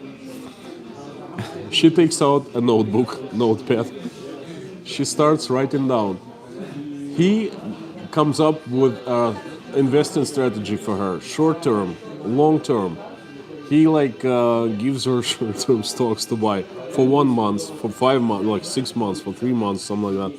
Then for like 12 months, for 24 months, the whole 9 yards. They speak, they talk half of night. Well, we got home around 2 a.m. They spoke until 4 or 5. They couldn't do anything. They just fell asleep. They woke up and they kept on talking about stock. You know, the girl that, you know, slept in my room, we looked at each other and started laughing. And then they were so involved in the talking about stock market. The guy was telling you all kinds of stories about his clients, you know, and she was listening. I'm thinking, look, they're gonna fall in love with each other. You know, it's just like stock thing. They're gonna get married. Anyway. And of course, he paid money up front. So they pocketed $2,000. And I'm thinking, like, this is like 10 a.m. already. I gotta go someplace, I'm busy. I'm like, guys, why don't we call this a day?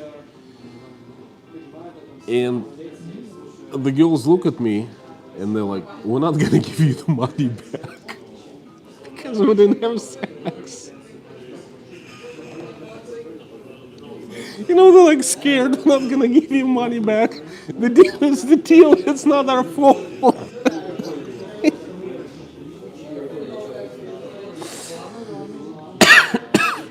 Anyway, it was funny.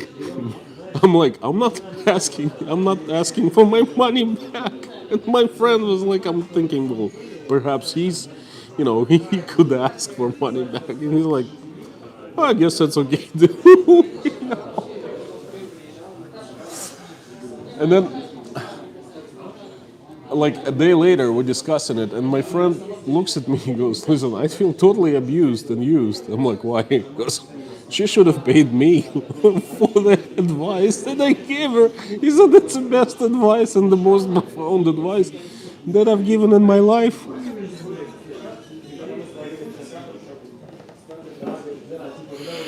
Oh, that was the whole experience was absolutely hilarious. Oh, Jesus Christ. That was funny, guys.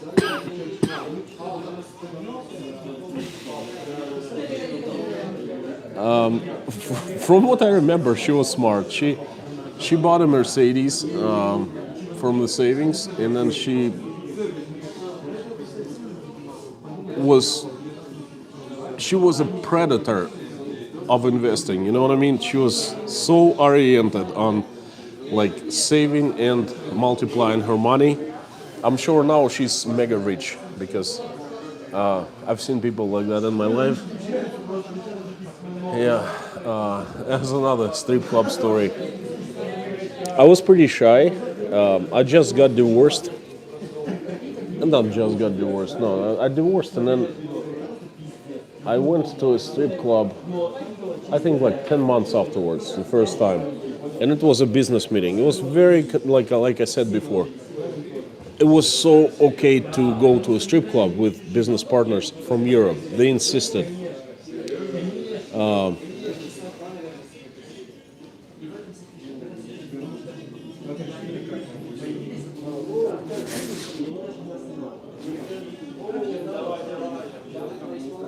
Is she a redhead? No, I don't remember really.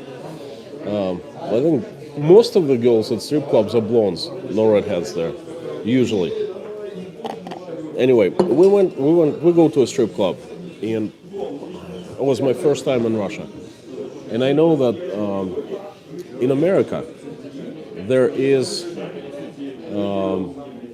I don't know. I never met the girl afterwards. I don't know if the stock paid off or not. My friend is still doing pretty well. He's rich. He's much richer than he was. He's still lives in the United States. He's still in the stock market. Anyway, so I go to a strip club, and I remember that in the United States there's a huge policy of not touching strippers. You touch a stripper with your finger, you're out of the nightclub. They throw you out. Okay. Lap dance, about 30 or 40 bucks. And I remember I go for a lap dance, like someone buys it. You know, it's like it was very diminishing to the girls, towards the girls, because someone buys a lap dance as a present. You know what I mean? So again, I'm not a huge, huge. I don't like going there because I don't see any reason to go. Anyway, it was my first lap dance, and the girl dances. There's one song. The girl dances in a private room, and she does really good job. She's a great dancer, you know. She takes her bra off, and then there's a second song, and there are only two songs, right? And then we must get out of the room. And I'm just sitting there, and towards the end of the song, she stops. She drops, you know, and she looks at me angry, and she goes, "What's wrong? What's wrong?" I'm like, "There's nothing wrong." She goes, "What the hell is wrong? Don't you like me?" I'm like, "I like you very much." I'm like, "What's up?" She goes, "Well, if you like me so much, why don't you touch me?" I'm like, "Touch you? But it's not allowed." She goes, "What? If you're not touching me, it means you don't like me." I'm like, "Listen, this is..." So in Russia, it was totally different. Very, very strange. Very strange. And then, again, I met quite a few dancers, and I was friends with a couple of them. Never dated, but was friends with a few of them. And very strange stories. Each one of them was coming from abusive family or large family, extremely poor, would come to Moscow, would have no place to stay, it's like kind of a last resort. She would go dancing. A lot of people a lot of girls wanted money, like emotional robots, no emotions there. It's pretty sad industry, and it's very very sad.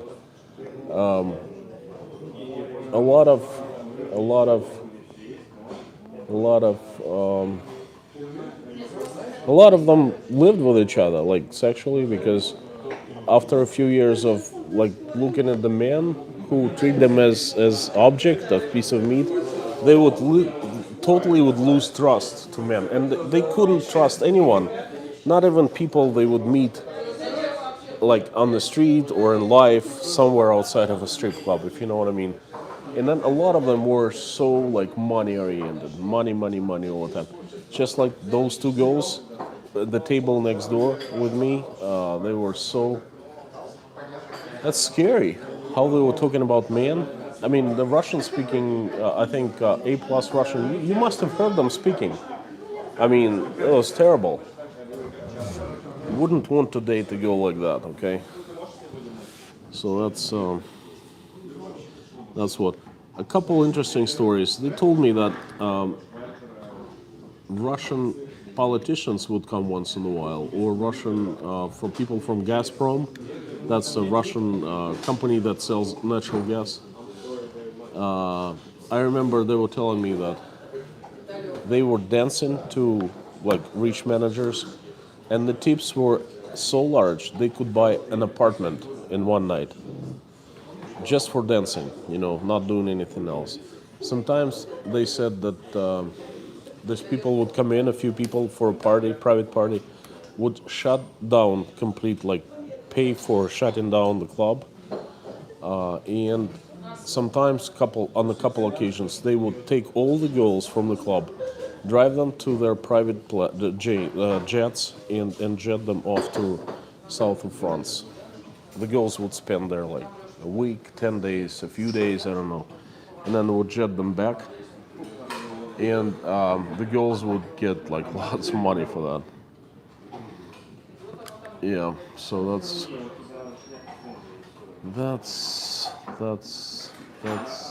it. Anyway, that story about the stock market was the funniest thing. I'm telling you. I opened the door, and me and the girl who slept in my room, we kind of peeked inside. We didn't know what to expect, and the girl was really worried about her girlfriend. And they were just sitting on the floor, like face to face, and talking about stock, and the girl writing down. Yeah, it was so funny. Pretty amazing.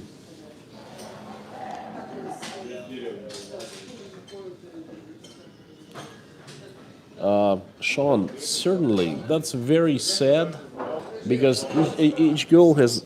Sean, certainly, it's not even about support. It's sad because each one of her was some kind of like trauma or some kind of not degradation, but something would have happened to their emotions. They wouldn't act like normal women towards men, normal men, because all the men they see is strange. Let's put it this way. Cabaret. I've never been to a cabaret. No, I've been actually. You know what? Folie Bergère in Tropicana in Las Vegas. I was there once. It was not a cabaret, but something close. Is that something that you talking about? Like, is that a cabaret?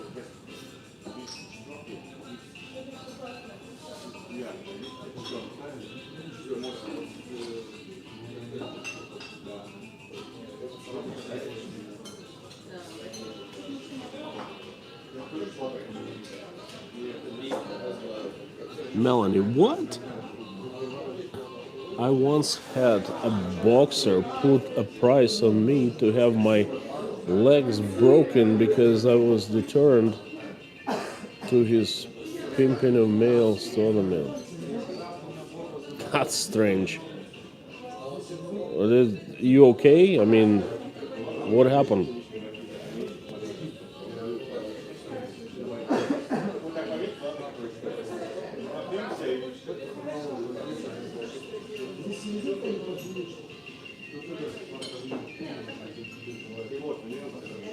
John, you're absolutely right. That's, guys behave to show off a woman's expense. A lot of losers, complete losers, go there who can't speak to a woman outside of, who can only buy her attention. They cannot get her attention in anyhow.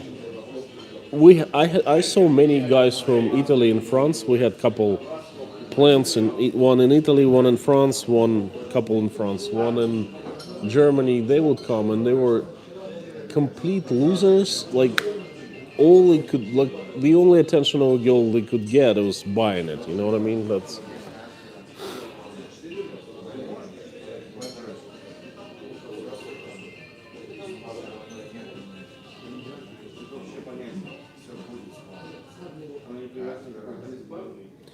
finish up chicken. I've been to Paris a few times, but I never made it to Moulin Rouge. Yeah, obviously, probably the best, the most expensive cabaret, most famous cabaret in the world.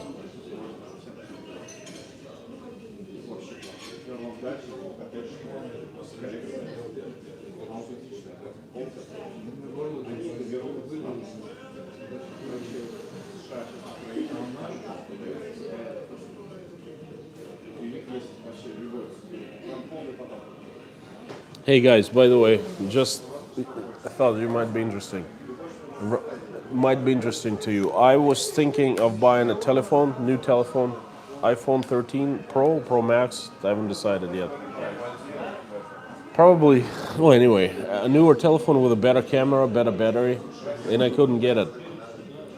There is a back order of 8 weeks here in Russia for both Pro and Pro Max models. They cost well over $1,000. I think the cheapest one cost like 1,500, 1,400. Imagine a cell phone, and there's a 8 week back order. This is insane. I would start buying Apple's stock if I was stock market, because if it's back ordered for such a long time, imagine how many people willing to buy one. Just insane. Yeah, once I buy, you have to prepay 100%, by the way, and wait for 8 weeks after that. I'm gonna buy, but later, once I buy better camera and better battery life. Probably 45% better than mine right now. It means that I will be streaming 3+ hours with no reserve backup. That'd be plenty enough. Northern Grace, thank you so much for staying. Goodbye, and I hope to see you next Saturday.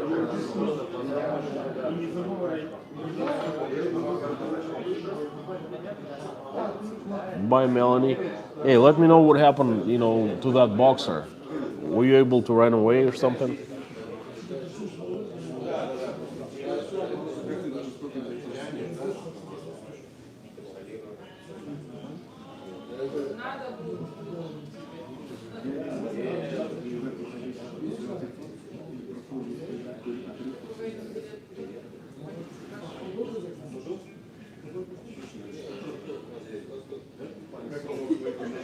Reading comments, guys.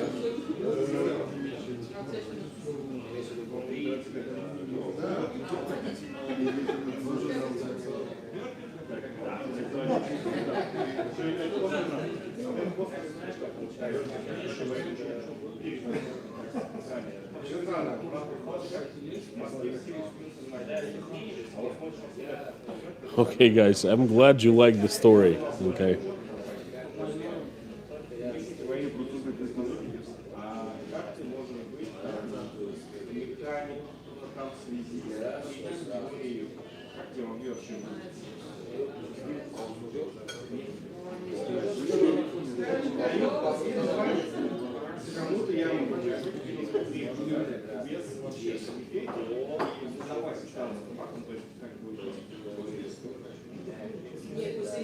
Okay, guys, I'm reading earlier comments, and John Liebold says interesting.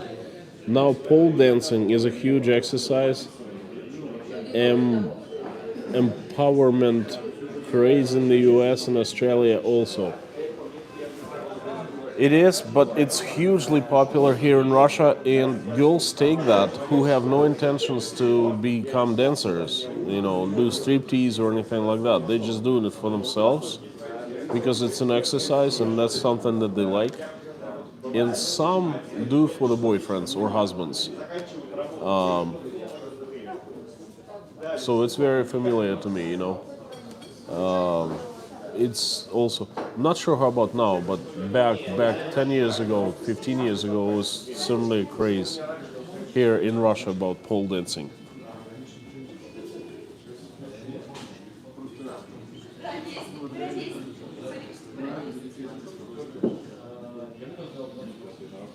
Jennifer Lax, hello, if you're still here.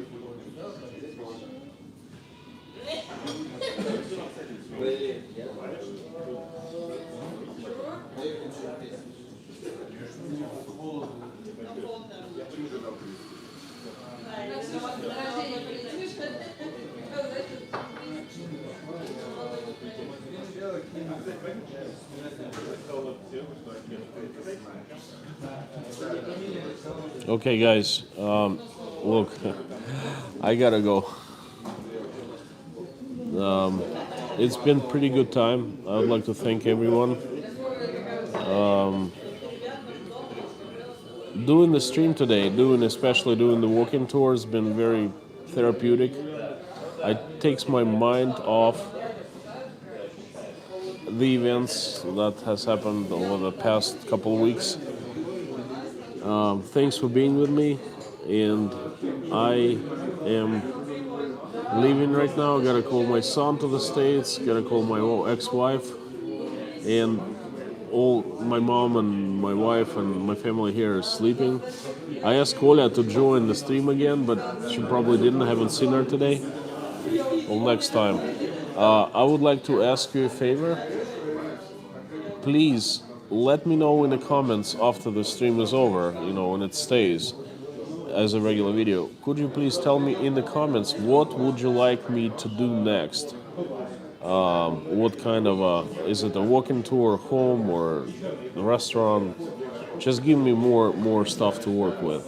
I will try to get Zangief out, but his family is coming over next week, and I think he's gonna be busy with the kids and the girl and his wife.